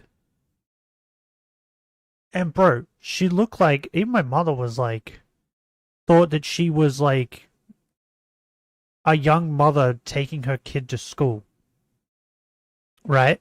She then got past the hedge, and she was in school clothes, my nephew's school clothes. And it's when we realized that she was just a teenager going to high school. Right? And then my mother said, holy shit. Her tits are the size of her head, right? And I think my nephew told me that she's in his grade. She's not in his class, but she's in his grade, which means she's 15. So sometimes when you look at like there is some 15-year-olds that look way older than what they are. Because like just her face alone looked like she was like an adult. And I think my mom and I think me and my mom talked about it afterwards after we dropped him off, that it's insane how much children are like developing faster now. Because there's so many girls when we drop him off that like their bodies are way more developed than what they should be. When they look like adults, I can somehow understand. If you don't pursue them. I mean, people who look like kids. Yeah, like that I don't get. But like what I'm trying to say is like sometimes cuz like my mother showed me a picture. My uncle was 21, I think, or 20. And my auntie was 15 when they started hooking up. And then I think my auntie got pregnant when she was like 18 or something like that, right? But they showed me a picture of my auntie when she was like 15 and when they started dating. Bro, if she wasn't in school clothes, then you wouldn't know, right? So like for the people that date like people that are underage, but they clearly look like they don't look like they're underage. That I can kind of understand, because sometimes people lie, right? But, like, I don't think my uncle knew that my auntie was underage until my nan came. She came to the park or something. They were, like, walking through the park, and my nan came and started yelling at him and punched him in the head. She, like, punched him in the face. I remember the story because I think it's hilarious. And then I think that's when he found out how old she was. Like, that sort of stuff happens too, right? And then they stayed together and they've been together ever since, and they have 5 fucking kids. So, you know, sometimes it works out. But the ones that are like looking at kids, and they clearly kids. Yeah, I'm on your side with that one. I don't get that. I don't get that at all. Oh, you know what else? Not only are like teenagers developing quicker, but when we drop my niece off, there's so many like kids that are being dropped off for school because she's still in like primary school. I think she goes to high school next year. We drop her off and then we see like these kids walking in. Bro, they are so tiny. They're tiny. It's crazy. Like there was one walking in. I said to my mom, I was like, "Holy crap! Look at that little boy." I was like, "He's about to be pulled over by his bag." Like what? Bro, he was tiny. It was crazy. So not only are kids developing quicker, but it seems like at the start they develop like slow as fuck. Because bro, the kids are getting tiny in these days. And then once they hit high school, they look like they're fucking 20. It's insane.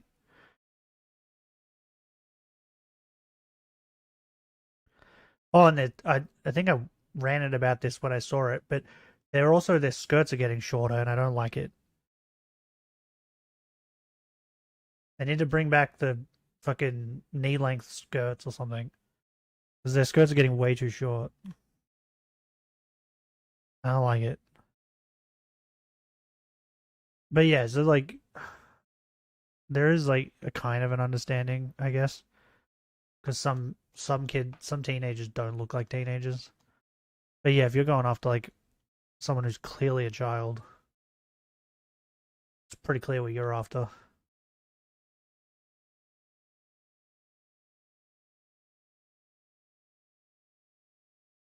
But her saying like she was a mature child or whatever, is she saying like mentally or is she saying like physically?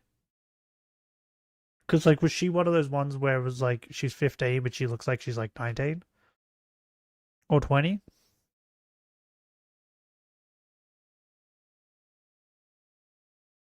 Whoop, I didn't mean to touch that.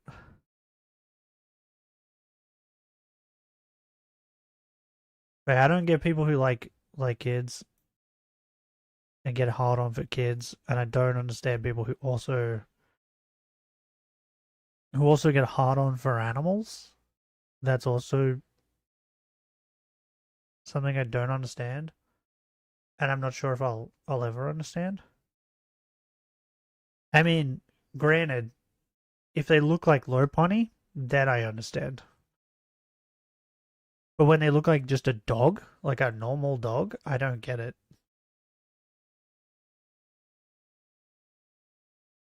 What? Are you comfy? You look really comfy.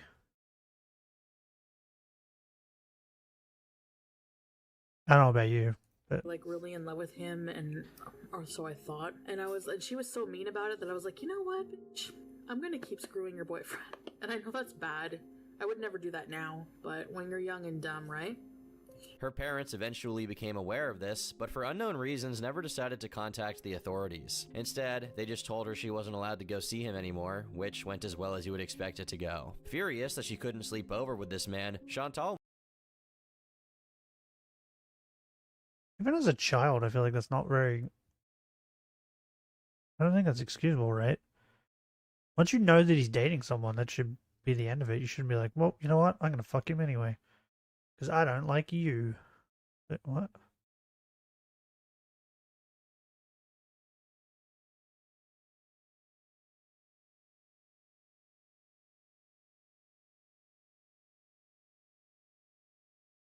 went into the bathroom and faked a suicide attempt to try coercing her parents into letting her go. This caused her mom to panic and take her to the hospital, where she was instructed to drink a charcoal solution to drain the pills out of her body. Scared that this might negatively affect her body because she hadn't actually taken any pills, Chantal went into the bathroom and actually popped a few before confessing the truth to her doctor. At this point, the doctor had become fed up with her antics, so she was instructed to stay for a few days until they could make absolutely sure that she was fine. Even at a young age, Chantal had a reputation for gluttony, and this would be exemplified by her stay at the hospital. The girl she was sharing a room with turned out to have an eating disorder appetite opposite to Chantal, anorexia. The two began talking and got friendly with each other, but there was one particular thing Chantal couldn't help but notice. Because of this girl's anorexia, doctors came into the room regularly and gave her large amounts of food to make up for her weight loss. Watching this over time was like torture for Chantal, so one day, she dared to go where no one had gone before. But anyway, I had said to her at some point, I'll eat your food. And I think she kind of caught on because she gave them to me. She gave me her Pluto candy. Pop! After getting discharged from the hospital, Chantal's parents refused to let her come home if she continued to spend time with the 21-year-old, so she was moved into a group home for teenagers. This group home is where things went from bad to worse, and is one of the pivotal things that's contributed to Chantal's Bro, I'm getting corruption distracted by during her formative food. years. Keep in mind, Chantal was still a high schooler while living among homeless teens, and she was surrounded by crazy amounts of drug use almost every day. In her environment, underage hookups were the norm, and they slowly became the norm for her as well. Chantal is told too. Hey Benny, is there a video on Beetlejuice? Did Tom do a video on Beetlejuice? I kind of want to watch a video on Beetlejuice. I think that's the next thing we'll react to. Because there are bits and pieces about Beetlejuice, but I want to know his full story. What's she eating? Is she eating like... It's like calamari and stuff, and then like pizza? What is this? Why the juice? I don't know. I just feel like learning about Beetlejuice. Because, like, I know he was, air quote, friends with Howard Stern. Because Howard Stern just really used him as, like, a fucking dancing monkey, right? For views. But yeah, I know about that. I just want to know more. Like, how did he become famous and stuff? Just curious. And where is he now? What's he doing now? Is he still alive? Too many hookup stories to count, but the most notable during her high school years involve her taking home a fingerless man from a bar. No, that's not a euphemism. This guy literally was missing fingers and was probably a decade older than her. When the two arrived at the bedroom to partake in activities, the guy passed out before they could do anything of note. To Chantal's horror, while they were sleeping in bed, this fingerless fellow curled up to her and started to cry for his mommy. Getting freaked out at this, Chantal saw that most of the teens in the home she was staying in smoked weed, so she wanted to get some as a means of relaxing after her experience. She blow a dude for weed? Big G is an individual she met while in the group home, and he clearly expressed romantic interest in her. Seeing this as an opportunity, Chantal decided to manipulate Big G by pretending that she had an interest in him so that she could get free weed.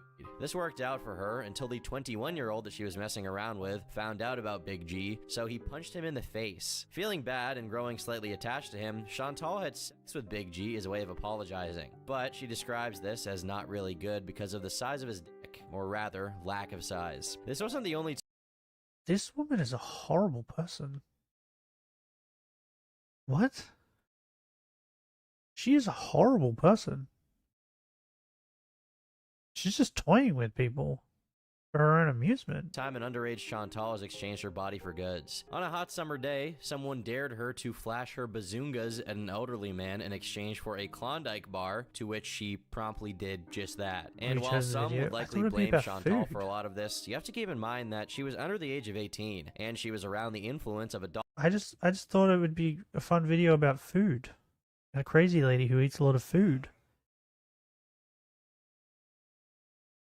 I didn't realize that she was going to be a giant piece of shit. Also, he just said that she flashed her tits for a Klondike bar. Klondike bars even that good? What even are they?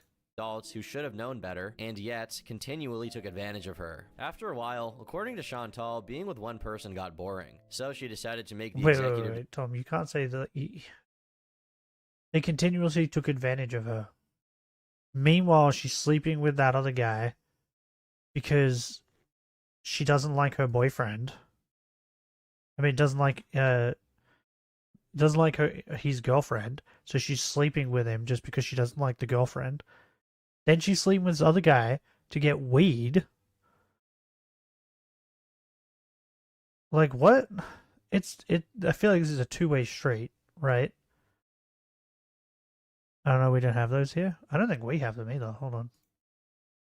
You know what I mean? Like, you can't just frame it as in, like, they were just taking advantage of her. She was clearly taking advantage of them, too. Klondike?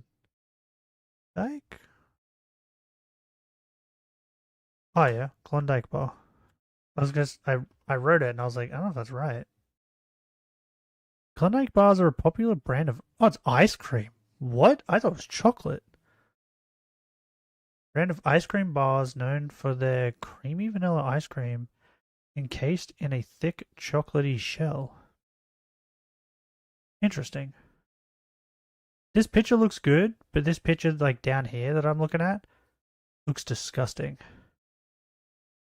It looks like that, like, you know how sometimes you get that hard, like, icy ice cream? It looks like that. But then this picture makes it look like nice and creamy. Can I even get them here in Australia? Shopping. Bro, it is $60 for a single Klondike bar. What?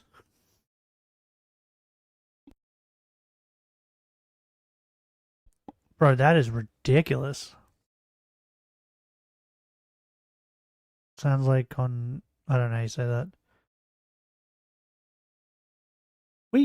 I'd just get ice cream over here. Small cubes of vanilla ice cream encased in chocolate. That's pretty much what these are. You know what we have over here that's fucking delicious? They're called Maxi Bon. We have these. We have these. These are fucking great. Maxi Bon, bro. The Maxi Bon vanilla, so good. I think I've tried... Oh, there's a mint one. I don't think I've tried the mint one. I might try the mint one. I never tried that one. I think I've tried this one. It's like honeycomb or something. Yeah, there it is. Honeycomb. Yeah, I think I've tried that one. I didn't really like it too much. But the vanilla one, so good. Mint is awesome, bro. Mint is my favorite. I just bought, I'll show you. I'm trying to remember what the brand is called. I'm just going to type in mint ice cream because I can't remember the name.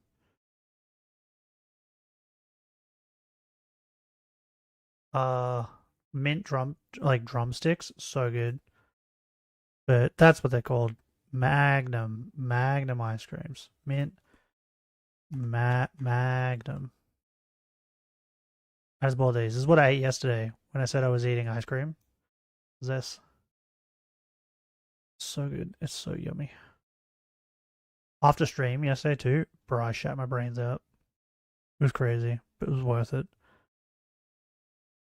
I want flavor and not toothpaste, bro. If you think it tastes like toothpaste, there's something wrong with you.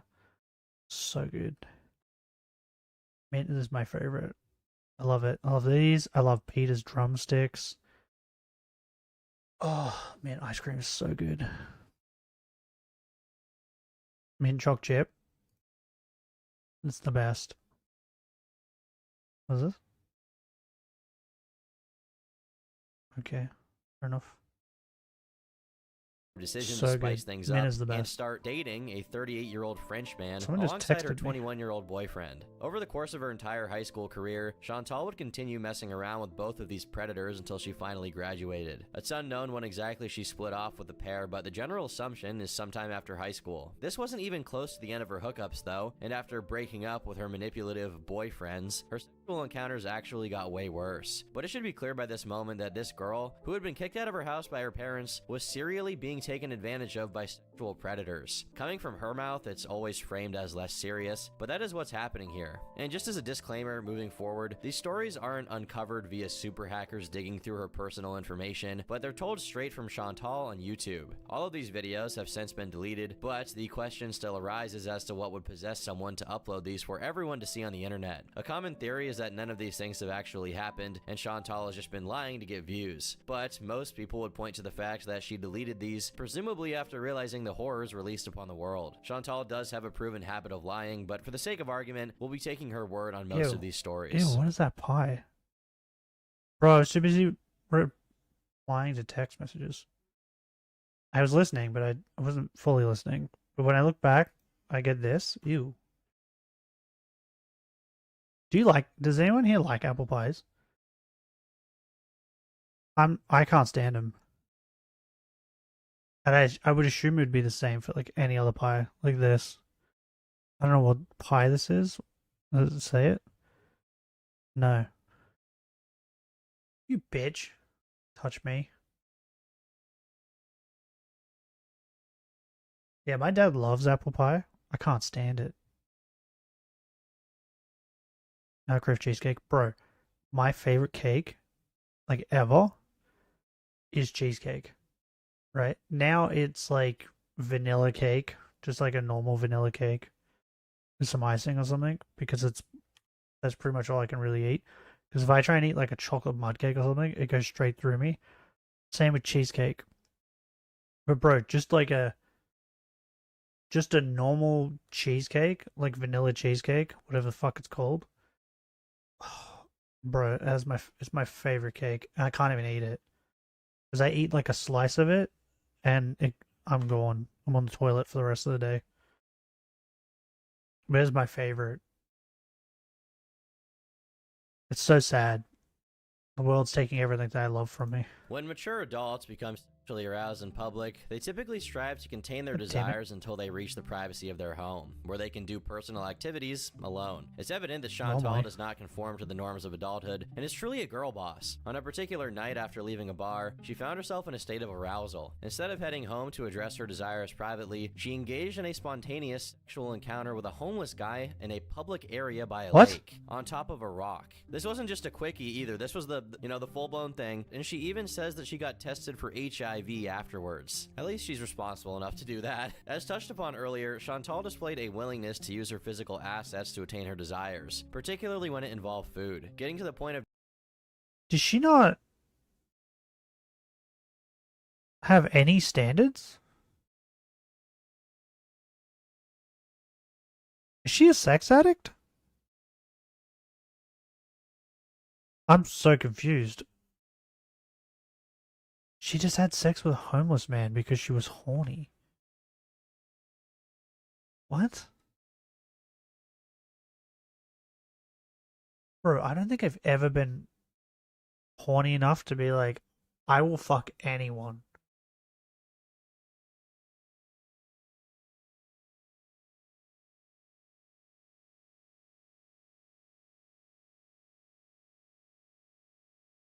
Like, that is insane. desperation on one particular Whopper Wednesday, she called up one of her lovers and offered him foreplay in exchange for him bringing her a few burgers. To her dismay, the guy had tragically forgotten the zesty sauce for her onion rings, and she got so upset about this that she only allowed him one squeeze of her knockers. Probably the most infamous hookup Chantal has had is a threesome she tried organizing with a couple online. Chantal was an active user of IRC, an early form of internet communication, what is and happening? often tried e-dating people on this platform. On one occasion, she encountered a couple and entertained the idea of threesome with them while deceptively concealing her true weight and identity. Chantal visited their apartment, hoping they wouldn't discern her real self. Inevitably, when the people eventually discovered that she was in fact catfishing them, they opted not to. Does she seriously think that when she turned up and she was a lot heavier than what she's been saying, that the people on the other end were going to be like, not notice, or just be like, oh, it's fine? What? Bro, this chick has issues. I seriously thought this was just going to be a video about her being like a disgusting mukbanger. I didn't think she was going to be some fucking weird sexual fucking deviant manipulator person.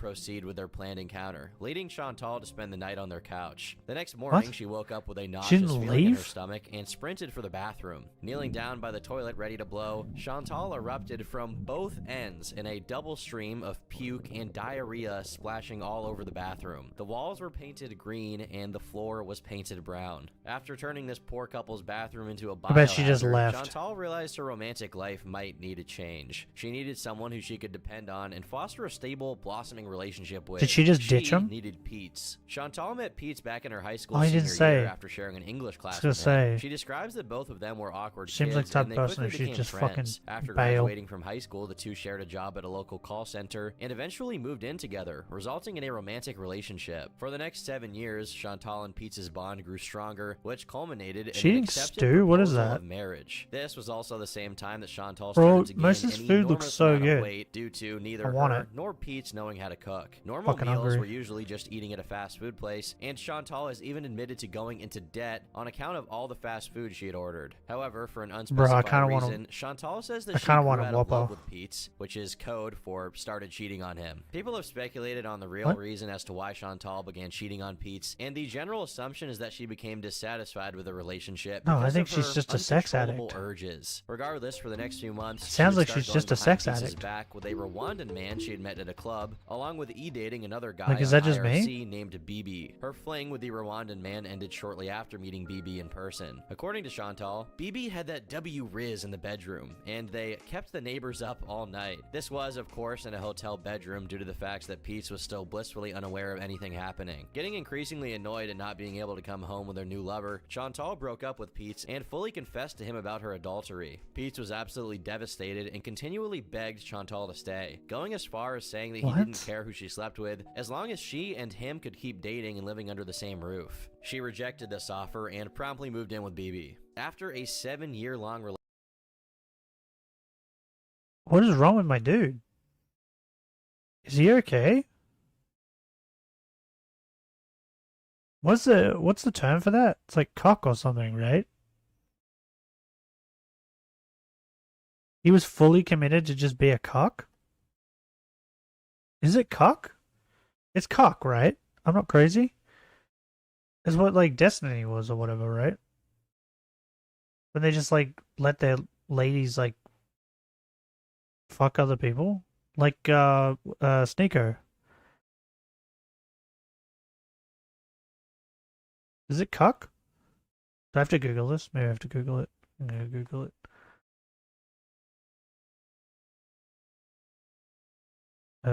Cock. Cuck. Yeah. A week or several? Several? What is this? Servile. Servile. What is that? Having or showing an excessive willingness to serve or please. Ah. Didn't know that was a thing.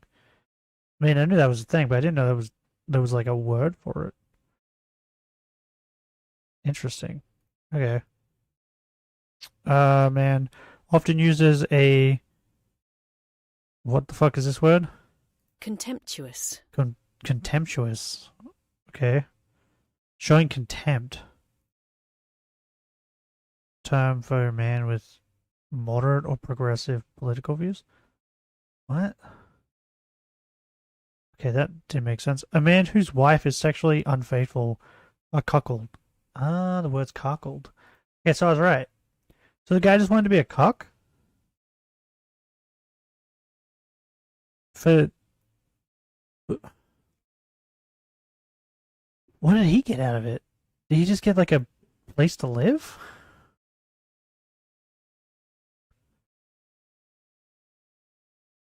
What did he get out of it? I don't understand what he got out of this. Peace was left alone. Looking at his Twitter over the next few No, years not reveals Pete's. that he was struggling pretty hard with this. Chantal had said they could still be friends, but it looks like he wasn't taking it very well, and it's hard not to feel a little bad for the guy. That Pete's. face when it's been 6 years since someone broke your heart and you're still giving them money. My fiance broke up with me What? 6 years ago. We started off as friends before we dated, so we stayed friends when we broke up. In the past 6 years, she's borrowed tons of money, only rarely paying anything back, and unfortunately, I'm bad at saying no to her. So I just gave her another $200 for What? a shitty cat who sucks. Following her breakup and subsequent move-in with Pete's my dude. Is he still giving her money?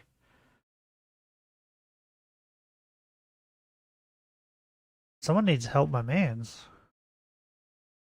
What is happening? She's not even worth it. Maybe he's trying to give her money to make her fatter? He's slowly making her really, really fat so that she kills herself, right? From eating too much. Maybe that's his plan. Maybe that's what he's doing?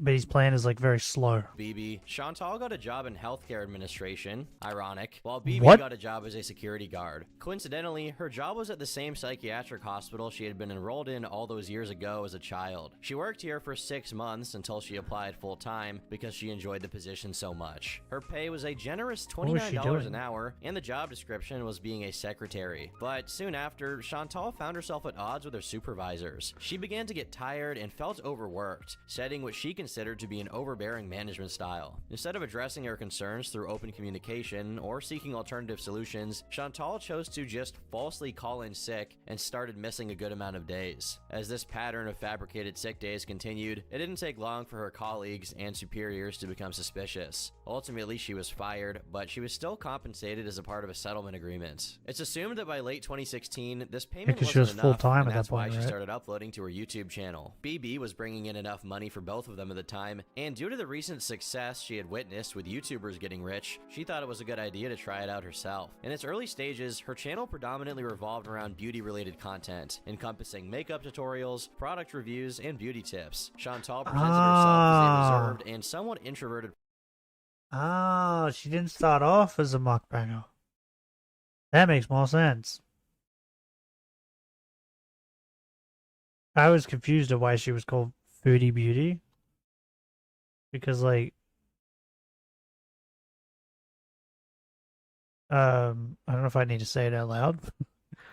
personality, showing a quiet and understated demeanor that would But seem she's out one of of the them ordinary things. in retrospect. Despite putting a lot of effort into her beauty-themed videos, Chantal faced an uphill battle in terms of gaining significant viewership and engagement. Her makeup tutorials weren't bad by any means, but compared to more popular channels of this genre, they didn't stand out. The beauty niche was highly competitive, making it challenging for her to break through Bro, that and dude garner needs the to eat more audience she food. wanted to reach. One day, perhaps driven by curiosity, but more likely hunger, she decided to You mean a upload fat a fuck? mukbang video Yes. that featured her indulging in a massive, delectable lasagna meal. This departure from her beauty Oh, that is content lasagna. marked a watershed moment for her channel. To her Bro, I surprise, want it. this mukbang I want it.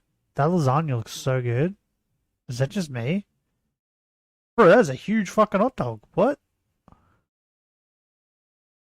Sonic. What the fuck is Sonic? video garnered a significant amount of attention and attracted more views than any of her previous Bro, I'm so uploads. hungry right This now. unexpected success sparked the transformation of her What is channel that? into what we now know as Foodie Beauty. As views rolled in, Chantal gradually had a distinct shift in content and persona. Her Wait. channel evolved to becoming a transformation of her channel into what we now know as What a cool spoon.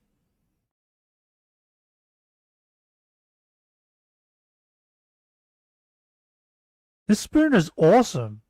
I want it. What a cool looking spoon. Where do I get one? I want this spoon. What a fancy spoon. Bro, our spoons are so plain. I want a spoon like this. Do you agree? The spoon is cool. Is this just me? What's this? Rich, spicy peanut butter tofu. Over white rice. What the fuck is peanut butter tofu? Ew. What does tofu taste like? I don't think I've ever had tofu. Foodie beauty. As views rolled in, Chantal gradually had a distinct shift in content and persona. Her channel evolved to becoming a hub for all things food, and she discarded beauty content altogether. I don't know if I've said this on stream. I've said it to a lot of people. I don't know if I've said it on stream though. These nails, see her nails? These long ass fucking nails. I hate them. I think they look so bad. Whenever I see someone with them, my first thought is yuck. I hate them. I don't think they look good at all. I don't understand why people think they look good.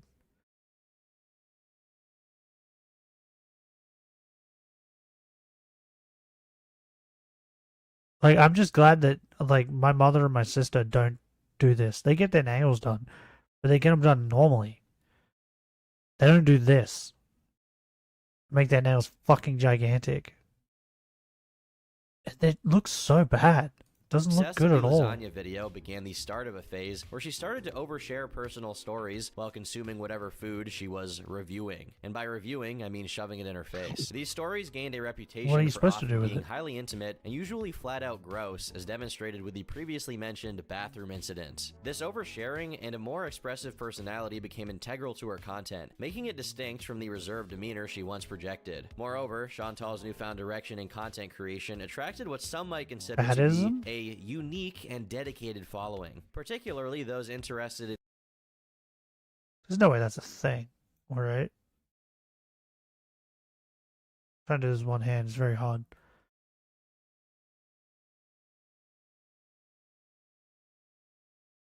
Fatism. What? Fatism. This is a thing? Prejudice or discrimination against people who are fat. Isn't that everyone? Even fat people don't like fat people. Yeah, dumb. This is stupid. What? Like, I could be considered fat, and I don't like fat people.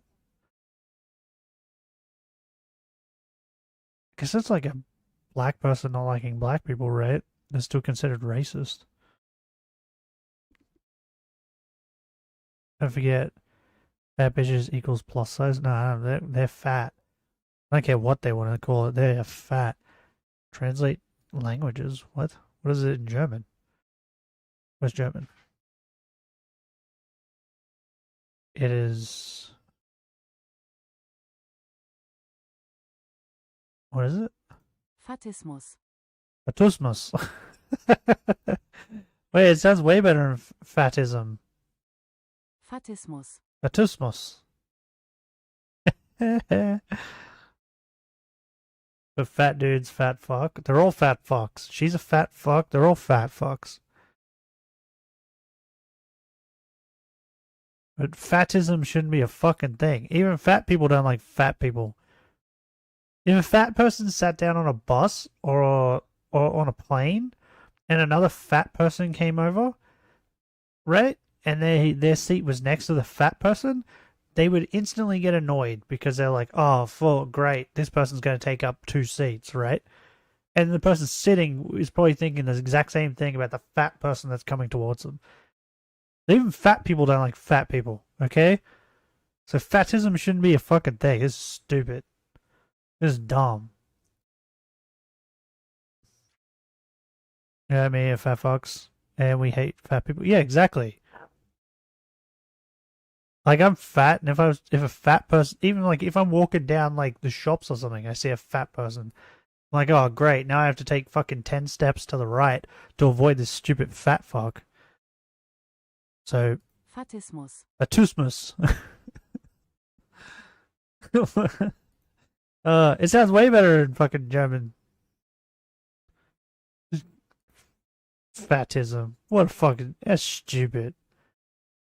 in feeder content. For those of you fortunate enough to not know what a feeder is, allow me to ruin your Isn't day that just real the quick. people that like? According to the National Library of Medicine, feederism is a fat Feederism? subculture in which individuals eroticize weight gain and feeding. Yeah. Feeders are individuals So I was gonna who claim say, to they're become just sexually aroused by feeding their partners. Yeah, and they're the people who just encouraging keep them to gain feeding them, weight. Very making little is them known fat. about this population. What little is known about this subculture has Everyone hates probably fat been people, studied so via everyone is- Chantal's comment section. What? It's unknown. So everybody's a fatism? Fattist? If you're racist against fat people, racism against fat people is called fatism. But if you are a racist against fat people, are you called a fattist?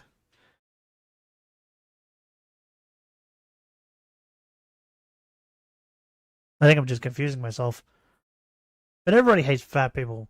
Fuck off. Known how aware she was of this at the time, but in any case, her content definitely fulfilled some viewers in more ways than one. Hey you, good to see you again. I'm like a little kid in the candy store. Damn, you look so beautiful, my friend. Love the video. Kisses Wait, are and these the hugs. fetus? Love you. XOXO. Although her content revolved around devouring copious amounts of food while sharing This is the one personal that anecdotes, I'm Chantal not crazy, always right? She became friends with is this the one that became friends with Avocado? And then went to that fat burger place that kills people? Where they have to like weigh them before they go in? Is this the same chick? Or is this different chick?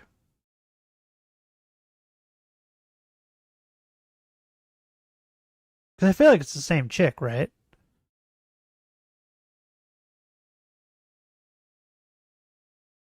You mean the heart attack grill? Is that what it's called? I didn't know what his name was. I just call it Fat People Burger Place. It kills people. That's all I know of by. I guess heart attack grill makes sense, right? Because they come and have fucking heart attacks and die. But yeah, that place. It's the same chick, right? Like Avocado went with some chick who was fucking bigger than him somehow. And I think she was on like a scooter or something. And then they weighed her. She weighed enough to get the food for free or something. But Avocado didn't. Same person? Or different person?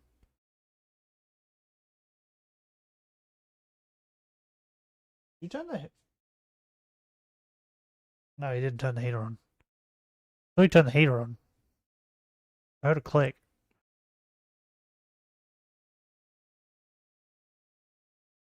Because if she's not, then who's the one that went to the heart attack place then?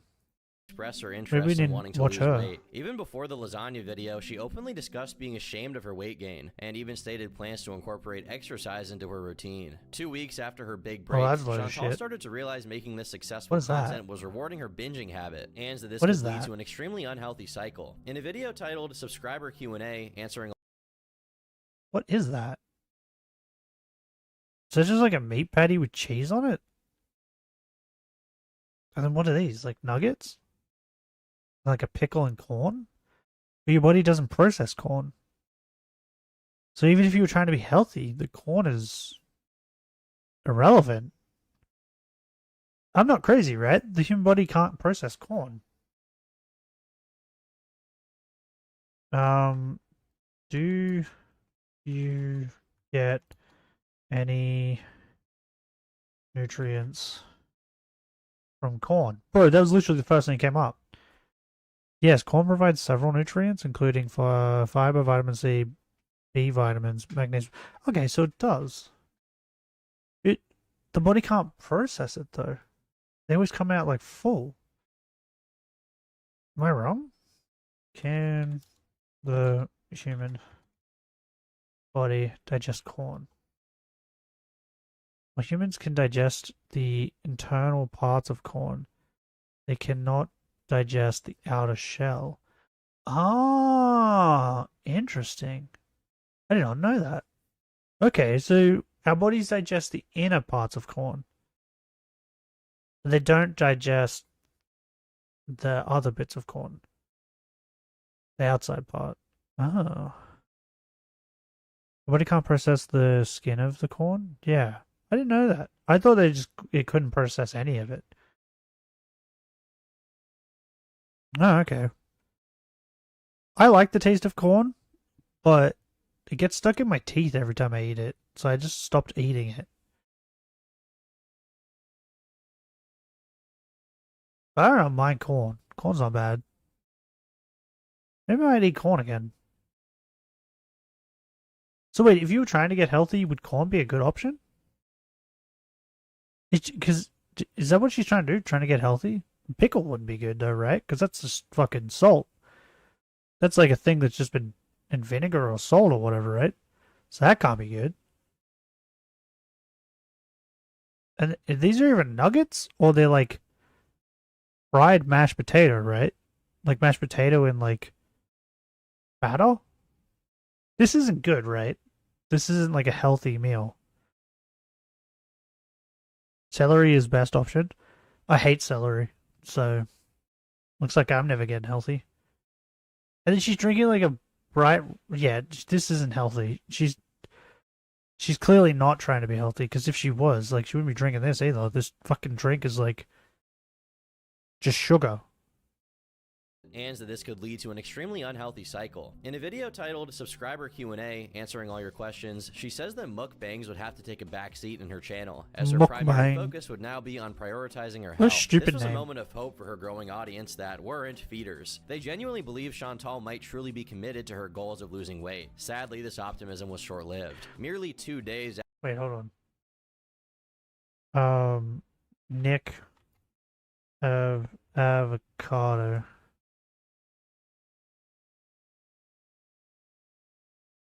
Is he? What? Hey everyone! The fuck am I in here? What? What is happening? What? Why I got a facelift? Ah! Oh, you got a facelift. Okay. I don't. Hey everyone! No, I don't need that. Is he? Bro, he's eating again. Oh wait, no. Is it healthy? The only reason why I came on here was because I was curious. I was curious if he went back to eating just shit again, or if he's just eating shit again. No, this is the chick. Hungry fat chick. This is the one that I'm confusing her with. What the fuck is happening here? He's like eating his boyfriend. Oh, he's doing them way less though. Look, he's doing, yeah, okay, he's doing it way less. Way less. Got it. 16 million views. What?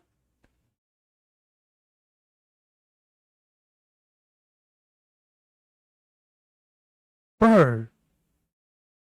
Like, there's something wrong with him, but what is wrong with these? Oh, he went to the heart attack grill again. What is wrong with all the people watching him? That's crazy. He's looking good, though. Bro, he lost so much weight. It's crazy. It's crazy. Bro, he's looking People good. on the internet. I keep getting that. And I don't know why. Bro, look at how good he looks.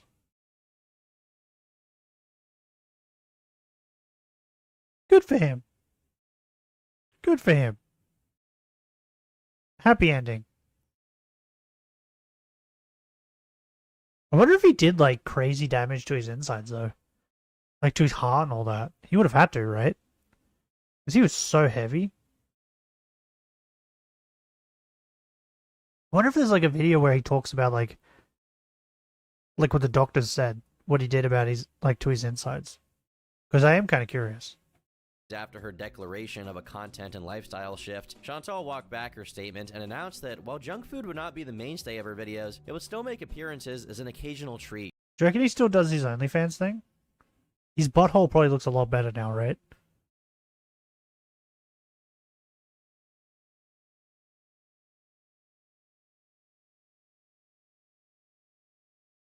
Bro, I can't believe how good he looks. This is incredible. This is crazy. This abrupt reversal left her audience confused, as this clearly wasn't going to help her lose weight. Throughout this time, Chantal shared her thoughts on her weight loss journey in one of her videos, indicating that she was actively considering various options to shed excess weight. Her content briefly reflected her renewed commitment to health as she began. There's no way I would be able to be like a mukbang person, because she's clearly like eating something new in like all of these videos. I eat like the same shit all the time. Like if I'm to get takeaway, I'm 90% of the time it's Hungry Jack's or Burger King. Sorry, it's either that or it's like KFC. And then if I decide I want pizza for takeaway, it's Domino's, because we don't really have another pizza joint around here. Like I don't really experiment with like new things like this. My brain, I'm like, I know I like this thing, and if I'm going to spend money on food tonight for dinner, I'm gonna get something that I know I like, instead of getting something that I might not like. Does that make sense? So like I'd be a horrible mukbanger. Began incorporating healthier food choices into her mukbangs. However, the allure of fast food and indulgent eating habits proved impossible to resist for Chantal. Her commitment to healthy eating quickly faded, and her videos reverted to their previous patterns. This back and forth left her viewers disappointed and started to build a slow resentment from a portion of her audience. In a last-ditch effort to maintain her audience's trust and... Is there a video on that chick? On Hungry Fat Chick? I want to watch a video on her. Because clearly she's still fat as fuck, right? From that video. So she didn't lose weight. Just Avocado did. To potentially create a divide between her mukbang content and healthier living, Chantal created a second channel dedicated solely to her weight loss journey. Obviously, her fans were not that easily deceived. They saw through this and commented that the unhealthy eating habits this is like that other chick, right? There was no point in eating healthy on one channel if she was going to do the opposite on her main. Like, wasn't there that other fat bitch who was like... I think I mentioned it earlier, right? Where she's like, she got 2 packets of chips and like a turkey burger with bacon. And she was like, oh no, I asked for a salad and they gave me two packets of chips. I asked for a salad burger and they gave me turkey and bacon. And then she's like, well, I'm just gonna eat it anyway. And then she ate it. And it's like, bitch, just admit that you got a turkey burger. Like, what? What's wrong with you? Is there a video on that bitch too? There probably is, right? She's probably done even more insane shit. The criticism escalated, eventually pushing Chantal to address her audience directly. Early on, she had seemed candid on the criticisms and advice she had received, but now it looked like she was flat out angry. I'm closing my weight loss channel. My other channel. What the fuck is that? I am too pushy to deal with. What is that? Avocado? What is this? What am I looking at right now? This is like chicken, cheese, avocado, and like tomatoes or something? What is this? Is this supposed to be like a nachos thing? What is this? This thing looks disgusting. You know, all these experts in, in diet, and then these people who are like, well, I wouldn't eat this. Hate if you wouldn't tell people that you're losing weight or you're vegan. You know what? You're right. So I'm not going to. I saw Amber Lynn Reed's video of her no more weight loss journey, and I understand why. Because it's sickening. Is that the one? It's sickening. No matter what you do. Is that the one that I was just thinking of? The one that kept saying that she was fucking gonna lose weight, and then just kept lying?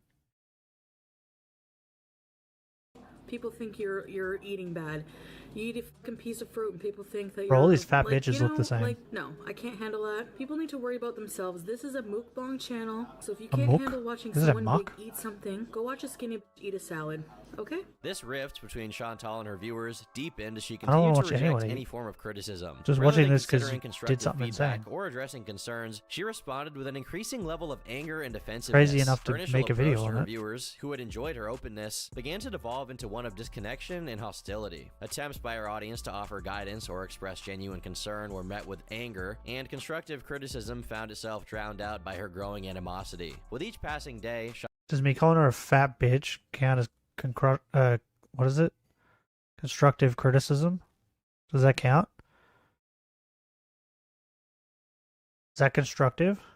I don't know if it is. What would make it constructive criticism? How do we frame it that it makes it sound like it is? It's like the way you say it. I really wish that you wouldn't be such a fat bitch. Does that make it better? Does that make it constructive now? Is that a fist? What a... Chantal's transformation into a more What the polarizing fuck? figure became all the more apparent. Her disdain for her viewers seemed to intensify with every video upload, and the inverse was true as well. As this strained relationship kept going on, it reached a Panera breaking Bread? point when What's Chantal made Panera a Bread? confession in one of her videos. She admitted that, behind the scenes, she had been engaging in binge-eating episodes, rendering any healthy food choices she had previously showcased on her channel essentially useless. This revelation was a breaking point for many viewers, and the dislikes reflected that. Chantal noticed this ratio and Why got do they so lie? upset that she would pin a comment saying, "The 200 Like, dislikes." I don't understand why she's lying. If she just... All the food she ate off stream, because she was like, I'm still hungry and I'm going to eat, but I want people to think I'm losing weight, or whatever. If you just ate that shit on stream or in videos, you probably would have got more views. But instead, now you're getting hate Dislikes is proof that because so you're many fucking do not weird. understand food addiction and have a condemning attitude towards it. If I was a heroin addict, though, the sympathy would be pouring in. This experience makes me want to reconsider sharing my personal life online. People want you to be honest and real, and then ridicule you when you are. Chantal's discontent with her viewers was palpable, and it What? seemed that her frustration was escalating. She even posted videos wherein she talked about the toll People wouldn't be happy if you were addicted to fucking drugs either. What are you talking about? Is shit crazy? that the mounting criticism was taking on her mental health. At times, she Yep, declared that she she's was crazy. finished Got discussing it. her weight on the channel altogether, and that mukbangs were just going to be her life now. This animosity that brewed within her seems seemed like- to physically manifest when, in September 2017, Chantal received a diagnosis that she had ovarian cysts. These cysts What had is the that? potential to interfere with various hormonal processes. Okay. It seems like at this point though, right? Because she was like super into sex or whatever, right? Before. It was just like she was horny all the time, it looks like. And even when she was horny, she was like, I just need to fuck something. Come here, homeless man, right? Has she like replaced that with food now? Is that what happened? Because this is what it seems like what happened, right? Because she's no longer talking about how she's fucking dudes constantly, right? She's just eating more food. So I think she replaced the sex that she was doing with food.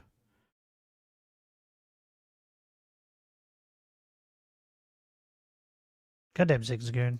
posing a threat to her fertility. It looked like this was a sobering wake-up call for Chantal, and initially, she responded by, again, attempting to adhere to a healthier diet. At first, she actually did keep a healthy diet for a few weeks, and it finally looked like she was on the right track. Unfortunately, this was short-lived. On Why October is it always the 26, fat bitches, 2017, too, that in a wanna, video that like, would leave many have viewers babies? disheartened, she returned right back to her old habits by consuming a mammoth pizza and a brownie. In this video, she openly admitted to surrendering and brownie? giving up on What? her aspirations for better health. Bro, One that thing pizza really is stood so out, too, thick. was a depressing remark Chantal made that Hold could on. Bro, look how thick that pizza is. What the fuck? It's so thick. That's what she said? for better health. One thing that really stood out too was a depressing remark Chantal made that could easily be the prologue to represent her entire life. I don't remember much about my childhood, but I do remember my first bag of chips. Weeks later, she fully reverted back to her junk food consumption, repeatedly getting What a angry weird at those who criticized her thing to choices. remember. By this point, Chantal's viewer base had undergone a complete transformation and was now predominantly composed of hate watchers, people who tuned in not because they genuinely enjoyed her content, but because they were morbidly fascinated by the I was just trying to rack my brain and think about if there's any food related thing that I remember from my childhood. There's only one. And it was the very first time that I ever tried dipping my chip into my chocolate sundae. It was because my dad did it. We went to the shops, and I think we were shopping for clothes, I think. When we went to the food court, we got Macca's and he got sundaes. And he dipped his chip in the sundae. And me and my brother were like, ew, yuck. And he was like, no, it's really good. And then we tried it. And first time I ever was like, this is the best. Greatest invention ever. I think it's the only food thing I remember. Like, to remember your first bag of chips is kind of strange.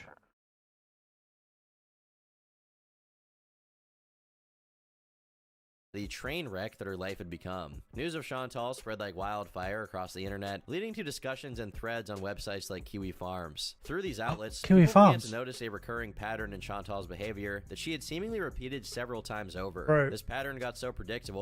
I think if you're ever like watching a video like this and you're like thinking to yourself, I wonder if this person is a lolcow. The minute that it's like they were discussed about on Kiwi Farms, like, oh, okay, they were a lolcow. If there's anything on Kiwi Farms about the person, that's it. They're just straight away a lolcow at that point, right?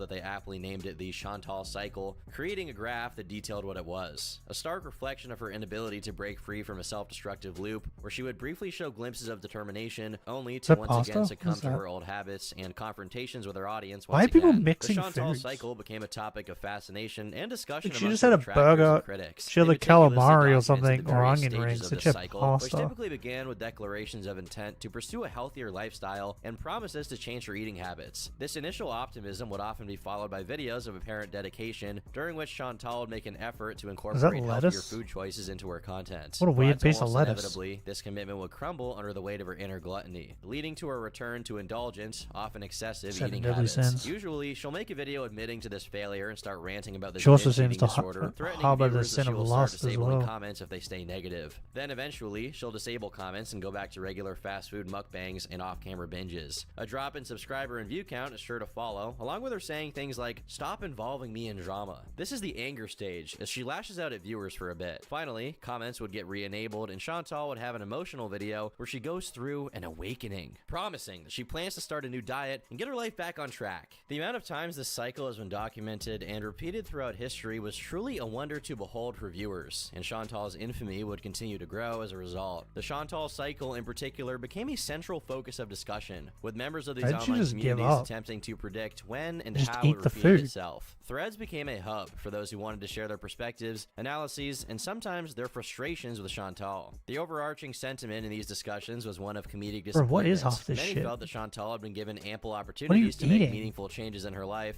but that her Some of the constant things you're like, backtracking oh, that and looks really confrontational good, attitude and I had know left what them it is. But disillusioned. then other times you look at it Chantal and you're endured like, a what is relentless that? barrage of negative attention for an extended period of time by now. She had faced the wrath of reaction YouTubers dissecting her content, the disapproval of viewers who once supported her, the ever-watchful eye Turkish of Kiwi Thomas. Farms, and the consequences How of could her you? own choices. In an attempt to counter the relentless critiques and the growing chorus of detractors, she decided to go on the offensive and fight back in any way she could. In April, someone registered on the Kiwi Farms using the username Manic. This person asserted to have a history as an old childhood friend of Chantal and shared anecdotes about her past that I've previously mentioned. I bet the name's Naturally, the hilarious. online community remained skeptical, given that anyone could have made this account and spun up any story they wanted to without any proof. Still, it didn't take long for the validity of Manic's statements to be inadvertently confirmed, courtesy of Chantal herself. Manic revealed that Chantal sent a vitriolic email laced with insults and threats that she would report her to Child Protective Services if she didn't cease her storytelling. All bullshit excuses for you to be pissed for no reason because you have self-hatred issues, which is why you used to kill yourself. Does the and commit person have a suicide. And now you're taking kid? it out on me. You sit there and talk about my eating disorder with my trolls, but what about the self-harm you used to do? Again, don't come for me unless your closet is clean, which it is not. You're in a very dark place, and I would get help for that if I were you. Tell me, how as a parent do you have the time to sign up to forums You can with watch edgy the video names like about Manic? the heart When attack you were a grill single mother after of this two, one. what kind of example are After you this setting for one, them? I'm If you gonna go ever get mention something to another eat, I thing about think. me online, I'm and I will really be checking, hungry. I will be sending all of the We'll screenshots watch- to CPS. We'll watch the heart attack grill one, right? With is there a video of the other one? The fat one? What was the name? Hungry Fat Chick? Is there a video on her? Because I feel like it's more fitting to watch the video on her and then watch the heart attack one and then watch her video. Right? Or vice versa? Because she's been to the heart attack grill or whatever.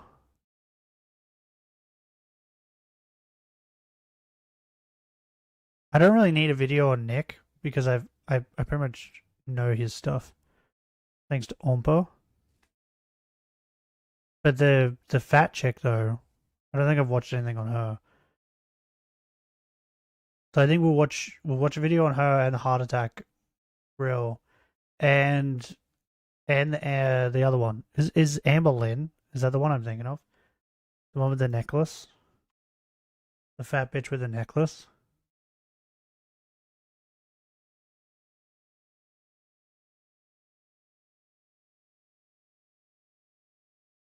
We'll watch those three in one stream.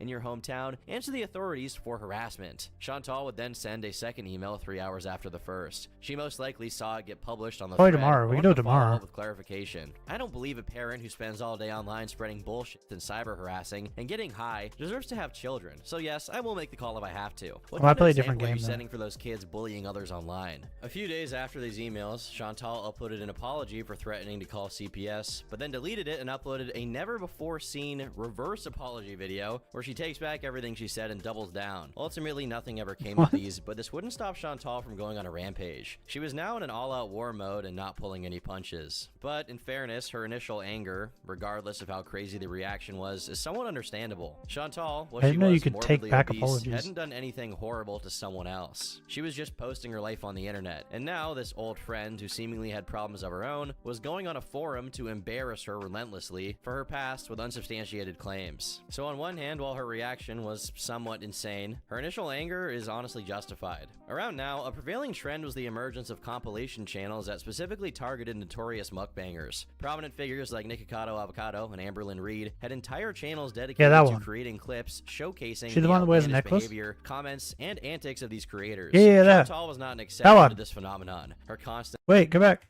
This one. This fat bitch. comments What's and her name? antics What's her name? Don't have sex with the help? What?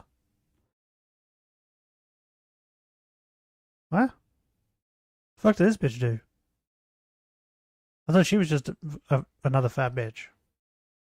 Bro, why are all the fat people crazy?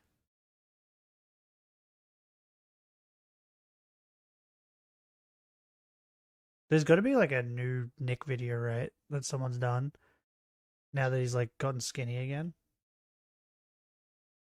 Is that that's the Amber Lynn one, right? We'll watch her. What the fuck was the other chick's name again? Fat bitch? Hungry fat chick. That's it. We'll watch a video on her, and then we'll watch the heart attack place. of these creators. Chantal was not an exception to this phenomenon. Her constant farting and discussions about her bowel What? movement provided ample fodder for such channels. Just in fact, fart on on certain occasions, straight these compilation on in her channels even videos? outpaced her own content in terms of viewership and engagement. One such channel that operated within this niche was the Spitting Drama Llama. This channel specialized in creating content about fat creators, and Chantal, being a perfect. prominent mukbanger, Perfect. We will look at her channel.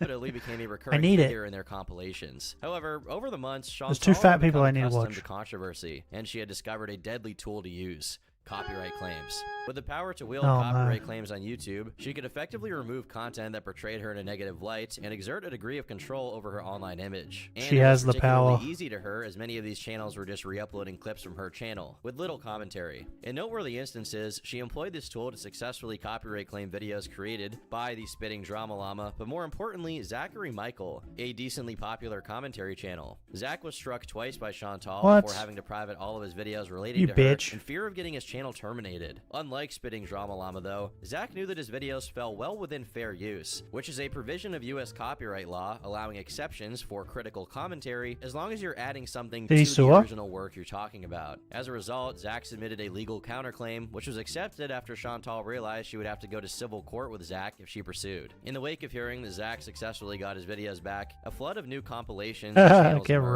wrecked. People had stopped being scared of copyright claims from Chantal, and after this, she would take a break for a few weeks to collect her thoughts. This Bro, it's the period of Mandela peace effect. and prosperity for Chantal parody channels didn't last long. In though. trying to Chantal stop found a new it weapon from of choice happening, for you made deleting it happen videos more. in the form of community guideline strikes. Unlike DMCA claims, YouTube community guideline strikes were manually reviewed by YouTube and often vague in terms of what was allowed. Chantal utilized this to the fullest and started sending out strike after strike to compilation channels once again. Yet, as with any tool, there She were don't limits learn to a its lesson. effectiveness. YouTube knew the potential misuse and instituted a safeguard. If a user issued an excessive number of community guideline strikes, YouTube would begin to take these claims less seriously. Chantal, driven by her desire to control her online image and narrative, inadvertently crossed this threshold. YouTube's moderation team was faced with a high volume of strikes originating from her account and began to scrutinize her claims more critically. Eventually, her community guideline strikes began to lose their power, forcing Chantal to revert to her previous method of copyright takedowns. Chantal would also explore various alternative treatments to treat her ovarian cysts. These unconventional methods range from bizarre dietary restrictions, such as eating only grapes in the belief that they would miraculously shrink the cysts, to delving into the mystical realm by attempting to enlist the aid of ghosts from the future through a miracle book she purchased. Veganism, too, became a recurring theme in her quest for a solution, she's just although crazy. She later admitted that while she was claiming to be vegan only, she had eaten meat. On the 28th of April, Chantal announced that she had been to the hospital to get an EKG for her shortness of breath and leg pain. People speculated that even this diagnosis was fake and that she was trying to get sympathy points after her copyright strike tirade, but nothing was ever confirmed. By this time, it looked like Chantal had enough of the backlash she was receiving, and she uploaded a video saying that she was going to quit YouTube. What a horrible looking burger. Leaving YouTube, I have one more video to upload, and well, that didn't work, that did will it? be the last one. But exactly 9 hours later, she returned. It's because they were only halfway through. Chantal's career became an incessant, never-ending repeat of the cycle. Whether it was the ketogenic diet or other dietary regimens, her efforts always fell short of what was needed to actually succeed and be healthy. Predictably, I don't do diets, so I don't know the names of them and what they do, comments and reaction videos or what you about meant to how do. comically terrible she was at following these. Her response to the ongoing criticism remained consistent. In her frustration, she would resort to her increasingly familiar tactic of issuing copyright claims, deleting comments, and responding in absolute rage. But then, predictably, the cycle would reach its peak, where Chantal gets overwhelmed by the online uproar and announces her intention to quit YouTube. This had become such a recurring theme in her content that compilation videos cataloging her quitting statements had started to pop up after only a few months. It's crucial to note that amidst this recurring cycle, a significant development occurred in late 2019 when Chantal revealed she was scheduled for a hysterectomy for potentially cancerous cells in her body. This announcement was accompanied by a disconcerting lack of when they take all your consistency in lady her bits out? narrative, and details regarding the surgery seemed to shift continuously. In the lead up to the scheduled surgery date, Chantal uploaded mukbang videos featuring substantial food consumption, seemingly at odds with her impending medical procedure. Her health status and the fact she was eating crazy amounts of fat pose significant risks for surgery, particularly when coupled with the inherent dangers of general anesthesia. As the designated surgery date approached at the beginning of October, Chantal posted a brief video dressed in a hospital gown, announcing that the surgery had been postponed. This wasn't really a surprise to fans at this point, and most expected her to never follow through. She then uploaded Halloween Cheese Cemetery Mukbang, a video where she dressed up in a wig, ate copious amounts of gourmet cheese, and talked about the Heaven's Gate cult while flashing pictures of their dead bodies in between bites of cheese. You can probably guess what the general reception was, and the scrutiny only got worse. On November 1st, an article was published titled, "A YouTuber deleted a video which showed her talking about mass while eating cheese, but she called much of the criticism false outrage." Yeah, so like, even after years of being on YouTube, hysterectomy is the thing where they take all your lady bits out, right? Got her into pretty hot water. Avid Chantologists can be found quoted in the Oh my god. Bro, we have Christorians, but for this chick? Oh my god. That's crazy. You know what? It never occurred to me that, like, other crazy people would have people so dedicated to them. Like the Christorians. Right? Hysterectomy. Yeah, is a surgical procedure to remove a woman's uterus. Womb. Okay, so it is. They take all your lady bits. And then they cook them up and they eat them and they do a ritual. And you lose weight. That's what happens. Clearly.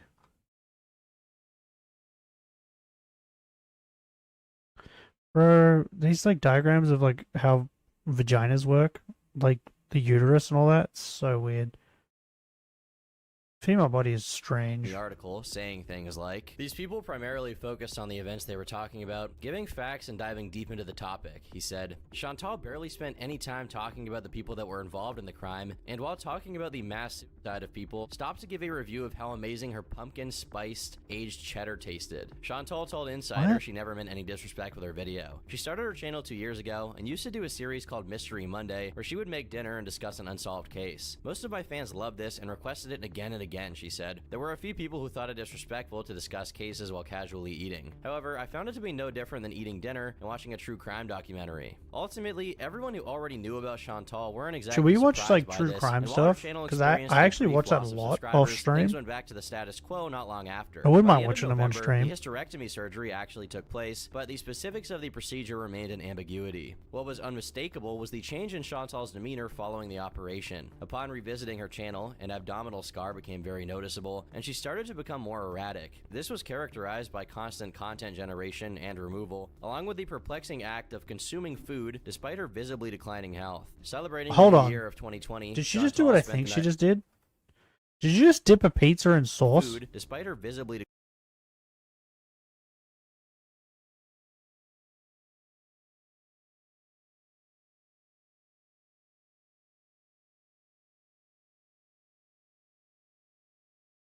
Real crime is now on the table. Bro, she just dipped a pizza in sauce.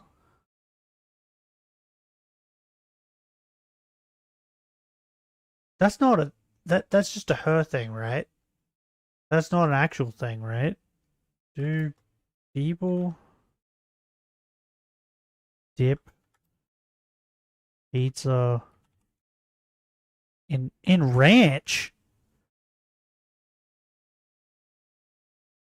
Many people dip pizza in ranch dressing. While it might seem unusual to some, just dipping it in any sauce is fucking weird. It has sauce on it. Americans do that all the time. They did them in sauce like ranch. Bro, what? It has sauce on it. That's the point. Like I think I've showed this before.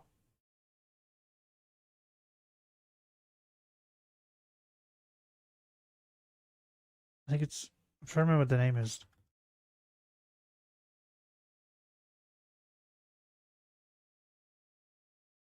Yeah, that's what it's called. Okay. This is my favorite pizza. And I'm gonna bring it up on the bigger one. This is my favorite pizza. From Domino's. It's called a double bacon cheeseburger pizza, right? So it's just like a meat lovers pretty much, but then it has like mayo drizzled on it. But like to get a pizza, and then like even if I got like a meat lovers pizza, or like a Supreme or something, I'm not gonna pick it up and dip it in sauce. Hey mayo, bro, I love mayo. I love it. And like this isn't like a lot of mayo either, so it's not like noticeable. Like you can still taste the mayo, but it doesn't overpower it. But sometimes you do get some dudes who make the pizza who just like destroy it in mayo. Bro, I love mayo. Like I couldn't imagine getting any pizza and being like, I want to dip this in sauce. The only mayo that is okay is the Japanese one. I don't think I've ever had the Japanese mayo. Is it good? Bro, I can't believe people dip their pizza in sauce. This is like insane. Cause like what's the point? Oh, like this guy's got a pepperoni pizza and he's dipping it in ranch. What's the point of getting... Do they just get it without any sauce, like pizza sauce on it whatsoever, and then do it? That's the only way I can see that this would make any sense. But if it already has pizza sauce on it, why are you dipping it in more sauce?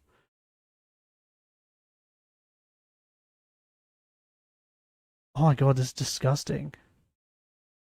Okay, a lot of these pictures it's pepperoni. I love pepperoni pizza. That's my second favorite pizza is pepperoni pizza. Never dipped it in sauce. Never even thought about dipping it in sauce. I've never once eaten a pepperoni pizza and go, do you know what would make this better? If I dipped it in sauce. It's good the way it is. The pizza still has their sauce. Bro, this is insane. If they still dip it. That's... There's something wrong with Americans.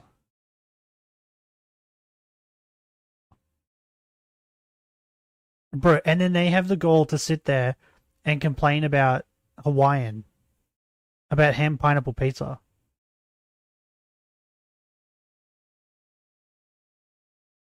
But they're dipping their fucking pizza in ranch. Why do you think they're so fat? Is ranch fatty? When's the last time I had ranch? I think on a salad, maybe. I don't really have ranch, so I don't. Is ranch bad? Hate Hawaiian pizza modern version? What do you mean?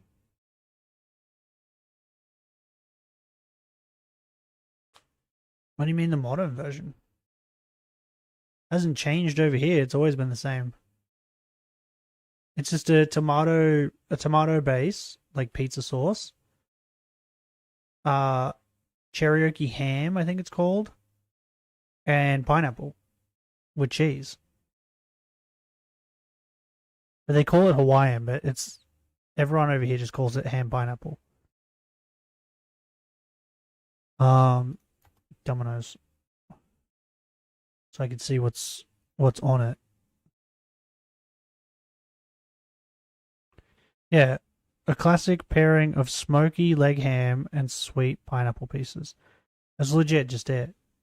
It's just like a tomato base, some smoky like Cherokee leg ham, and then pineapple, and then cheese on top.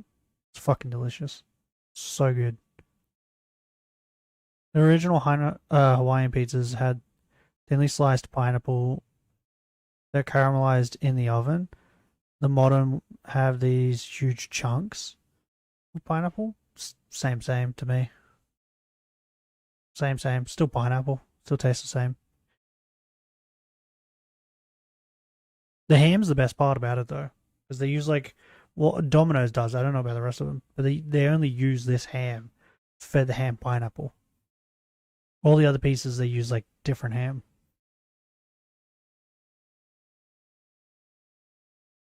Doesn't taste the same? Tastes the same to me. Fucking delicious. But what I'm saying is like they complain about that, right?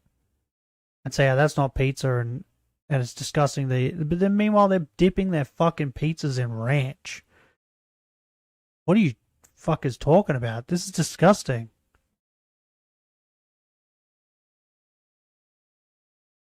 Bro, this is like this is an atrocity on food. How do the Italians feel about this? They can't feel good about this, right?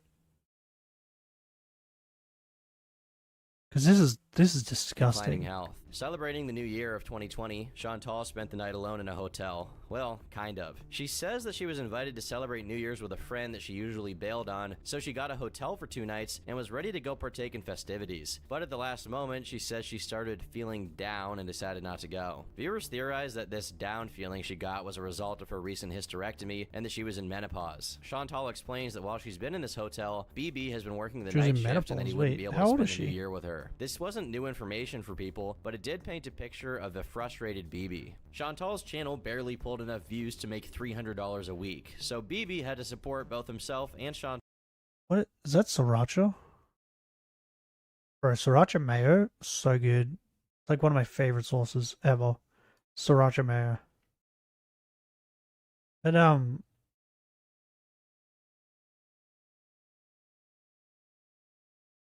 old is she? Beauty.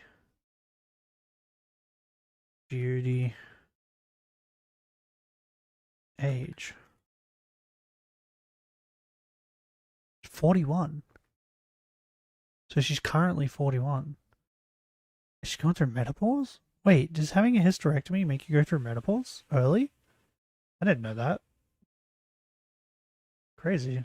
Chantal almost entirely with his one job over the years. Meanwhile, she was in a hotel room, which, you know, cost money. While live streaming, the video suddenly cut out, but returned soon after. Chantal says she cut the stream because she got surprised by someone that walked into the room and revealed who it was in comical fashion. My last live cut out, because somebody came in that I wasn't expecting. Guess who? Introducing.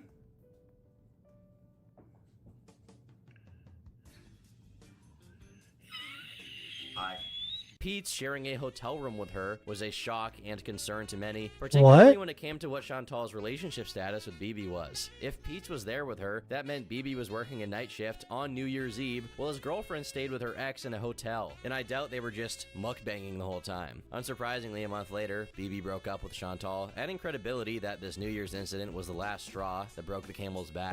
This wasn't the first time Pete had been seen in Chantal's content, and he actually became a regular over the years, but staying in a hotel with her was probably what crossed the line for BB. It was also obvious that BB absolutely... Should I be honest? Her eyes look soulless. Bro, she is just a horrible human. She just uses people. It's insane. She's just using these dudes. Like, at least BB was like, nah, fuck this, I'm out. Whereas Pete's was like, oh no, you can keep fucking that dude. I just want to live with you? Bro, I don't understand how, like, and then she probably gets online and then, like, when BB broke up with her, she's probably got online and whinged about it, right? And was like, I don't know why you broke up with me, like, that sort of shit. And it's like, bitch, what are you fucking talking about?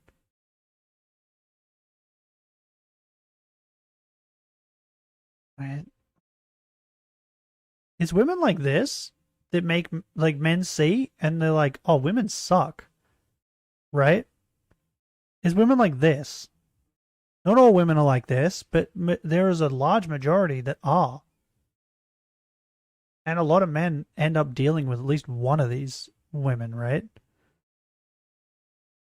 And it only takes one, too. It only takes one of these types to sour everything. He hated being filmed whenever he sparsely appeared in one of Chantal's videos. Every time he did materialize in a vlog, he would always have a 1,000-yard stare, and his facial expressions were usually that of disdain or embarrassment. BB never looked like he wanted to be around her. He always looked miserable. After BB dumped Chantal, he immediately kicked her out of his apartment, and Chantal stated that she will be moving back in with Pete's. Make no mistake, the two weren't back together as a couple, but because BB was the one who paid for rent.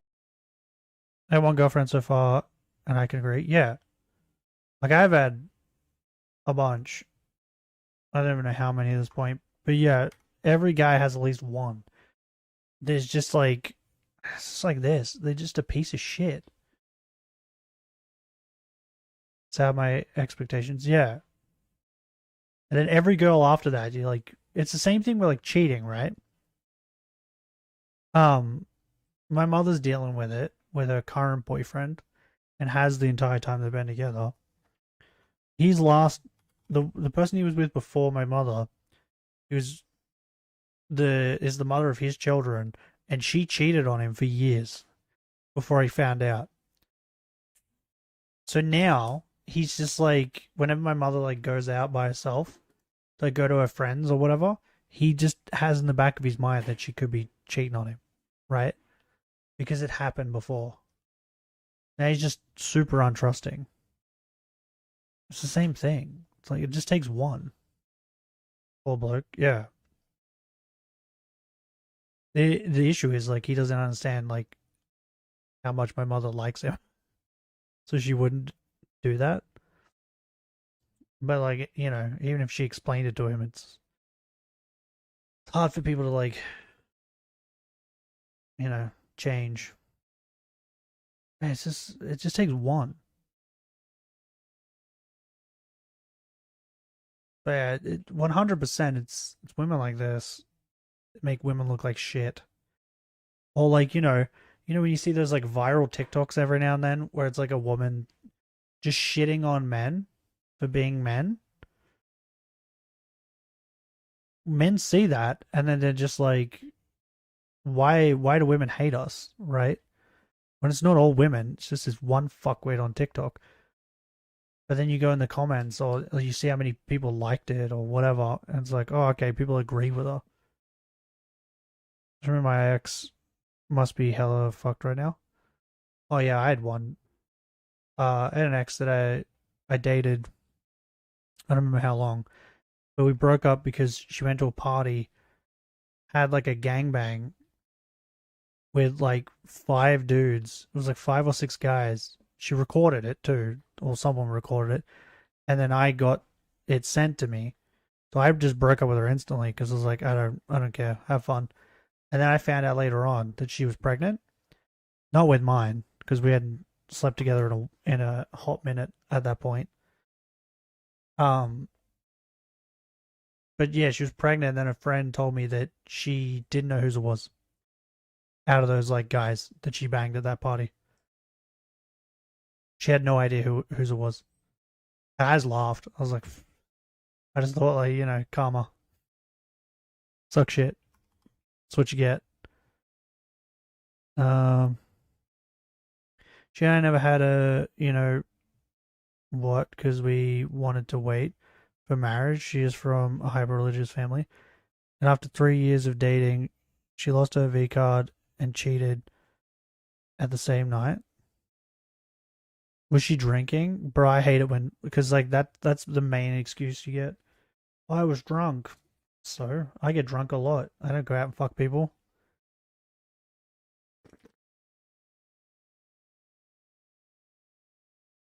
I had the audacity that I stopped the marriage plans and dumped her. She was sober. Okay, well, she has no fucking... What was her excuse? Because they always have an excuse. It's never like, oh, I fucked up. I'm sorry. It's always like, oh, but it was because of this, right? There's always an excuse. Well, they try and blame something on their actions. Instead of just being like, I was horny and I wanted to.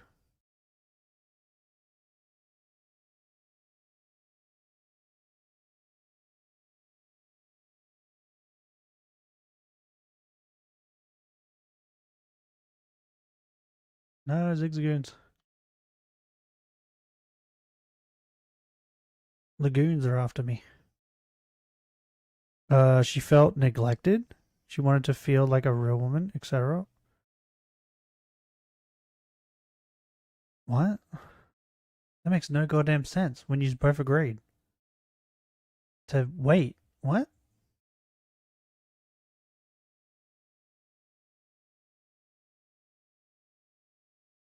And why is having sex make you feel like a real woman?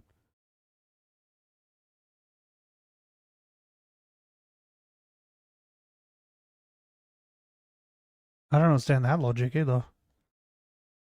Even now, years later. Yeah, it would make no goddamn sense.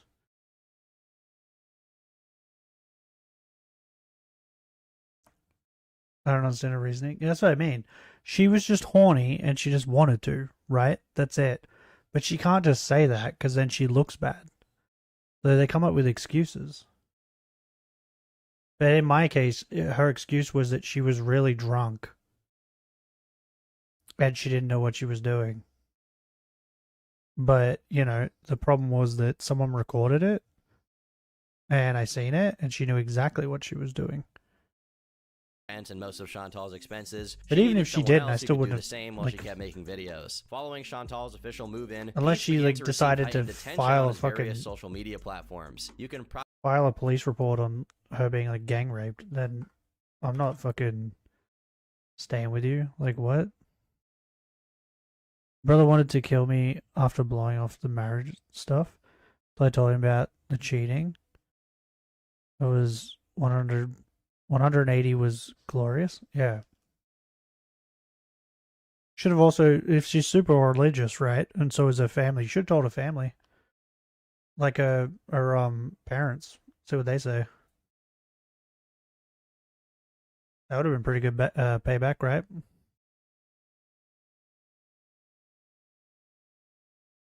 You told her? Yeah. People don't think that their actions have consequences like 90% of the time.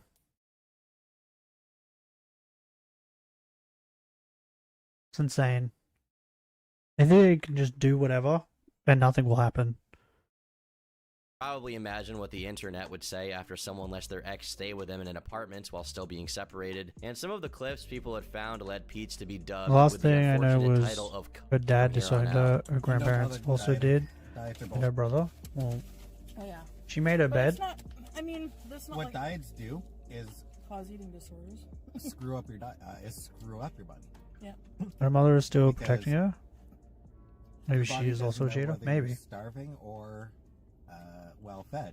This attention seemed to be a little too much for Pete's, and he responded in a multi-tweet thread issuing his gripes. I was curious what my friends' Maybe. haters thought about the recent videos I was in. Most of the comments were just boring, the usual or simp You make your crap that bed, lay in it. douchebags like to toss around. But a couple of things were ridiculous enough to deserve brief Wait, I see it. responses. Chantal does not, in fact, Like- control my banana. I'm not saying like I'm an angel. I've cheated on girlfriends before, but after I cheated, I just told them straight away to their face or on the phone.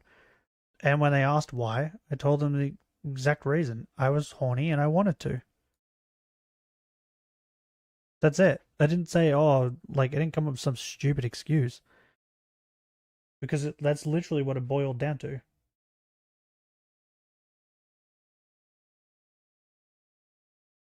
Like, twice. I think I've cheated on two women.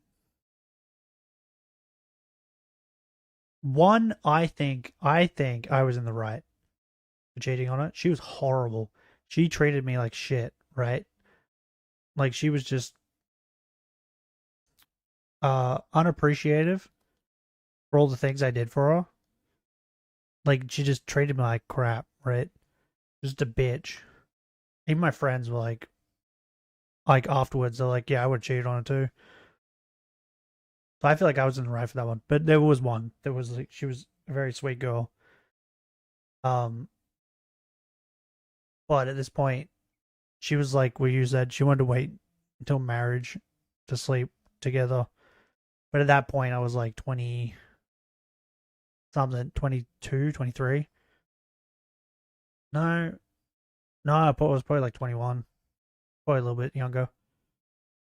So I'd been around a bit. I couldn't wait.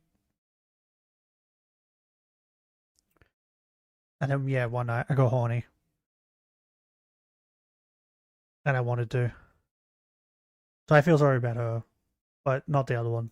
Consumption. I didn't feel like having a banana right that moment. Aside from that one bag of Ruffles, Chantal doesn't really steal my food. I keep my snacks in my room because it's convenient for me. Chantal and Pete seem to get along fine for the next few months. But if I don't want to after a cheat, while, like things I started to can get heated. avoid When it spring rolled very around easily. and the fungus was in full effect, tensions between the two began to brew. The lockdown had forced both of them to So stay sometimes cooped up she's with just each like, I don't care.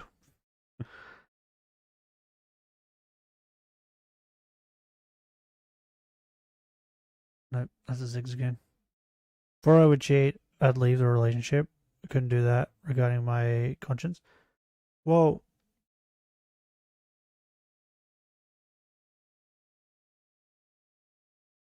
I don't even know, like, the one I feel bad for, I think it was just like, I was drinking with friends one night, and it was just like, I don't care anymore. Like, that's the way I felt that night, so I just did it. And then broke up straight away afterwards. Even if they're like, oh, I don't want to break up, I'm like, nah. Because you'll probably never trust me again. So, nah. It's easier this way.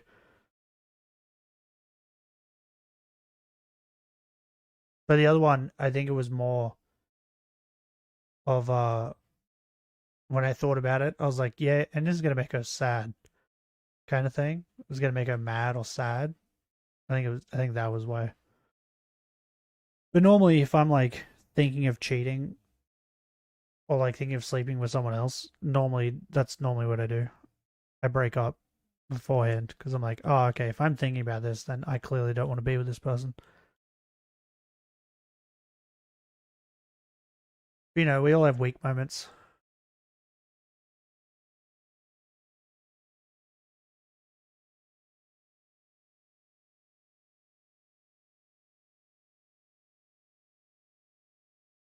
And I don't even know if I have a conscience. other, and eventually they started to get a little stir-crazy. This tension reached its apex in September when Chantal received an email from a troll threatening her with her family's docs, and signs the email Charlie Motherfucking Gold. Charlie Gold was one of Chantal's biggest detractors and often made videos poking fun at her. Given their shared history of past drama, upon receiving the email, Chantal immediately initiated a live stream where she not only accused Charlie of the act, but also went as far as to dub her Charlie Cole, asserting that she could spot a criminal from a mile away. Yeah, then I think, lo and behold, I think after like the second time I cheated on someone was when I was like, you know what, I'm gonna stop dating people, and I'm just gonna find people who also just want to have sex and don't want to date. I think that was the time when I just was having a lot of sex, just with random people that I would meet here and there.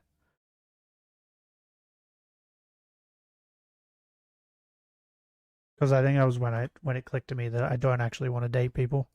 I get an email, and it's like a threatening email. You're stupid, or whoever it was. It's definitely going to be traceable. So she's like, anyway, I don't think it's her because there was a quote by Sun Tzu in it. Probably too intelligent for her. But anyway, it's like, you better think again before making any community posts against me or anyone else you deem bullies on YouTube, because you don't know what your critics, what information they have at their fingertips. I could just picture her writing like this. You better watch it, because, and she put my mom's full name. She doxed my mom, like her address and her phone number. I knew she would play dirty like that. She's out of breath by talking. Her true colors, because she's a piece of So here's the thing, Charlie Cole, I dare you. For those of you that didn't notice, Charlie is a black woman, so Chantal calling her Charlie Cole and saying that she knows a criminal when she sees one didn't exactly receive the most positive reception, especially when it was shortly after the recent BLM riots. Now. Viewers also pointed out that whoever sent that email could have been anyone, and that just because they signed it with someone's name didn't mean it was them. Charlie denied sending any email of this, but was reasonable and... But yeah, Benny, just know that every man has at least one. At least one of them. Accepted that this was all just a big misunderstanding. Close to the start of 2021, Chantal's health had reached the lowest it had ever been before. The past few months had been a non-stop deterioration of her body. If you're a She had man been and you diagnosed with haven't diabetes, as had a well as girl that's like continually cheated on losing her you hair, or her attitude and done usual something patterns were rapidly changing. like the that, topics she would bring similar up in to her that, videos and live streams kept getting more and you're more so sexual lucky. as time went on, and she had even talked about wanting to buy a male sex doll to sleep with. In February, she initially launched an OnlyFans account. Hey, that do was you think quickly there's like abandoned, yet bro, she made an OnlyFans? Bro, crazy. Do you think there's like guys out there who like get cheated on and then just never know? And like stay married to the person for like 30 years and just never know because the chick like carries it to her grave? Or like even worse, gets married to a guy and then gets pregnant to a different guy and then says it's theirs, and then they raise the baby. And then they die, like, thinking that the baby is theirs. Yeah? It's gonna be crazy, right? Could you imagine, right? Living your entire life with your mom and dad, right? Being married together. Your dad dies, say he's like 80, and you're like in your 50s at this point. And then your mother decides to say, oh yeah, that wasn't actually your dad. It's like she's just waiting for your dad to die to tell you that she cheated. That'd be crazy. Then again, we have like, what's that fucking thing? 21andMe or whatever the fuck it's called? 23andMe? No? What is it called? The DNA thing? We have that, so there's probably people that find out that way now.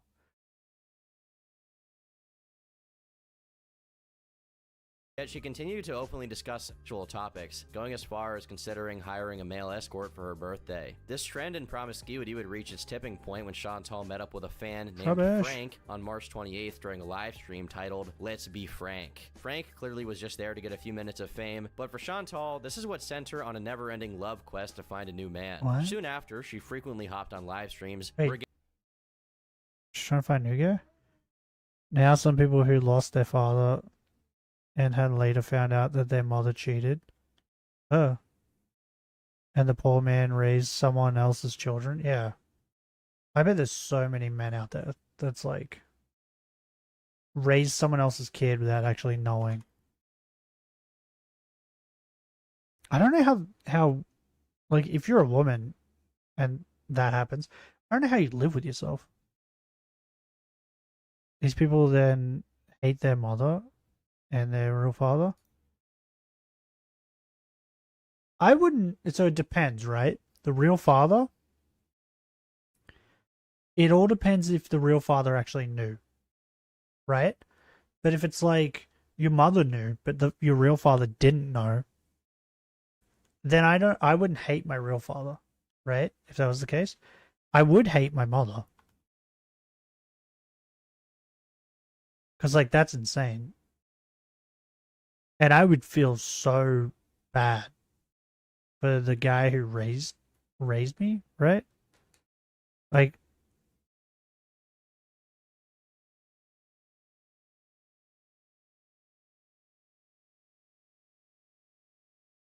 I don't know. Like, I cheated twice, right? Both times. My first thought was, I need to tell the person I'm dating, right? And I just, like, immediately did. I don't think I'd ever be able to cheat on someone and be like, I'm never telling them. Like, ever, right? Because my thoughts is, like, it would always be in the back of my mind, right?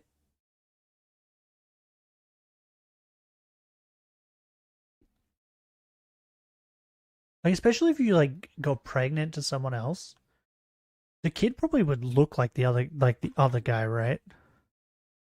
So you'd have to look at the kid every time, and every time you'd look at them, you'd probably be like, it's like be reminded.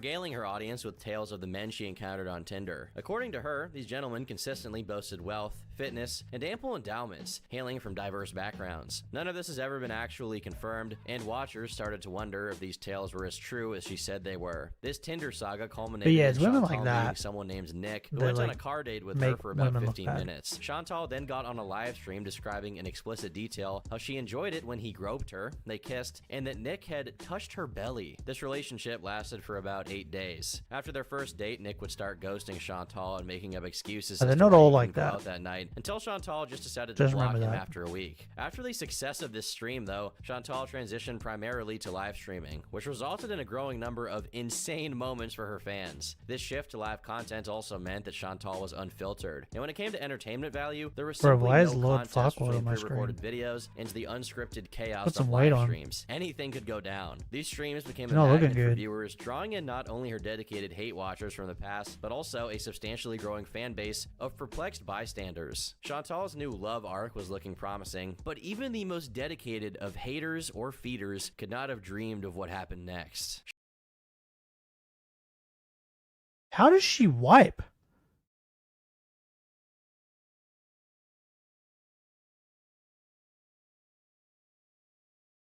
On top of that, how does she go to the toilet? Has she got like an industrial toilet? Like, how's she not break it when she sits on it? How does she go to the toilet? And how does she wipe? Because, like, Avocado had like a stick, right? He had a poop stick. I'm pretty certain he said. Cue the adult fat bot Simpsons scene. What was that? Does he have a poop stick? Because, yeah, Avocado had a poop stick. He had like a stick with like a rag on it that he would use to wipe his ass. Because he couldn't reach. Do you think she has the same thing? Or how do you even aim? Like, her ass is so big that when she would sit down on the seat, how would you even know that your actual hole is in the right spot to take the shit?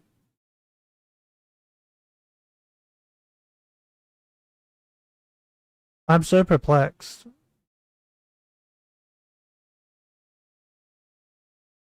Like, I want to know. I want to know how this works. I wash myself with a rag on a stick. Yeah.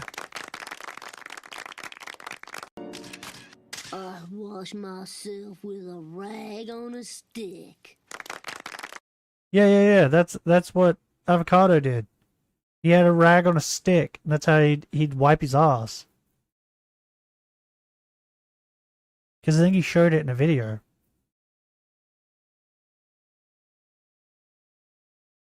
So she's got to have the same thing, right?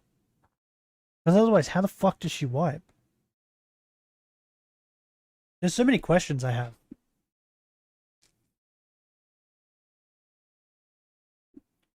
I don't know if I necessarily need the answers, but I want them. I am a loot goblin. Chantal scoured through plenty of fish in search of another man to satiate her needs. It wasn't until April that her search was successful, and she dubbed this new prospect the Egyptian Man. On the 21st, Chantal took to a live stream to recount her first date with this enigmatic individual, all in front of Pete's, of course. As she puts it, this was no ordinary evening out. Instead of the conventional dinner and conversation scenario, okay, so Pete's has just become turn. The Egyptian Man surprised her with an unexpected offer, a buffet of illicit substances, including Moroccan hash and coke, which Chantal immediately accepted. And we get totally fucking baked. And then he like I don't want to say this, but you guys are gonna be so... I don't do this on a regular basis. I don't even do it really, but I did it for some reason. I did it, and it's not good to do. She's talking about coke? That changes your perception of me. I apologize. But I did he busted out like a bunch of lines of cocaine. What? Why does she feel so hesitant about saying that? I don't understand. Bro, when I was trying to think how old I was. I would have been 16. Yeah, I would have been 16 when I was smoking pot like crazy, to the point where I had my own plant and everything, and I was selling it to people and smoking it. I would have been about 18 when... 18? Yeah, right. Just before I turned 18, maybe? When I took ecstasy for the first time. And then I took it a bunch after that, too. I've snorted some cocaine. I didn't really like it all that much. I didn't get the whole fucking... I don't know. My friends liked it. I didn't get it. What else have I done? I done mushrooms. And I did... What's that other tablet? I can't think of the other tablet. I can't remember the name of it. But we have this other tablet drug in Australia. I don't know if it's everywhere, if it's just here. That shit gets you fucked up. That shit got you fucked up. I did a whole bunch of drugs. When I was ranging from when I was 16 to when I was 24, 25. I did a whole bunch of drugs. Followed was I don't know why she's so apprehensive about talking about it. I feel like a lot of people do drugs. According to Chantal, the Egyptian man left bruises all I feel over like it's her body, common at this especially point. in one particular spot that she goes into detail about. He smacked my butt pretty hard. I don't do it anymore. I'm not really into being slapped around, really. I don't do any hard drugs anymore. I have thought about smoking pot again, just because I remember always enjoying that when I was young. And bro, getting baked out of my brain seems like a fun time. So I have thought about smoking pot again.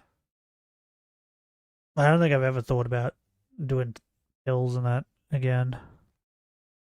No drugs except some alcohol here and there. Small amounts. Really? Bro, it's super common over here to have done Like, not all of them. Like, I feel like I'm an exception, right? I've, like, pretty much tried nearly all of them. I haven't done meth. That's one I haven't done. But, like, over here, you, like, I want to say, like, maybe, like, 80 to 90% of Australians, if you speak to them, have done some drug at some point. I think the most common is pot. And then I think the second most is probably ecstasy. Which I think we call them Eckers. That's the most common name for them, Eckers. Well, it was when I was growing up. And in my lifetime, some passive pot inhalation. My former roommate grew and smoked pot illegally. I did too. It was not legal. It's not legal over here. But yeah, I like grew and smoked it.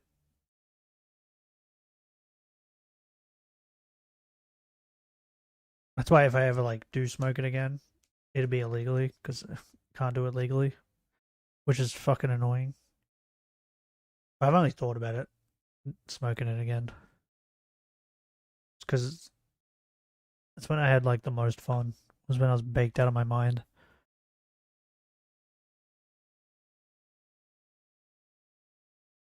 And I used to drink a lot. Now I don't drink at all.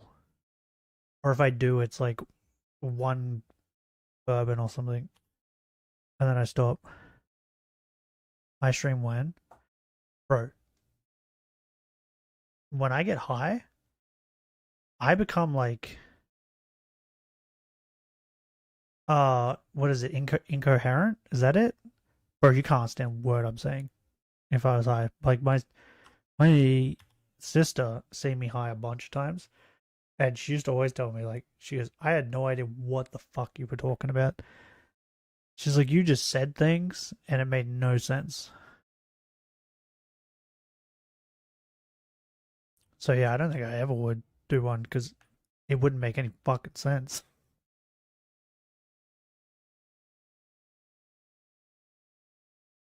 Otherwise, I probably would, if I, you know, was a normal high. Also, I get like the munchies like crazy when I get high too. So my food bill would go up by like dramatically.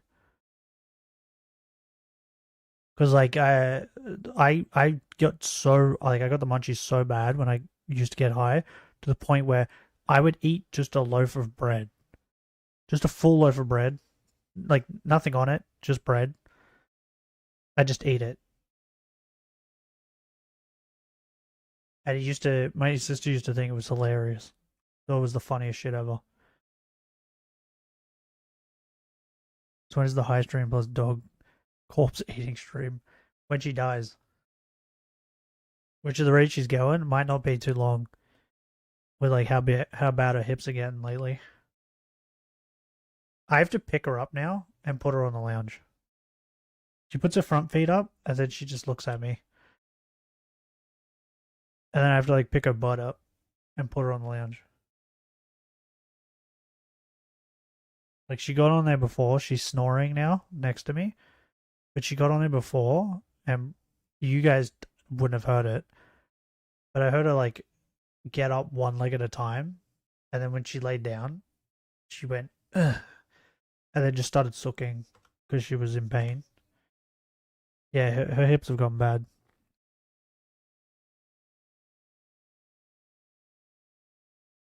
But yeah, I don't think if you speak to any Australian that's over the age of 17, like 17 and above, they've probably definitely done some drug.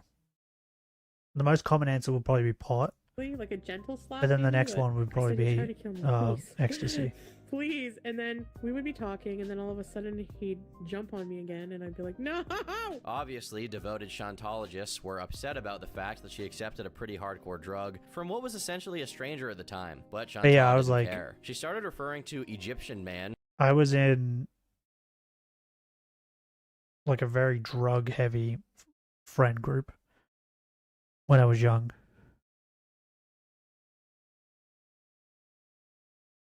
Granted, I am the one that got him into pot though, because I was growing it and selling it. I didn't get him into the other stuff. I can't be blamed for that. But I did get a lot of them hooked on pot. As just Dom soon after this experience due to, well, I'm sure you can guess. I've pretty much Chantal done described everything. How Dom Like I used to smoke cigarettes like crazy to the point where I was like on a pack a day. I used to smoke pot like crazy. I used to drink like crazy. Done a bunch of different drugs. Like that's why I say like once I hit 50, I'm good. I can go. Because I've lived like multiple lives at this point with all the stuff I've done. Stole a car, went on a giant fucking like vacation with it, drove all up multiple states with it. Like I've done pretty much everything. It's crazy. I'm nuts. Coming in? Yeah, I stole a car when I was young. Stole a car? Yeah, not only that, we walked in their front door because they left it unlocked, took their keys and their money, and then took their car and then drove it across 2 states? Something like that. And yeah, just drove it around until the car ran out of gas. And then got caught. I've pretty much done everything.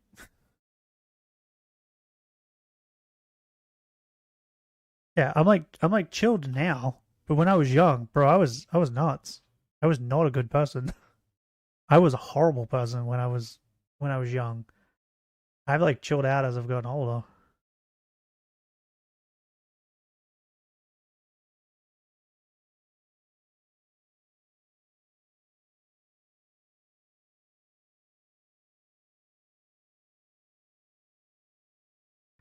Yeah, I've been drinking since when did I start drinking? I would have been 14?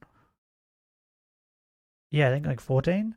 And then from 15 onwards was when we had fake IDs and would get into clubs, me and my cousin.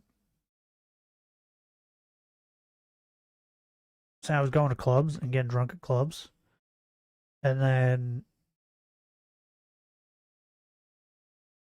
I think when I turned 18, I got really, really drunk, which I think I talked about yesterday. And then I started slowing down after that with drinking because I was like, man, I spend so much money. Drinking is expensive. And, you know, at that point I was an adult, so I was like, can't really afford to be doing this anymore. So I slowed down and then, yeah. I think I drank when I was like 22. I drank really heavy one night with a friend. And the next morning I was like, bro, hangovers suck. I never want to do this again. And I haven't had a hangover since. So yeah, I've like chilled out. Constantly reassured her that he loved fat girls, and he kept showering her with compliments. It I seemed think that the only even thing I though this haven't guy done is was a killed little someone. odd, Chantal was very Maybe much I should into try him. it. Pete had also voiced his displeasure after Chantal went into detail about her sexual activity in front of him. Done pretty but much she everything also else. didn't care about that. So that was it. And then it was just really, really sensual. You know what they say? When life gives you lemons, maybe you should commit genocide. Why kill? Well, I've never done that. I've beaten the shit out of people before. Never killed anyone. I've done everything else. Might as A lot well. of making out and stuff, like what I like, you know. Anyway, yeah, I don't like this guy. In the days immediately following her initial date with the Yeah, Dom, because Chantal he continued to fucked see your him and went on girlfriend. to have 4 What? more dates at his house. Each of these encounters seemed to Bro, this is the strangest relationship. I was close quite often to commit murder, and it wasn't fun. Yeah, but you were only close. Maybe it might be fun if you do. You never know. We gotta ask the serial killers, because they continue to do it afterwards. Maybe it is fun.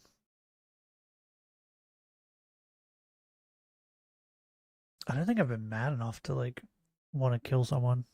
Not yet. There's still time.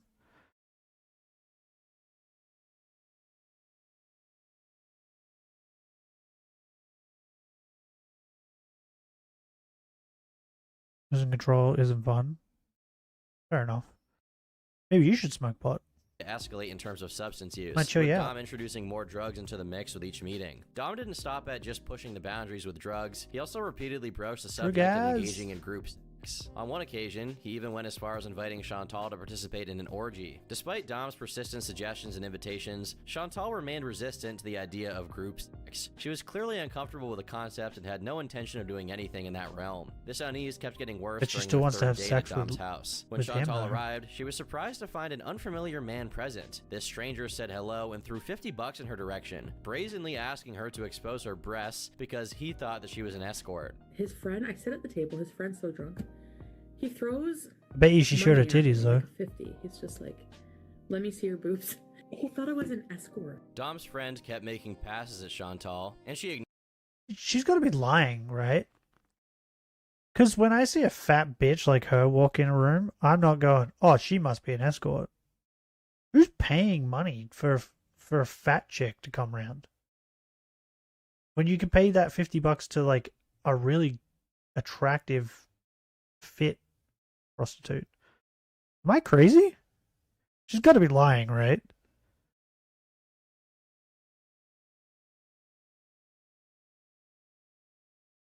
Do we have proof?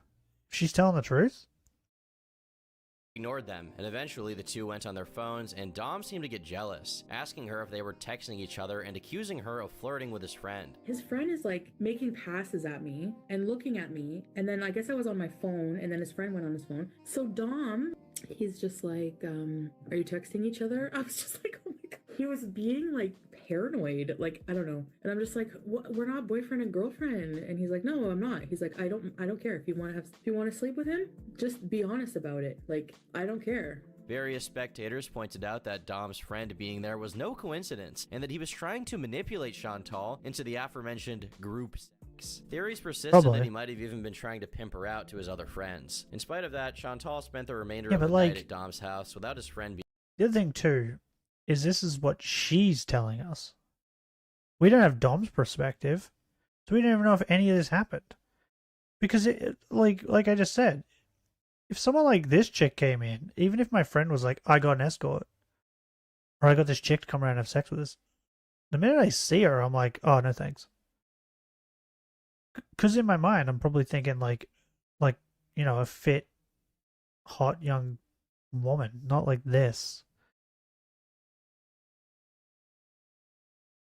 Unless, is the guy into fat? I don't get it, bro. I was about to Google escorts because I was curious if there's any fat ones. I bet there is, but like... present. As Chantal continued to share her dating and personal stories, the level of criticism directed at her steadily increased. Over time, some of them began to take a step back, even to the point of unsubscribing from her show. They had started to perceive a pattern in Chantal's behavior, one that appeared to resemble the early stages of an abusive relationship. What struck them the most was Chantal's recurring cycle. No, not the Chantal cycle, but a completely new one with Dom. It seemed that she would frequently say that she was ending her relationship with Dom for good, only to backtrack on her decision within a few hours of recording. In addition, Chantal began to ingest cannabis-infused edibles at an exceptionally rapid pace. To fully comprehend the extent of her consumption, I've never had it's important to know that these edibles are typically recommended to individuals such as terminal cancer patients experiencing intense pain. In such cases, the dosage of cannabis edibles is carefully tailored to alleviate their excruciating discomfort, with amounts ranging from 2.5 milligrams to potentially exceeding 20 milligrams, depending on the patient's tolerance and the severity of their pain. Looking at what Chantal did made these dosages look like rookie numbers. What? On an average day, she was known to consume. Can you get edibles over here? I don't think you can. That'd be illegal too, right? Edibles.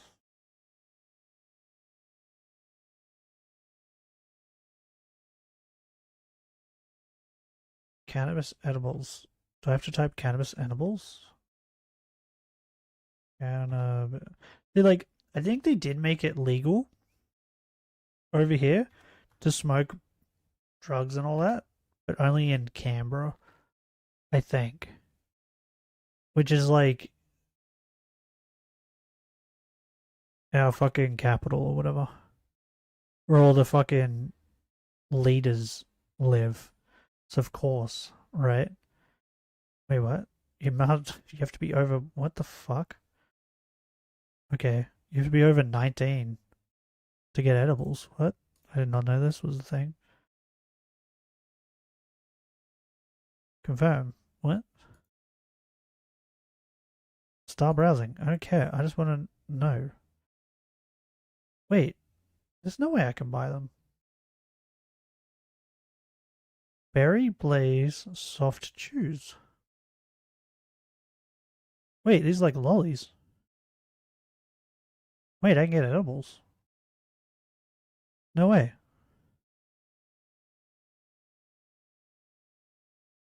Once I ate like 4 of those, didn't know that these were edibles. Strangely, I was the only one with 0 effects. Quite tolerant to it, I guess. Wait, so I can... I bet if I like put my state that I live in, it'll probably be like, because I don't live in Canberra. I don't know anybody who want to live in Canberra. Canberra fucking sucks. Been there so many times, it sucks. Oil chocolate brownie. I want that. Yummy. I like chocolate. You only get 2 though. It's $7. It's a lot. But if I put my state in, it'd probably be like, you can't have some. Right? It'd probably be like, it's illegal in that state. Interesting. Okay. I didn't know you could buy them. Consume astonishing quantities of edibles, with her daily intake Yeah, I just ranging smoked anywhere it from when I did 250 it. milligrams to a staggering 500 or more. This downward spiral of drug use sank to new lows. Then if I as the really weeks wanted went it, by. though, After being I know some people. conspicuously absent for a duration spanning 3 full If I want days, edibles, they probably Chantal, do edibles appearing too. noticeably unkempt and jittery, decided to resurface to provide an update to her fans who had been wondering about her whereabouts. She then goes on to explain that for the last 3 days, she had been on a drug-infused non-stop bender with Dom. Details of this episode took place during a live stream on May 1st, 2021. During said stream, Chantal disclosed a litany of physical symptoms that she endured during her brief absence from her channel. Did she say 3 days? I really need to pee. I'm gonna go pee real quick, and I'll be back to dissect this. It's like a 3-day bender. That's not even that bad. Bro, I once went on a bender that lasted like fucking almost 2 weeks. 3 days is nothing. Anytime. I need pee so bad. Could be tolerance. Need like 6 cans of energy to feel any effect. Drinking it for the taste and not the energy boost. That's what I'm at now too. Like I drink my can of Mother Energy. Doesn't really give me energy. I just really like the taste. So that's why I drink it. Okay, I'll be back.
Ah!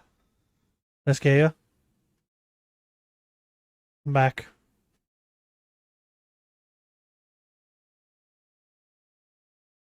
I hope I terrified you.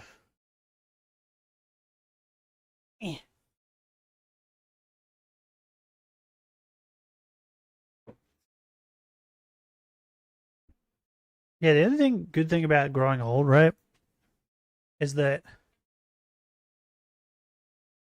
I like can do it like gracefully, I think.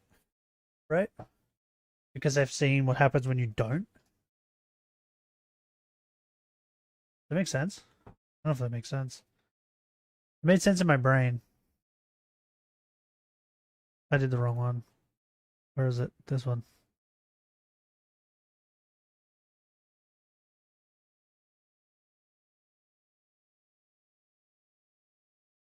Because, like, my sister's doing it now. But my mother's friend is still doing it, which is crazy. Which is like, they think they're way younger than what they are, right? Or they act way younger than what they are. Like, when my sister starts drinking, she thinks she's like 18. And she starts like dancing and shit. It's like, my mother recorded her last time she did it so she could show her. It's like, bro, you're fucking 30. She's 33.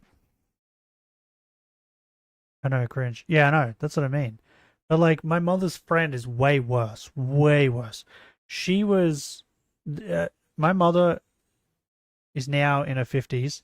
It took her, like, took my mother to her late 40s, mid 40s, to finally go, oh, I should stop drinking and acting like I'm 20 because my back hurts. Like, you know what I mean? So now my mother doesn't really drink. And she acts like however your nan acts, that's how my mother acts now, right? She acts like a grandma. Like a normal grandma. She barely drinks, doesn't really do anything cringe.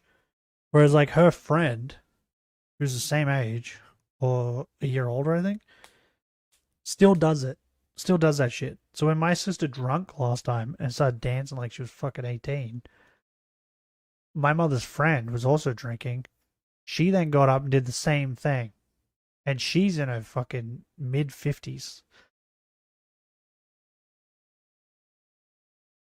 So however bad it was for my sister, it's 10 times worse for my mother's friend. Because you're way older and you're still doing this shit. Right? So I've grown up like seeing that sort of stuff.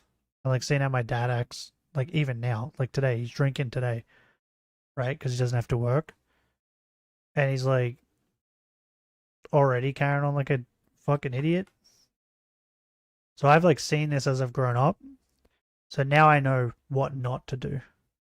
So now as I grow older, people aren't going to look at me and think, this guy's a fucking idiot. Because I know what not to do. These symptoms Does that make included sense? things such as excreting orange urine, sensations of impending doom, and physical deterioration. What made this confession truly astounding was the sequence of events that Chantal recounted, detailing her descent into a meltdown of substance abuse. She began by saying that this all started with her well-documented habit of consuming potent edibles, Like, which wasn't my uncle, the one that died recently-ish, I don't know how long ago it was now. But, like, he smoked pot from the age of, like, I think, like, 16 up until he died. Right? But he never really tried to, like, hide it from his family. Everybody knew, so he didn't really hide it. He would hide it from, like, outsiders, right? Because, you know, he didn't want to get snitched on. But, like, I never once thought he was, like, weird or cringe, you know what I mean? Whereas, like, some old people smoke pot not because they like it. They smoke it more because they think that younger people will like it. You know what I mean? And they try and get the younger people to smoke with them to make them look cool. So there's like two types, right? There's like the type where they grow old and they continue drinking, but they only drink every now and they don't make a fool of themselves. And then there's the other type who grow old and they drink too much and don't know when to stop and make a complete fool of themselves. And I grew up seeing both of them, right? Both those sides. So now I know.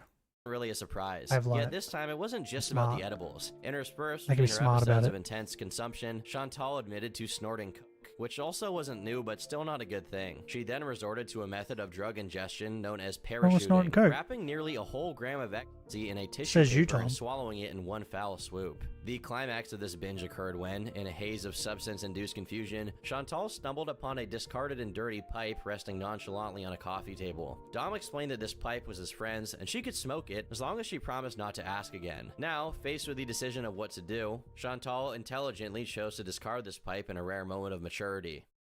Just kidding, she promptly smokes that shit. And what was in this mysterious pipe she had decided to smoke? You guessed it, it was meth.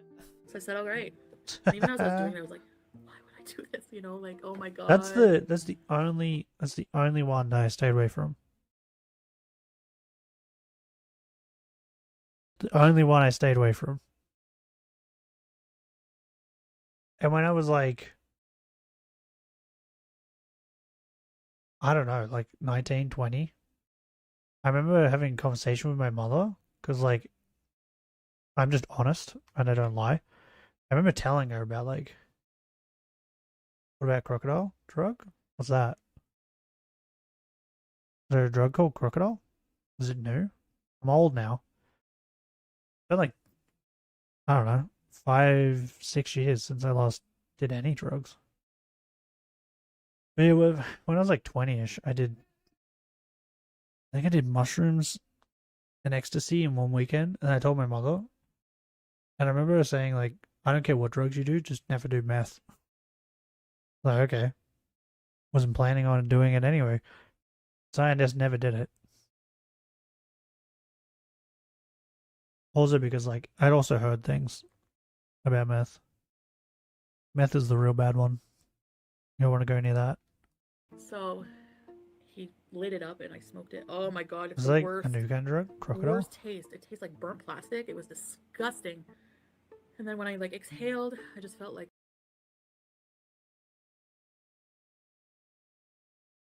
Desomorphine? What? I'm Googling it. What does this say? This is how addicts rope others in with them. They offer drugs for free / to party in hopes they come back for more. Oh, yeah. I always paid for mine, though. I never wanted anything for free. What is this? Opioid. Never even heard of this. I probably would have done it, though. To be honest. Someone offered it to me. I would have. Maybe. If it's not like... Oh, do you have to inject it? Okay, never mind. Bro, what the fuck? This guy's like skin's rotting. What the fuck? Yeah, but I never injected anything. So...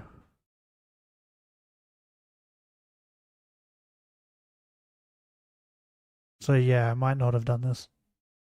Because it looks like from all these pictures, this is an injection. Like you gotta use a needle. German origin. Bro, you guys just create everything that's horrible.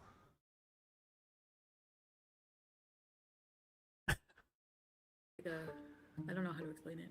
In this confession, Chantal made a promise to be drug-free from here on out, raising eyebrows from fans as to how committed she would actually be. Hoping to move on and put it all behind her, Chantal like toxic inadvertently gas, did the opposite also right lost. after this. Just 7 days after the, Also, you the know. meth video, she made a slip-up by All those- accidentally revealing part of her phone screen to the camera. Yeah, also all those fucking child horrific stories. Because like I found out that like is it Sleeping Beauty? like German version of it. She like the like guy like has sex with her while she's asleep or something.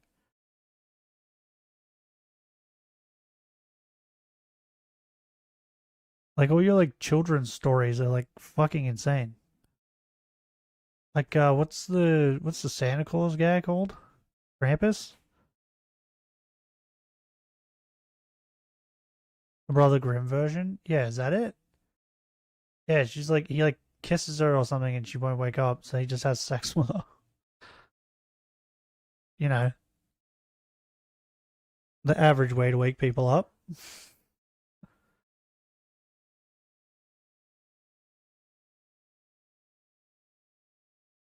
But is it Krampus? Is that Krampus, right? Does he have like it's like a dream witch or something? It's like a witch or something. Has something to do with dreams or something like that. It's creepy as fuck. They took the fairy tales and wrote them down and made some more horrifying, pretty much. So it seems like. Like, how do we make this a horrifying mess?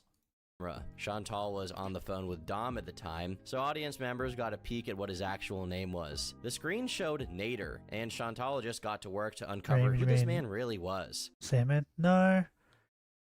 I'm trying to remember. It was a woman. It was a woman, and she's like a witch or a ghost or something. And it had something to do with nighttime and children sleeping.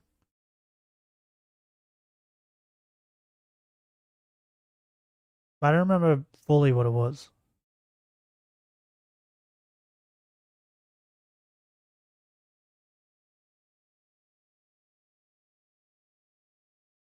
Does it ring a bell? I don't know if she was a witch or a ghost or something like that, or like a spirit.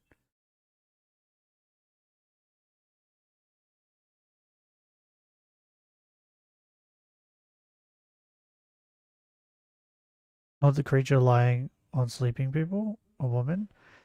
I don't know what it. Maybe I'll just Google some things, see if I can't find it. What would I Google? Like ghost, woman, German, like folktale. Is folktale the right word? The White Lady? What's that? Could that be her? The White Lady is a common ghost figure associated with castles and manor houses. Does that like a Clagmuheim? Like, I don't know, fuck. Wailing Art apparently translates to. Is a female spirit known for her wailing and whining. So just a woman?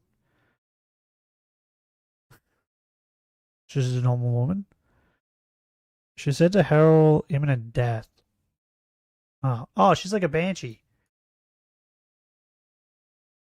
Percha is a figure of blah blah blah associated with midwinter. This one sounds like it. Because I couldn't remember if it was like nighttime or like winter. Because when I said nighttime, I was like, no, I think that had something to do with snow.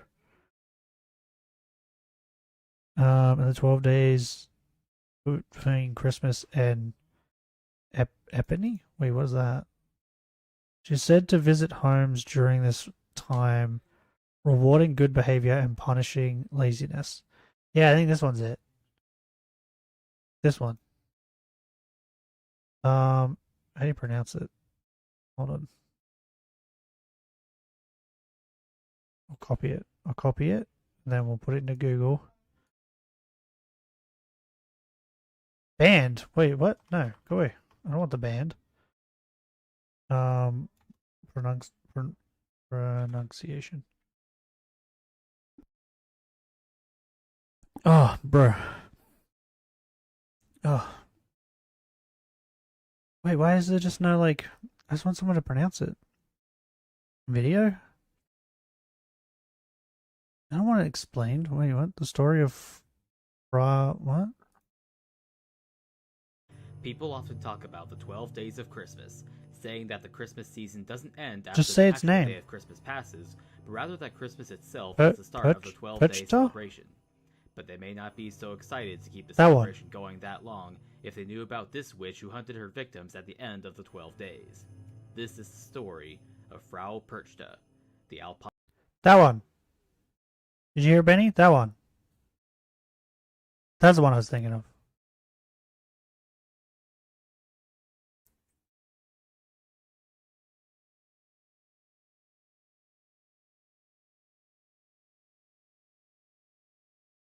A goddess in Alpine paganism?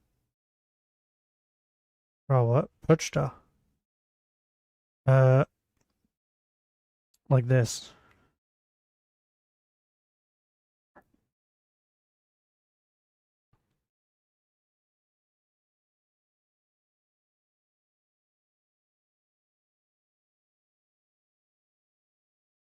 It says a goddess in the Alpine paganism in the Upper German and also Austrian and Slovenian regions of the Alps.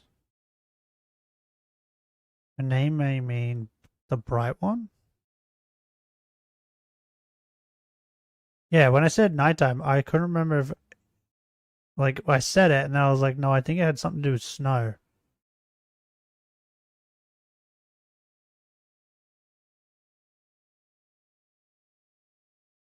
But I remember it was like a witch or a ghost or something. It had something to do with kids. I think the thing in my brain where I was like, she has something to do with kids was the fact that it was like around Christmas.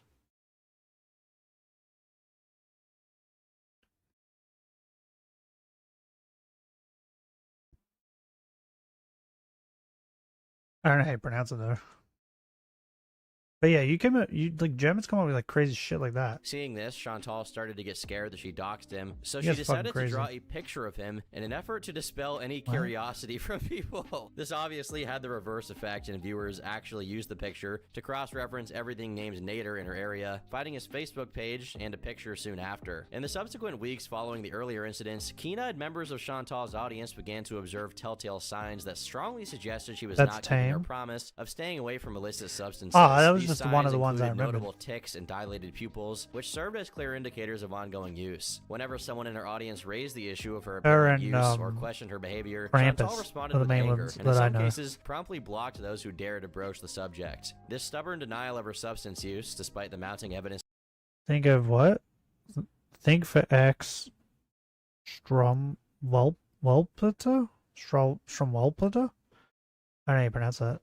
Stromwelpeter? It's hard. German's hard. Is this like another one? Wait, I was trying to copy it. Cuts off a kid's thumbs and cause he didn't listen to his mother. They shouldn't suck on them? What? Why would they suck on their thumbs?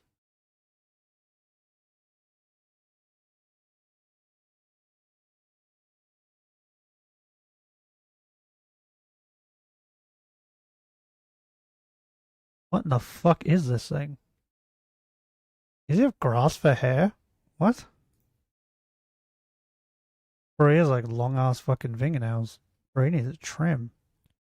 Is this grass for hair? What is this? Looks like he has a tree for hair.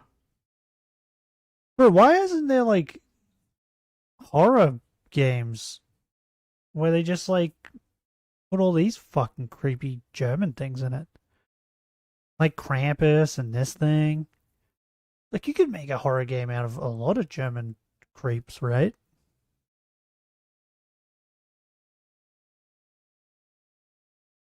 I reckon it would do well too. Is his fingernail thing supposed to be like scissors? Is this like where the idea for Edward Scissorhands came from? From this thing? It is. There's like legit just a picture of both of them next to each other. I think it is. Or even the hair, yeah. I think this was the inspiration for Edward Scissorhands.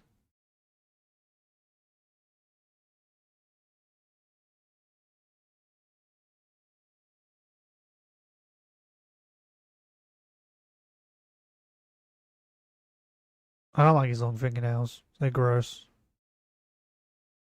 To the contrary, eventually crumbled during a live stream confession. On June 28th, 2021, Chantal broke Yeah, down you guys during have one of way her too live many streams and openly admitted to her creepy pain childhood addiction, stories. conceding that her attempts to use it Fairy tales. recreationally had spiraled Are out they of even control. fairy tales? The What would you call surprising them? twist in More this like was horror the tales, right? unexpectedly supportive response from her audience, who actually seemed to care when this was going on. In response to that support, Chantal pledged to take her addiction seriously and expressed her intention to seek professional psychological help to overcome this addiction. However, people kept noticing her still showing the classic signs of use soon after, leaving many to question the sincerity of her efforts to get clean. Furthermore, Chantal exhibited a rapid and alarming decline in her physical health, which is somewhat hard to do for someone who's already 400 pounds overweight. Yeah, She I was gonna experienced say. a suspicious amount of weight loss, shedding a staggering 60 pounds in just a few months. She was What out of breath just particularly by striking talking about this before. weight loss was the lack of any apparent change. Fairy tale, and we also have horror tales, like Sleepy Hollow. Wasn't there a movie called Brothers Grimm?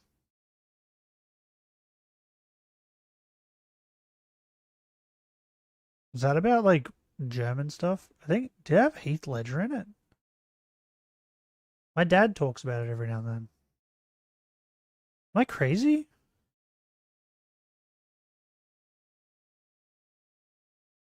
Who's in it? Brothers Grimm.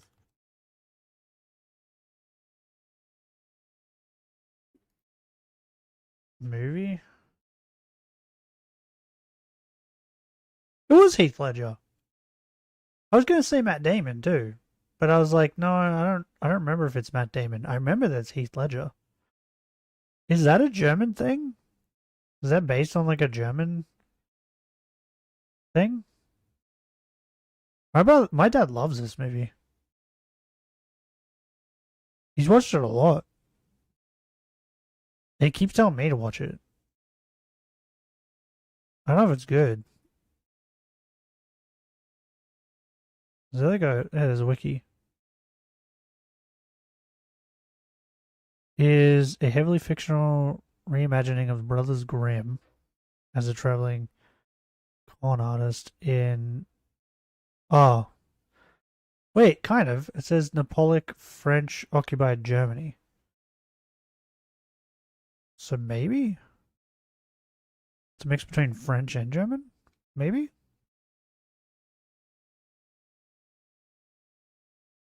Okay, a lot of this is a different language. Were German academics who together collected and published folklore. So it was German. Fucking knew it. I'm a genius. Only sometimes. Not all the time.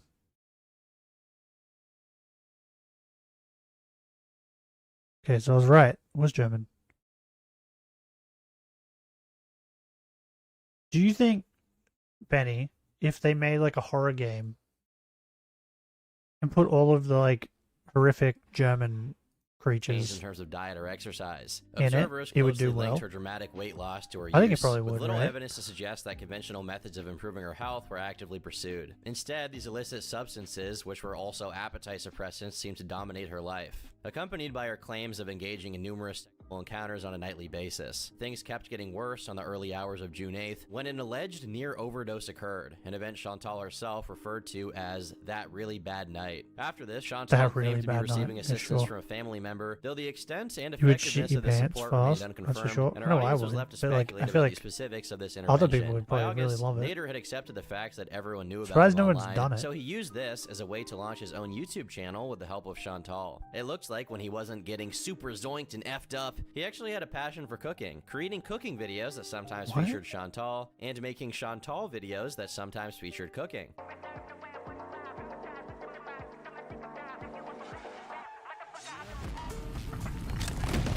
After her visit to the hospital, rumors started circulating that she had gotten into a fight with Nader one night, and he got so mad while intoxicated that he beat her. But nothing was confirmed until the 6th. One of Chantal's lifelong friends, Shannon, got upset with her and posted, "Okay, don't call me when he beats you again," in her chat. Infuriated by this leak of information, Chantal banned Shannon, and just like that, a friendship that lasted what's assumed to be over 20 years ended. While she initially denied these claims, on the 14th, she essentially admitted that he had been abusive. I just wish so bad in like another universe that he wasn't abusive and he wasn't broke. I know that's bad, but I have to vent.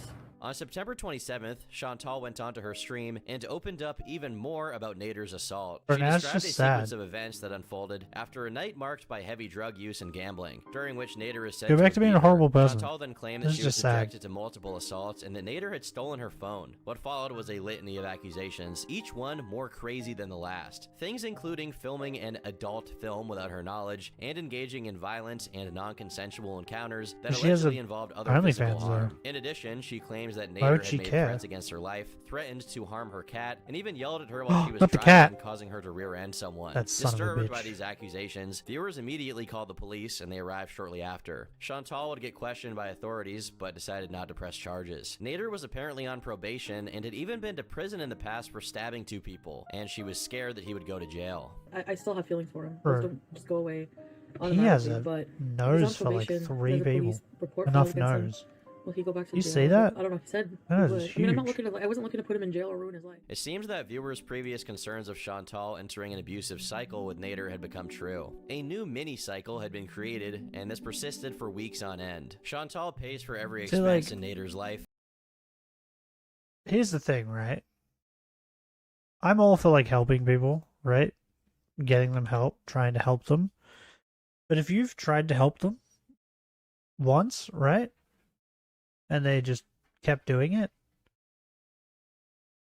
Sometimes with certain people, I'm like, okay, I'll try and help them a second time. But after that, bro, I'm not helping. And I'm not giving a shit either, right? You can't help someone who doesn't want to be helped. Because a while ago,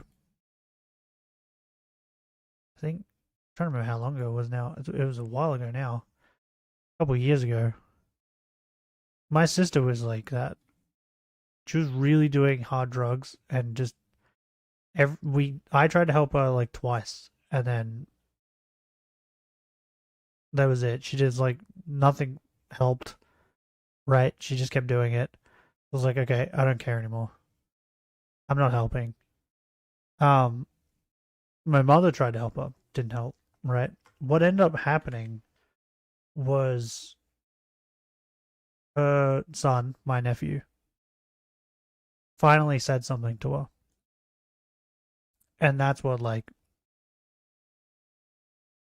that, along with, like, my mother saying things to her, finally, like, got through to her, and she stopped doing it, right? And she's all good now. But at the time, I said to my mother, like, you can't help someone who doesn't want to be helped. No matter how many times you help someone, if they don't want the help, they're just going to keep doing it. And it's the same thing with this chick. Like, people are trying to help her, and it's just nothing. She just keeps doing it. She keeps going back to it. She keeps doing it. You can't help her. She's going to keep doing it. Totaling several $1,000s. They have to, like, drugs, food, and that's the thing, too, right? It was when my sister finally was like, oh, okay, this is fucked up, was when everyone stopped helping her and trying to help her. Because she was like, this is shit, right? That was finally when it, like, clicked to her that, oh, this is shit. Because no one was helping her. I feel like that is probably better. Like, everyone in this, probably just stop helping her. Or trying to help her. And she'll probably might get to, like, start to get better. or rent without hesitation or question. Nader is Chantal's boyfriend, but Chantal is most definitely It's like, look at not how many Nader's people go to girlfriend. rehab Chantal is just and his then most just lucrative relapse. and bountiful girl, whom he can tolerate in small doses in Right? exchange They go to for paying rehab his to get cost of help, living. and then they just do Chantal it is again but one once of they many get out. women that Nader can call whenever They he really needs his didn't want kebab the help. waxed. During a breakup period, while Chantal is at home seething and begging her audience for sympathy, Nader is out banging through his contact list and pretending Chantal does not exist so long as his rent is paid. On a positive note, this sentiment was disproved a few days later. Nader had seen how much Chantal had given him and was appreciative. He expressed a desire to give something in return, and on October 5th, he did just that by giving her the greatest gift of all: gonorrhea. I have gonorrhea. The clinic called. They swabbed my throat and it came back positive for an STD. I have a lot of mixed emotions. He denies any cheating, and I know I didn't. On one occasion during his cooking streams, he even wiped his mouth after kissing her. Perplexingly, Chantal remained indifferent. In fact, she showed a genuine desire to move in with him in the future. Nader shared this, but What there is were happening? obstacles in his way. He was uncomfortable with the fact that Peach was still living with her, and he couldn't stand her cat either. What the- Consequently, he laid out some conditions, essentially stating that for them to live together, she would have to part ways with Pete's was still there? Wait, was he just there because he wanted a place to live? It's gotta be, right? There's no way Pete's was, like, still trying to smash. her ex-boyfriend and her cat. And I was telling her, since she live with Beats, she's not my girlfriend. Since this day is done. She have this problem in her head every day, up and down. Yesterday, blocking people. Today, She has doing other menopause, shit. right? He loved me yesterday. Menopause, He like, love me today. makes people go crazy. This all. I don't have a even damn shit with Beats. I don't care about him. He's heir to me.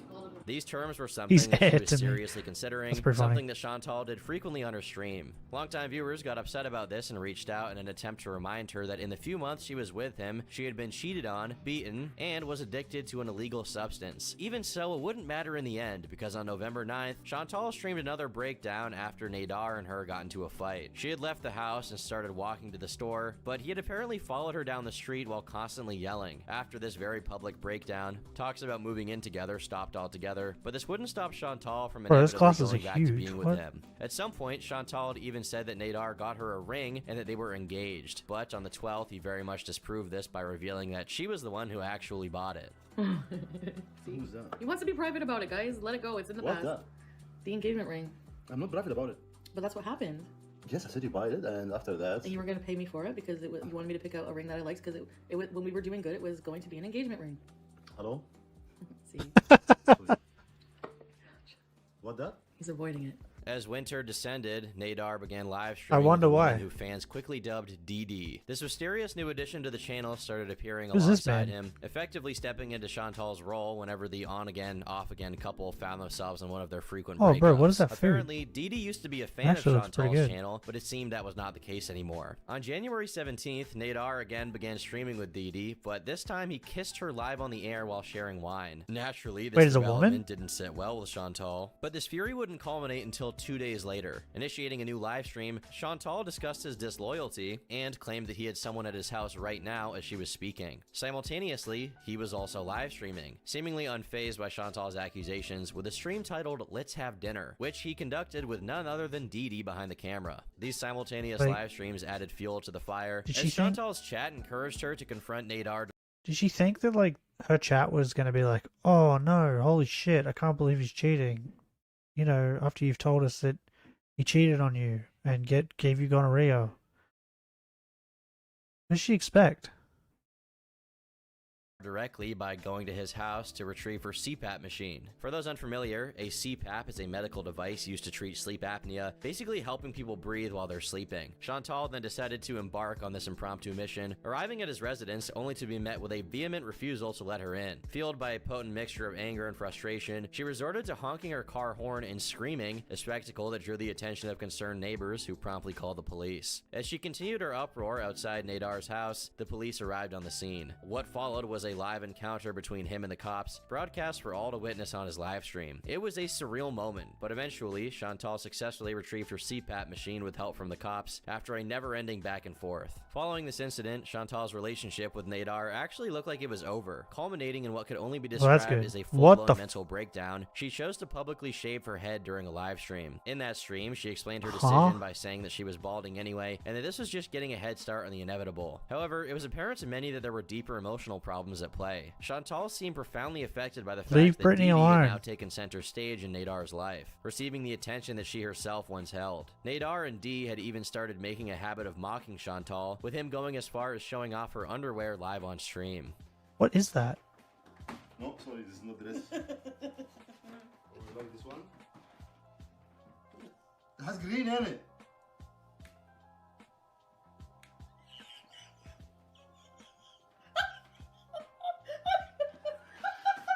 What was that other thing? Was it a sheet? Hi guys. Hi guys. Can you do like this? The dynamics of Chantal's relationship, coupled with her history of substance use, had undoubtedly taken a massive toll on her mental well-being. This wouldn't stop Nadar from continuing to exert his influence over her, as this all culminated when he convinced her to engage in oral sex with Dee Dee at her condo on the night of March 26th into the 27th. Wait, it was what? during this threesome that Chantal finally came to the painful realization that he and Dee Dee had been intimately involved throughout their entire relationship. The emotional turmoil resulting from this revelation spilled over into her subsequent trip to Cuba, which was sadly the day after her birthday. During her Cuban trip, Chantal's rage reached a boiling point, exacerbated by her excessive alcohol consumption. On her livestream, she openly discussed the disturbing details of that threesome, including graphic descriptions that left little to the imagination. Her vivid account included a description of Dee Dee's physical attributes, likening them to the color and taste of sardines. Has anyone seen grape? Like, is that like a thing? Like, Yeah, because that's nothing new. People comparing pussy to fish. Okay, I'm gonna leave the count here. But we're gonna finish the rest of this video. Is this working again? Okay, I need to resize it.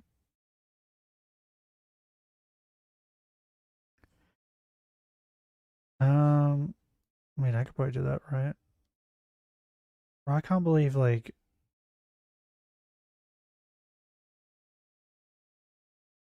what is wrong with this woman? Like, she's insane.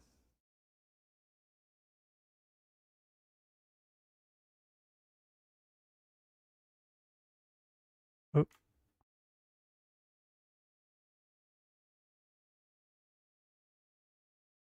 think that's right.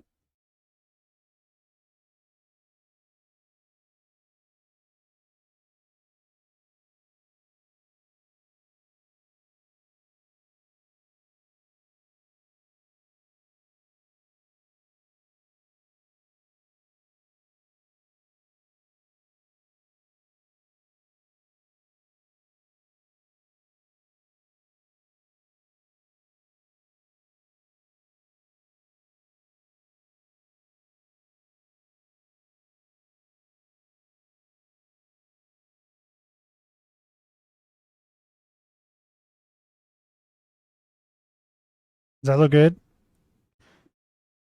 I think that looks good, right? Well, good enough for now. what is a grape? What is a grape?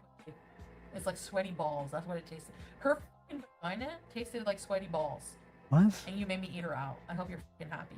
Once Chantal returned from Cuba, you can probably guess what happened next. Yes, that's correct. She again began seeing Nadar, but this time in a more low-key way. They began meeting at various hotels, with some instances where the accommodations were so peculiar that one may question whether they had stumbled upon a room with unconventional furniture, like a curious why is she still with this dude? corner. Despite their efforts to What keep is their happening? meetings discreet, a reaction channel dug deeper into the situation and went as far as calling a hotel where Nadar was seen streaming, confirming that Chantal was a registered guest at that that hotel. Chantal didn't say anything Trying, for a like- bit, but by May 14th, she cracked and admitted it, not really surprising most. What did surprise a majority of people is what happened next. Dee Dee and Nadar, who had been a consistent presence in Chantal's life by now, not only officially like, announced that resizes. Nadar was claiming Dee Dee, but also that they were engaged in a BDSM relationship, and Dee Dee had signed a contract. Obviously, Chantal was furious, and over the next few A what? months, a recurring theme in her content became her relentless obsession with his relationship. Regardless of the clear indication that Nadar and Dee Dee were committed to each other, or I guess is a more sex closely contract? that Dee Dee was committed to Nadar, Chantal found herself unable to break free from her fixation. It was almost as if she had created yet another miniature cycle. Throughout this period spanning several months, Chantal consistently reacted to and made jabs at the BDSM couple, frequently making videos where she asserted that she was done reacting to their content, only to later be caught still engaged in watching their videos, thus perpetuating the cycle. This would continue Get until wrecked. miraculously, she broke it in October. After almost a year and a half of constant torment and Why is she still with obsession, these things people? finally looked like they were changing in a new direction. October can be described as the dawn of a fresh new era for Chantal enthusiasts. An era that is yet to be corrupted by illicit substance use or domestic abuse. An era of peace and prosperity. An era of Islam. Starting in early fall, Chantal had once again begun e-dating and presumably had found a man already. A man that apparently was very easy to find because people found him almost immediately after they got a hint that she was talking to someone. His name was Salah, and he was a dashing Arabic man from Kuwait with a killer smile. This Salah guy must have been quite the charm because it didn't take long into the month for Chantal to spill the beans that she was making changes to her wardrobe to better align with his cultural background. On October 5th, she announced that she'd started wearing a hijab. This move stirred up some commotion among her viewers, mostly because it You sounded just like do she was that? just doing it to impress this guy she was talking to. But fans were still curious about this new man, Salah, and a day later, you allowed to do Chantal that if delivered you're an white? explanation in a stream titled Meeting My New Syrian Love. In it, Salah was in chat and could be seen interacting with people. Chantal goes on to explain that she's developed a new plan for her future. Originally, before meeting Salah, she had planned on moving out into a new house with Pete's, but after getting Oh swept my off her God. feet by the word of Allah, things had changed. She now said that she would be visiting Salah in Kuwait, Pete's and is depending still how it went, around? she could potentially be moving in with him permanently. This sudden announcement sent a surge of people immediately to Pete's channel that he had created a year prior. Pete's had gained a reputation over the years to have a temper, and this case was no exception. Kuwait blocked. Hijab blocked. Let's throw in niqab. I'm getting fucking fed up with that. I've been ignoring it all stream for a reason. F off with it. I'm straight up blocking Muslim. You know what? F this. Like, Christ, I'm blocking fucking Chantal. I'm blocking Chantal's name just because I'm so fucking fed up with people just going on and on and on and on and on and fucking on. Holy fucking hell, get the fuck over yourself. As the days sped by, things seemed to gain momentum, propelling Chantal forward at a breakneck pace. It had been just 1 month since she started a Bro. relationship with Salah, but it was around now that she decided she already wanted to marry Wait. him and share an And fucking on. Hold on. Holy fucking Give me hell, a get the minute. fuck over yourself. As the days sped by, things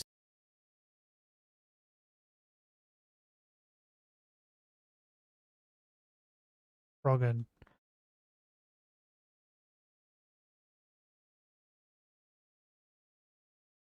Bro.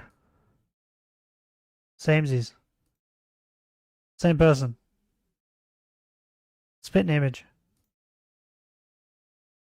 Samesies.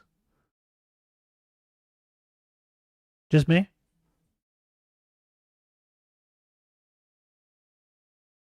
Same person. Nothing different. Exactly the same.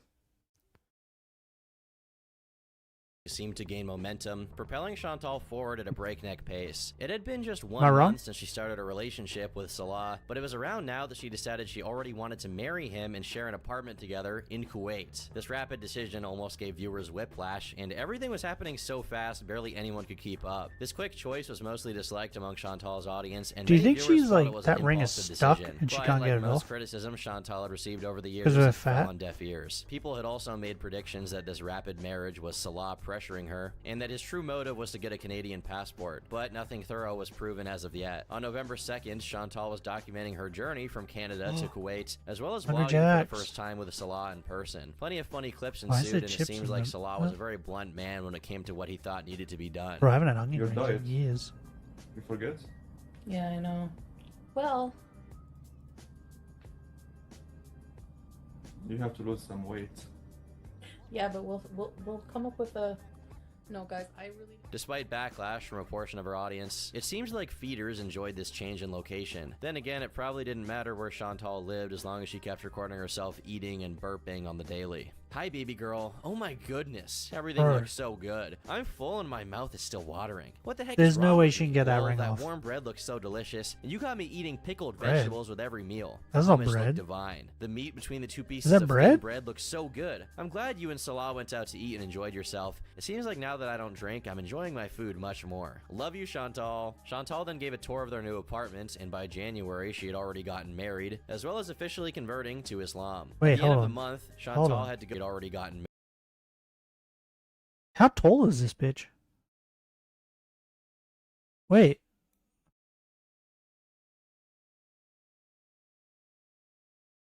How tall is Sabrina Carpenter? The fuck is Sabrina Carpenter? A foodie beauty. I don't know what her real name is. Beauty.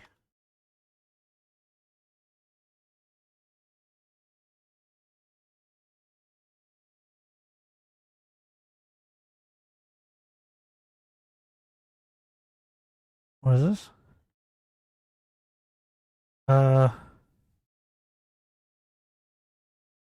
Chantel is short. She's 5 foot. By most accounts. Okay. This is Salah, right? That what they said? 5'10", 5'11"? I think he's taller than that. From this picture, I think he's taller. Because, like, my Ned's 4'11". And, like, I'm 5'10". I think he might be taller. Unless he's wearing, like, maybe it's the ground they're standing on. Bro, she is short as fuck. Married, as well as officially converting to She's so Islam. short. At the end of the month, Chantal had to go back to Canada to get her things and officially move out. But there were just two main problems. I've never, like, Pete's looked at a and her picture cats. Pete's was, in of me many standing ways, the next to my simpler Ned. of the two challenges. Salah's strict stance during Chantal's Maybe that's what return we meant look that like, they couldn't too. even share the same room, so this rule effectively sent Pete's out of the condo soon after. He now had financial constraints and a past filled with joblessness, yet actually found a way to make it work, securing a room in Cornwall, and eventually even managing to get another work from home job to sustain himself for the time being. Even after almost 20 years of dedication and loyalty to Chantal, Pete still got ejected from her life in the end, serving as a tragic lesson on the legacy of a simp. The larger and more emotionally charged issue for Chantal revolved Oh my around her God. cat, BBJ. Oh my god, that's exactly what Pete's was. He was an IRL simp. Holy shit.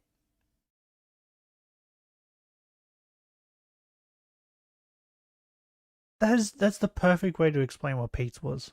The idea of euthanizing it had been brought up before in the I feel past, sorry but about in the Pete. end she couldn't bring herself to do it. Instead, she wanted to give away BBJ through a rehoming program. Hilarious. I'm sorry, did she just say that because she couldn't have a cat, she was going to put it down?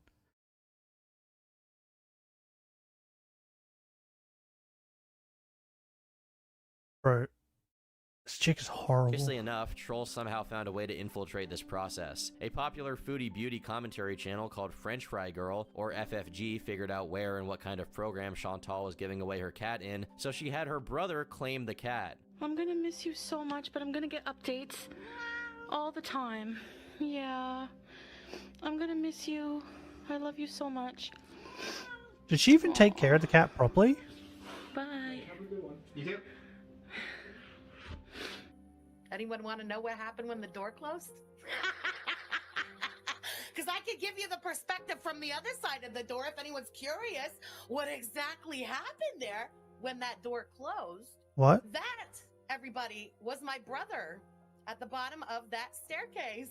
Almost immediately, chaos ensued, and Chantal said that if FFG didn't return her cat to her, she would be calling the police, but ultimately nothing came of these threats. BBJ is still in FFG's family's possession to this day, and is hopefully still in good health. After this small spout of drama, didn't sound like Chantal it. officially flew back to Kuwait and moved in with Salah. It's only been a few months since she had met him, and in just this short amount of time, her life had changed dramatically, yet it was all still the same. Today, Chantal still She's still makes the doing same kind drugs? of content she's been making over the years. The only Oh difference is a change. my god.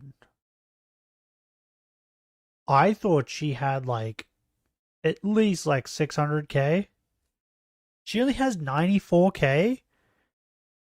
What? Change in scenery. Even after such a dramatic change, she's still reverted to her usual cycle that will no doubt continue on into the future as new drama emerges. Watching the Chronicles has truly been a fascinating experience for viewers. If there was ever a word to define her career, it would probably be insanity. Doing the same thing over and over and over again, expecting a different result each time, yet only to be disappointed and get frustrated and go right back to step one. Her entire life she's been eating too much food, yet even when cancer starts appearing as a result, she continues eating the same thing. Her entire life she's been with mostly toxic men who clearly were manipulating her, yet she can— To be honest there, Tom, Turkish Thomas, even if I got cancer, I would still go and eat Hungry Jacks. That wouldn't stop me. Right? Doesn't Tom smoke?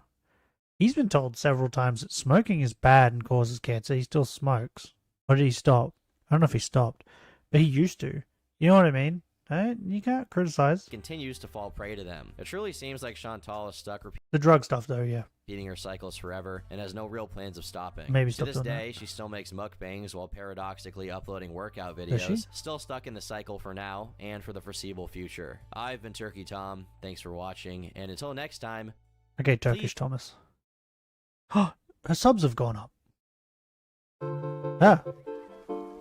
Shut up. The subs have gone up. She has 106 now. Oh, Burger King.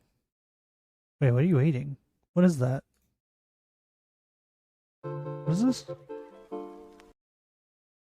A cameo at a specific Spicy location, chicken like royale. a nice beach or a mall. Just let me know. Get yours Wait. today. Oh, she does cameos. What is this? And Why are you drinking Coke Zero? You're fat as fuck and you're eating fast food. Why are you drinking Coke Zero? Just drink Coke. I did KFC. We're doing the major culprits right now. So what we have here is... Bro, she really likes onion rings. There's so many clips of her with onion rings. Okay, so that's the Whopper with cheese. Right? Best burger ever invented. Whopper with cheese. Take away the tomato, though. Tomatoes, ugh. Is this the chicken royale? I think they've changed the chicken royale since I worked there. Because I don't remember the chicken royale patty looking like that. What is this? Oh, it's an apple pie. Or is this like a bucket of onion rings? Is that a thing? I don't know if that's a thing. This is crazy. Anyway, I'm gonna leave it there. Look at Froggen's sister.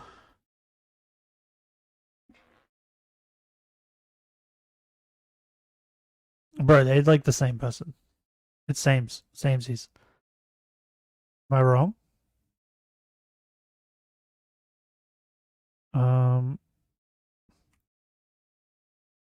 I need to resize this.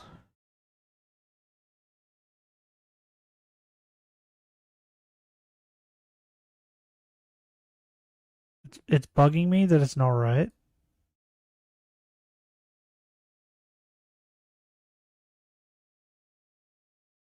So I'm probably gonna end up resizing it, but probably off stream.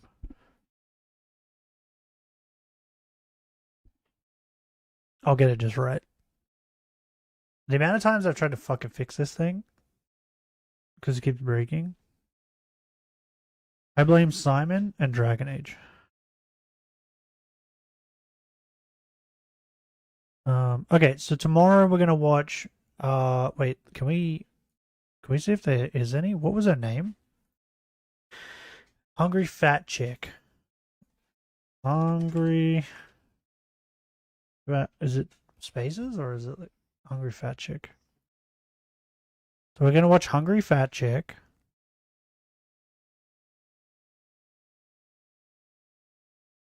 Bro, this was a day ago. Bro, she's only got 17k views. Wait, hold on. How many views do you have? 17. Wait, this is for me. What do you mean for me? Just member only videos. Jesus. 9 hours ago, it only has 3K views. Bro, why? Why are you doing this to yourself for such little views? See, like, she has 300K viewers, right? Subscribers. That's what I thought. Well, hello there.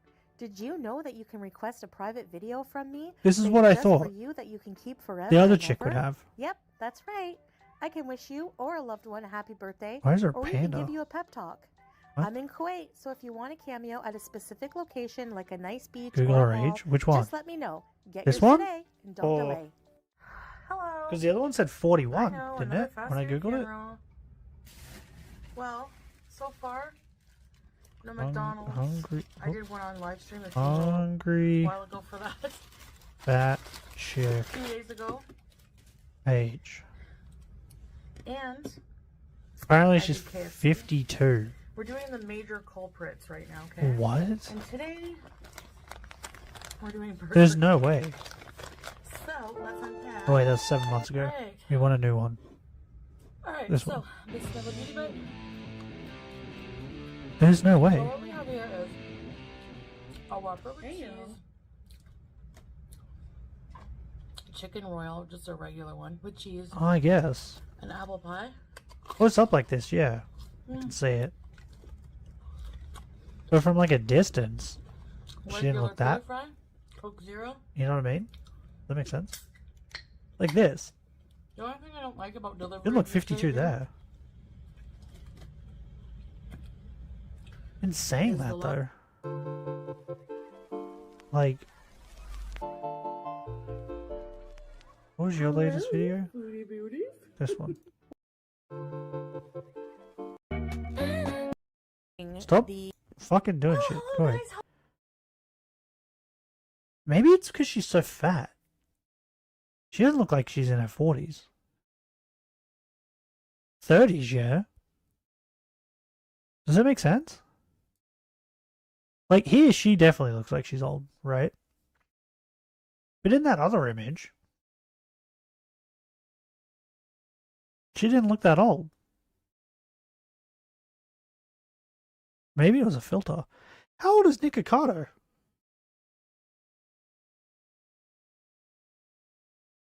How old is Nick Ocado? Nick. Wait, Ocado? Ocado? He's 32. Bro, he's around my age. Bro, you can't tell me, right? If you look at him in this fucking thing. Bro, he looks good. He looks good. Like he's a handsome man now. He's still hairy as fuck though. Look at his back of his neck. But he looks good. Why don't these other two do that? I mean, for her, it's probably too late, right? Because she's old as fuck. But this bitch, this fat bitch, definitely should. Okay, what are we doing? What was I doing? Oh yeah, that's right. Hungry fat chick. Is there a video on her? If I just type it in, it's just gonna come up with all this shit, right? Jollibee? What is Jollibee? Jimmy John's. What is Jimmy John's?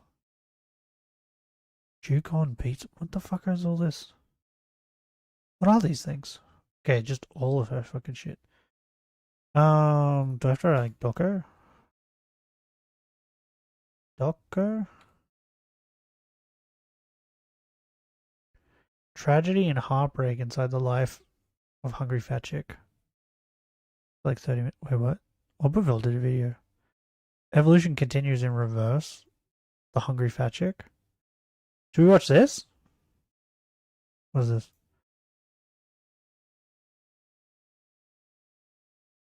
Should we watch this tomorrow?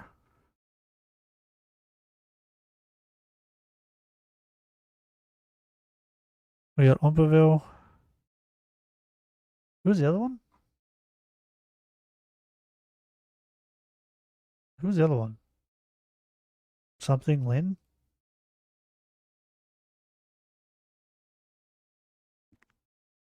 What was her name? It was something Lynn Reed, right? Lynn Reed.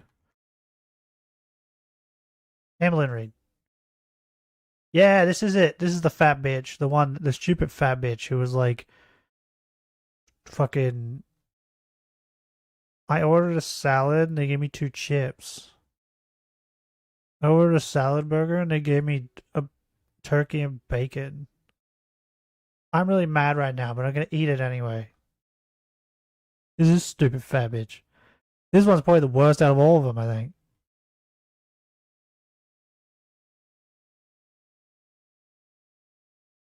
I think Tom did one, right? Turkish. I was about to say I was about to write Turkish Thomas. I'm not gonna lie. Yeah, there we go. I've already watched it. You would think a creator that does nothing. I didn't. It does not liked, so I don't think I watched it. Okay. So watch this one. About hungry fat chick. We'll watch this one. You would think a creator about this fat bitch. And then what was the other thing you wanted? Heart attack grill? Is that what it's called? Heart attack grill. Did Tom do a video on this? I was gonna say, if I just type that in, I think it's just gonna give me people going there, right? Wait, is it this? Is this the one you wanted me to watch?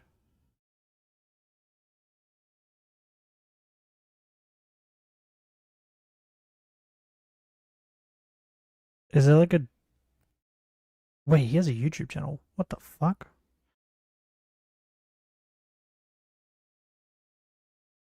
Is it the Sunny V2 one? Is there a doco on this? Okay.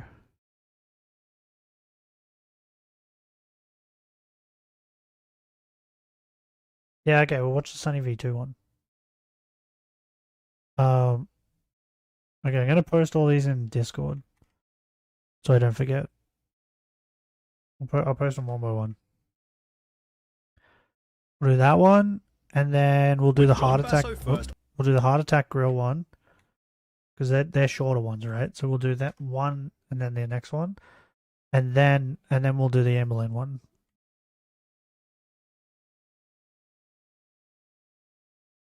There we go.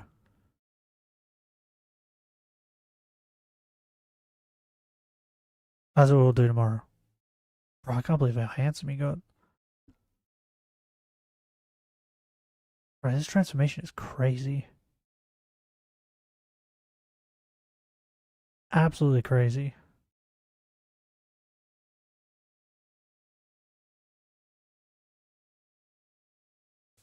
I got 4 surgeries at once.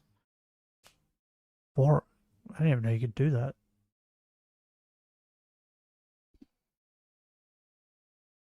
Oh, yeah. What game do you want? Do you want to see tomorrow?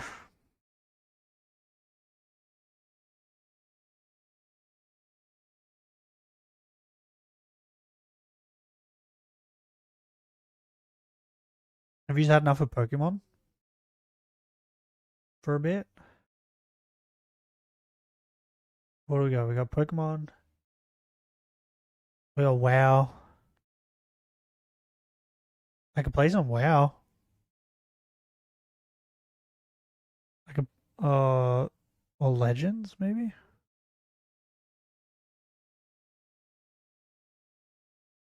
What are your thoughts, Benny? What game?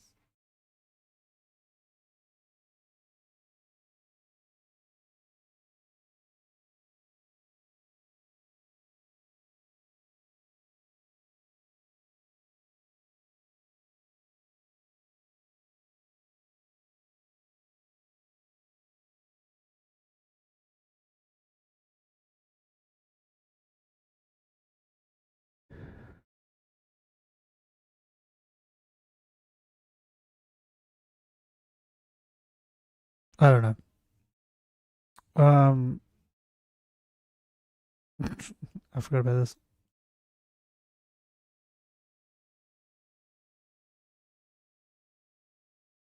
Before we end stream, let's have a look.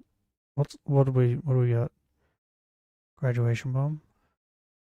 How does Niji Sanji even have talent left? Pre-ordered a Nintendo Switch 2. What? Where does that come out again? I've already forgotten. They win? What? Oh. Did Power win? What the fuck? Unexpected decision after Hollywood backlash? She started on OnlyFans? Bro, if she started an OnlyFans, if Rachel Zegler started an OnlyFans, holy shit. You can bet your ass that will fucking blow up. She would make so much money. You know how many people would watch that just because they hate her? What the fuck? I peed? Oh, they scared her. Okay, never mind.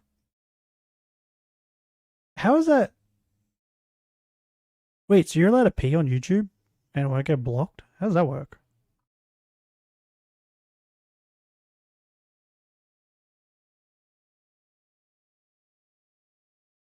I don't know.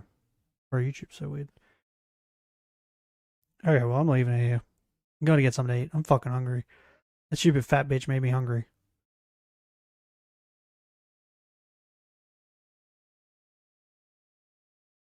Yeah, I'm so fucking hungry.